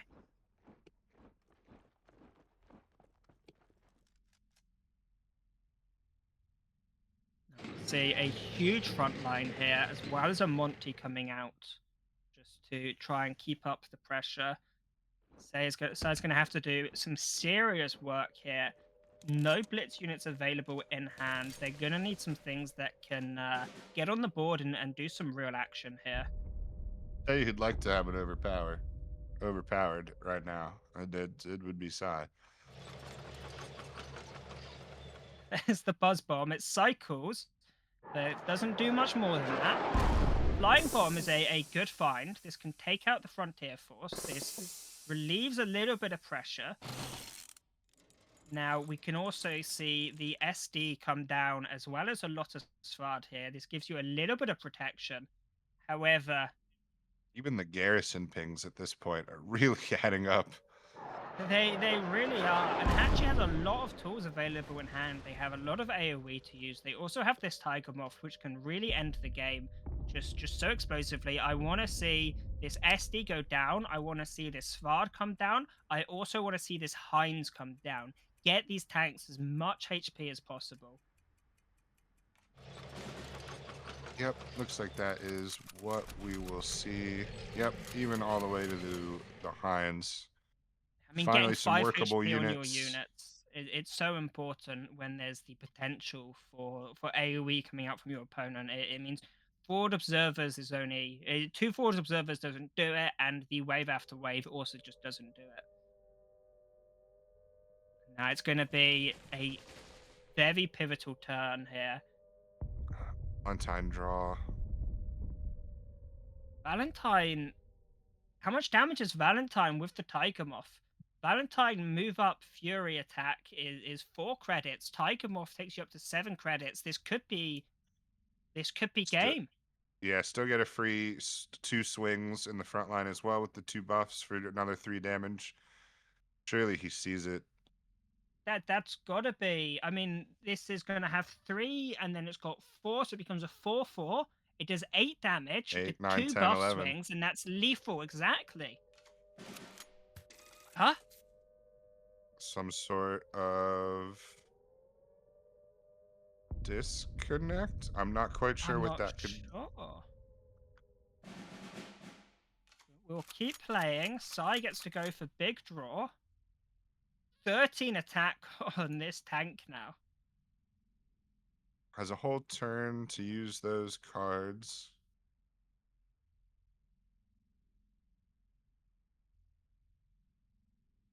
To figure out the best way to clear this board and push up. Yeah, he's actually asking right now if he's allowed to target a unit with Buzz Bomb. No one's ever sure. You can, I swear. Yeah, it's possible.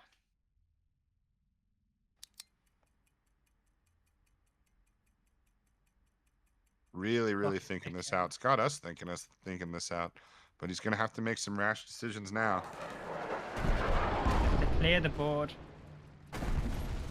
And if he takes the front line, yeah, I mean, I don't know if it was a disconnect. I'm not exactly sure what happened, but that lethal play is gone. This is a whole different ball game. I mean, it actually still has a lot of tools available. They're not able to go for the wave after wave combo. You neither really Valentine now as well. Sorry, I'm sorry to interrupt again, but with that full pass, neither Valentine obviously gets any kind of activation with no British infantry the turn before. Tiger Moth How is he gonna Tiger come Moth? down now. And yeah, you're absolutely right. You need to get a British unit deployed. It also means your forward observers will draw you cards as well. So it's really important to get a British unit deployed.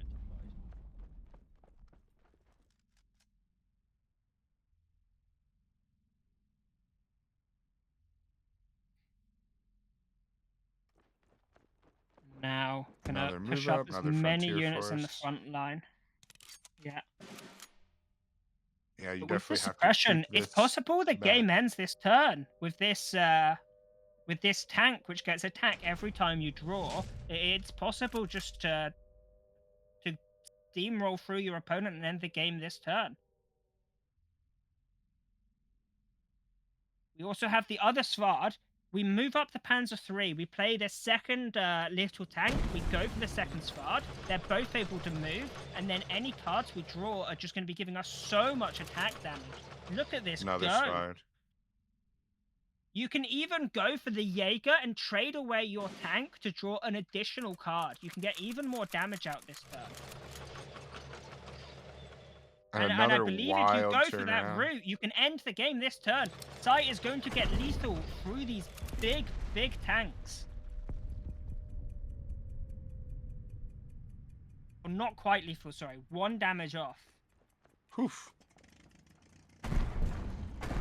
And Hatchi down to 1.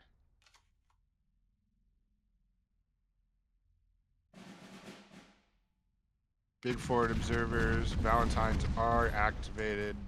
I'm not sure how he gets out of that. Oh, yeah, of course, that's 8 damage to the, or I'm sorry, 6 damage to the board. My math really struggling this morning. But But the a Panzer Panzer! II, classic Panzer IIA. Oh, he comes Sorry. in and he finishes off. Sorry. We have to assume that was some sort of connection issue for Hatchiman, as he truly did have that game won.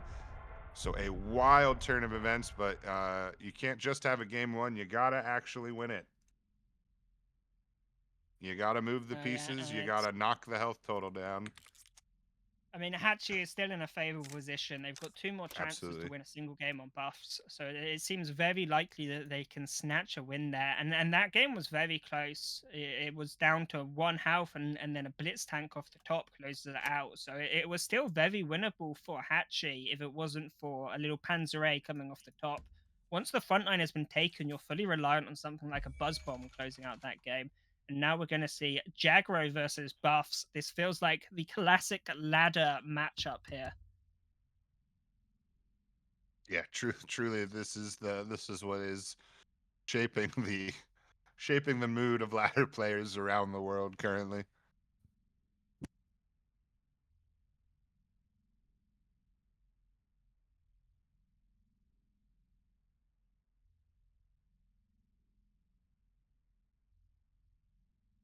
Hachi hopefully trying to find a buff here, hoping for a buff.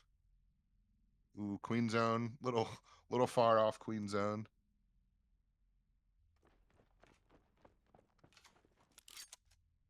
Now, good hands here for both players. The quicker units like 15th Cavalry aren't so powerful when your opponent has these 1-3 units, so more than happy to play slightly slower with the Sibo.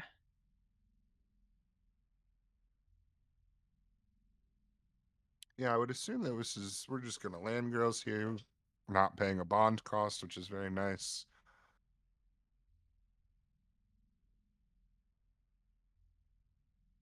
Garrison and buff and draw also, not a terrible turn.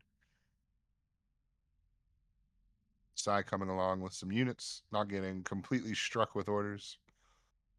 Looks like he is going to be able, this is perhaps maybe what Hachiman is thinking, to deny the expansion. Maybe you move the guard up and buff it.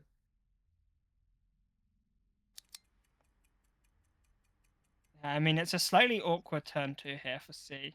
The turn 3 onwards is where things really start to work out for them, and just gonna go for the Langles instead. This does allow the expansion to come online. Yeah, once I kind of fully analyzed all the possibilities of the turn, I think my favorite was to just move up and buff. You still get to draw 1, and the draw denial is certainly going to be helpful. Sai doesn't take it, but Sai doesn't really need to take it at this point. Now he's going to be able to get it when he needs it pretty easily.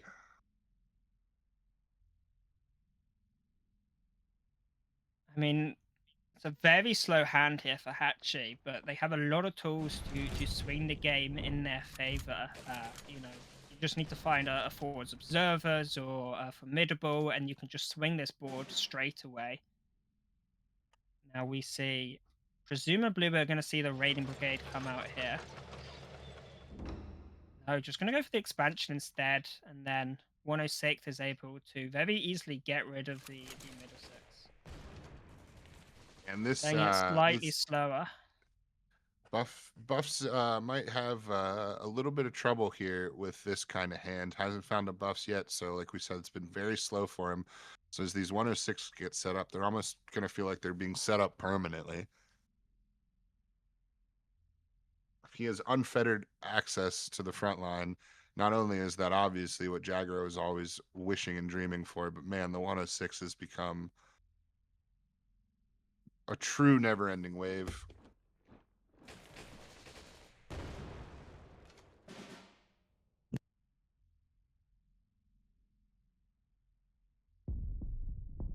A lot of options for Javelin Sai here. rifles.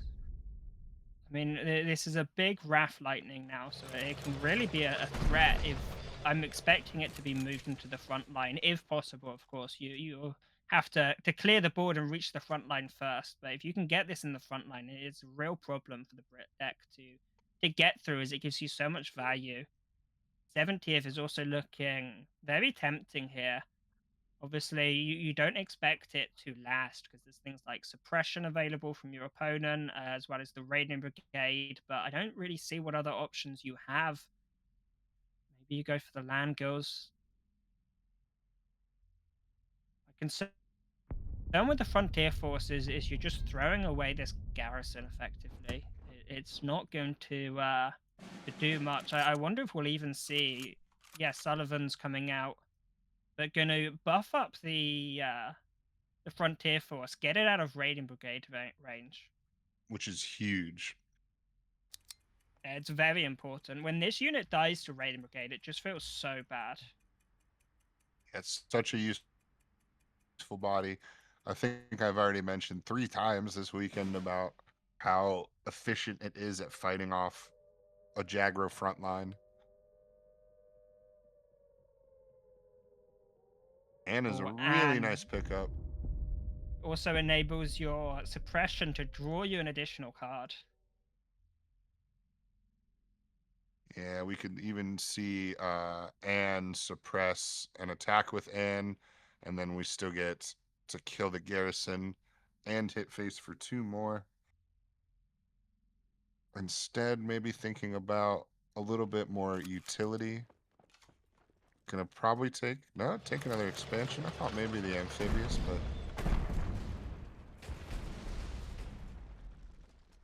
Just going to apply as much pressure as possible. pretty nice as well. Chain home is a good find Could here. it could be a very big chain home. I think the only downside I see to this chain home is your unit is already killing everything on attack, so you may even want to hold on to it and play it on something that doesn't have 3 attack already. Yeah, I think it definitely he wants to pair it with 70th Brigade. Unfortunately, then would not enable him to then make any attacks. Looks like the duress is likely to come out here. I'd almost be tempted to go for the Langles as well. Try and find some AoE to properly clear this board. Just going to get rid of the Type 93 first and pull start a lot of mopping damage up out of that this front board. line. Yeah, start mopping up the board by going for the trades. We may see the 70th come down. We may even see the Mustang. No, I think I rather like this line. Even if he attacks into the 70th, it's likely only 1 damage. Yeah, you can go for Maybe the 2 if he chain really home as well. prioritizes it. Yep. So oh, but of course we forgot, or at least I forgot. Sorry, the raiding brigade in hand's going to make quick work of that as well. He was able to buff up from tier 4, so not have to worry about that. But unfortunately, I mean, you just you can perfect only play answer for a around it 1/8. to a certain amount, right? If you're Hatchy, at Yeah, some point you absolutely. have to play a unit that can get killed by it. Another Frontier Force, and this one has also been buffed by the US Sullivan. So very nice find here. You can also go for the chain home on the garrison itself. It'll After be a you clear the front guaranteed. line. Yeah, it'll be a guaranteed trade on something, and it is just a very effective way to combat this board. And like you say, you can clear the front line first as well. Instead of going to go Get a for the lot of man kills, tempo back. looks Yeah, like opting instead for a longer play. Reaching into the future a little bit here. will take the trade. Panzer I 35T think that's is the a nice third find here. 35T, I believe, for Sai in the top half of his deck, which is a really nice roll. I mean, the Anne has to surely come out. You need to start generating some pressure, and the Anne is the way which does this most effectively. There is the Wrath Mustang available. There's also cards like Forwards Observers in the deck for Hatchiman, but at a certain point you have to just bite the bullet and start trying to apply some pressure. Yeah, and since you get the 2 face damage no matter what, I wouldn't even mind attacking the Frontier Force with it, knowing what this deck is going to be trying to do. Yeah, he thinks exactly that. I'm still getting a little bit of face damage, so let me make your plays a little weaker. Yeah. And now Hatchie has to decide how best to combat this board. The Wrath is the pretty obvious way to deal with this this Anne here. We can also then see Frontline traded away and can even move up and go for freedom on the moved up garrison there. I think that is a very proper line, probably what we will see, but it does speak to how much trouble the players of this deck have found in finding really nice chain home targets. That works out pretty well. Now we can't take care of the Anne this turn, which is a little concerning, so we did roll Just the gonna dice a little block bit it with though, that it one. looks like. Yeah, Just which gonna isn't a put bad call. down. And look at this, it's an 8/7. It's such a Huge threatening. Mustang. And I mean, it can get suppression, but even when you suppression it, you're getting a draw for Hatchie there, because whenever this this Mustang is targeted, you get a draw, and it's still going to be a 5/4 fighter. You even turn off the ability where it makes the non-British cards cost more, so Hatchie not going to Exactly. be too upset about that. There's another suppression. You have 3 enough suppression. You suppressions. don't need more of them. I think this is correct. You target the Mustang last unless you find something. Now you Honestly, can now go even for the pinning the just double Mustang would pin be a it. nice tempo play. I Does mean, he have the you've other got one as another well? one in hand. Yeah, far Okay, I left. couldn't see it. Yep. Beautiful. It's very well hidden, but Then you truly give we Hatchie just some draw. But I think it's worth it, right?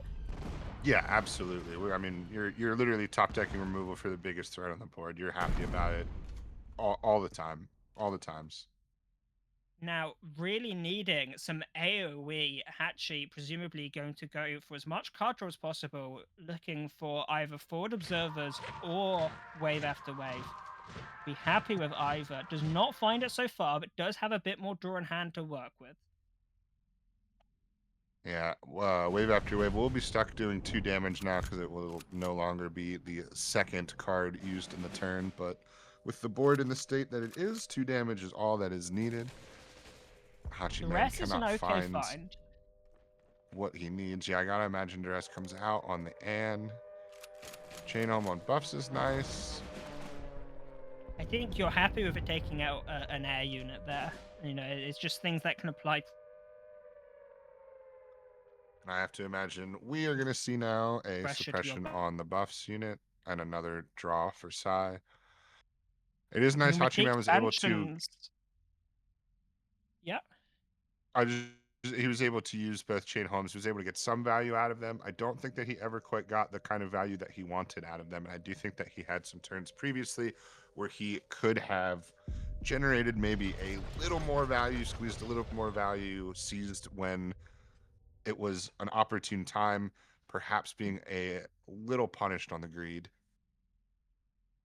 Oh, but look at this. A huge 35T can move up and apply so much pressure here. And it's going to put Hatchie in the situation where 106 can start threatening lethal.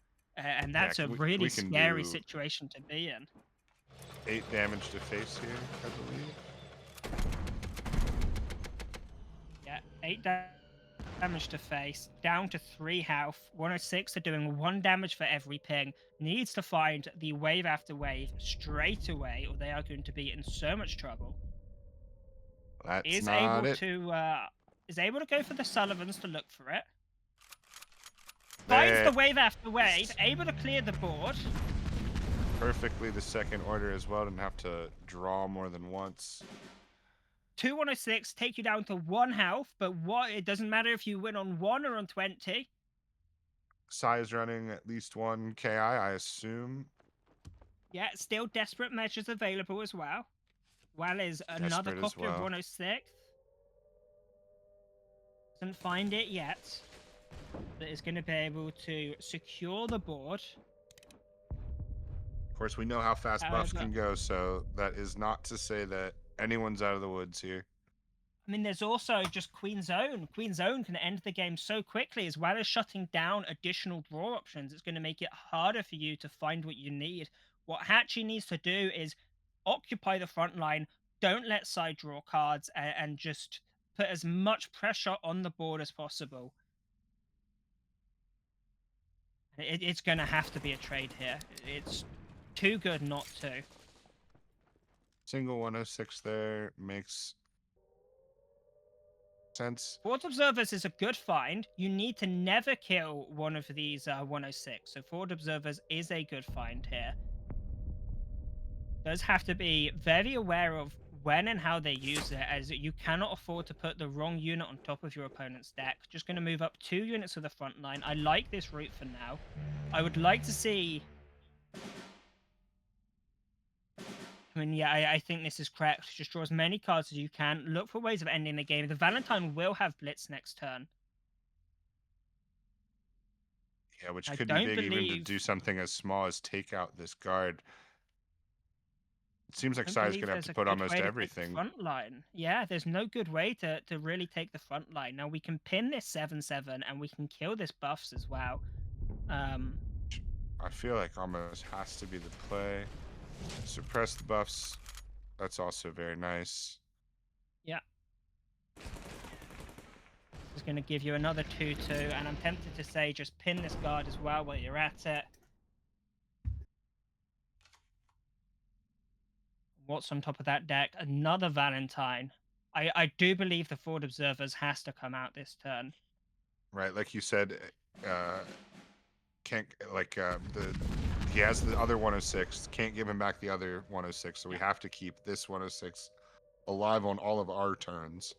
Formidable is a dead card right now. If you play Formidable, you will give this 106 back to your opponent and lose the game. I believe it's just got to be Valentine's applying as much pressure as possible. You can go for the Tiger Moth as well, just to keep up this pressure.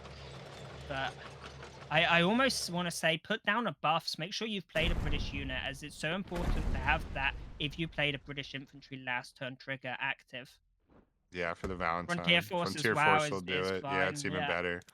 Can move that up as well. Just continue the pressure, And we don't have anything to hit from hand, so Buff Wagon's not going to help. Not able to quite close out this game. And there's going to be no way to take the front line to draw. So it's going to be, if there's a 106 left for the double 106s, Desperate Measures, as you said, both of those are options. Big Plane at this point is going to have to go through guards, and the best part about garrisons in that regard is that they don't do any damage, so you don't have to worry about the destruction effect if those are your guards. Down to 1 health here. Yeah, it's gonna be a top But deck I game for believe. Sai to Hold on, try to is this stay in the game set. here? With the Valentine moving up as well as the Tiger Moth, I believe Hatchie can close this game out.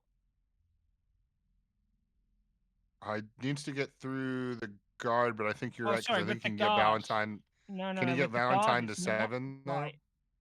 No, not quite. With Tiger this Moth's gonna get guard, it to it's not game. 5. But hold on, with HMS Formidable, Like, you play the he's Valentine got to and the win this HMS turn. Formidable. Yeah, that's true, but he It, would it have to win this turn.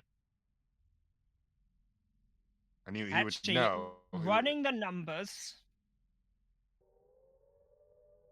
This is about to be a very dramatic last turn, possibly. We're gonna go for Throws the down Monty. the Monty just to get a draw. Chain home. No, I believe play it slower. Hope that your opponent doesn't have Yeah. the top deck lethal. It is all coming down to this card.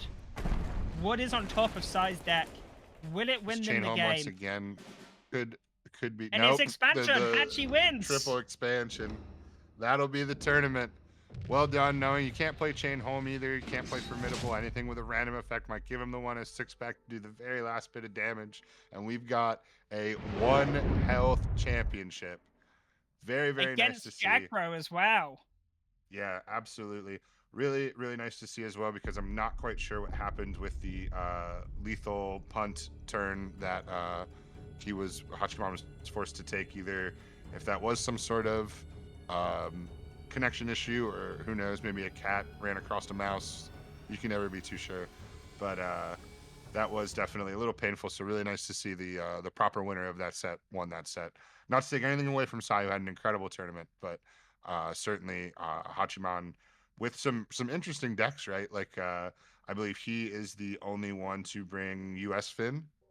I believe all the other US decks No, I were believe Sai had US the Brit. US Fin. Hatchie had the Or no, German okay, Japan yep, deck. yep, you're correct. But again, It was there was some unique stuff going on with both players in the finals, right? So some really interesting sort of meta calls of what those guys thought could take them there, and they got all the way to the end. Let's take a look at the end of our bracket here. And we see Hatchiman with a incredibly deserving championship, going 3-1 over Sai. We saw Taboo with a very nice bronze medal match win 3-2 over Mashiro, playing in his first big tournament. And then shouts out to GG Master and La Pluma and Yao Lu, also playing in what I believe is their first tournament, certainly making it through Swiss, making it to the winter tournament. Definitely deserves to be praised, but Hatchiman, of course, deserving the most praise today with a big tournament win. What surprised you the most out of our proceedings, do you think? For me, a Germany-Japan deck being able to take it all the way to the finals has to be the biggest surprise, because I play tested this deck and I couldn't make it work. I tried and I tried any matchup, I just failed to make it work.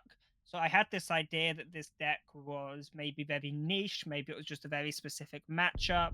I just couldn't make it work, and then seeing it perform so well, seeing it even get a turn 6 mouse to clear the board and just end the game on the spot, I think the success of Lovely. this deck is what surprised me the most, and I was very happy to be surprised this way. Yeah, extremely cool.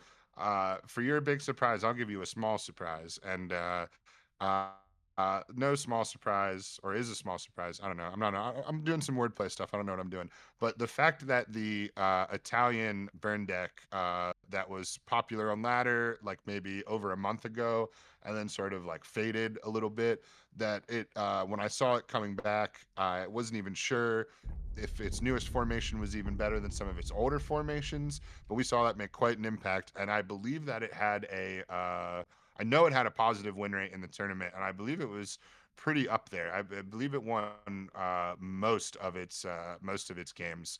So Burden's definitely still out there, still shortening games, shortening turns, pulling the ceiling down for how long you have to pull off some of your stuff, and certainly affecting ladder. So very cool. But we have one last card reveal, the big card reveal of the day. So excited to bring it to you. Let's see this bad boy. Bubbles, tell me about Conquest.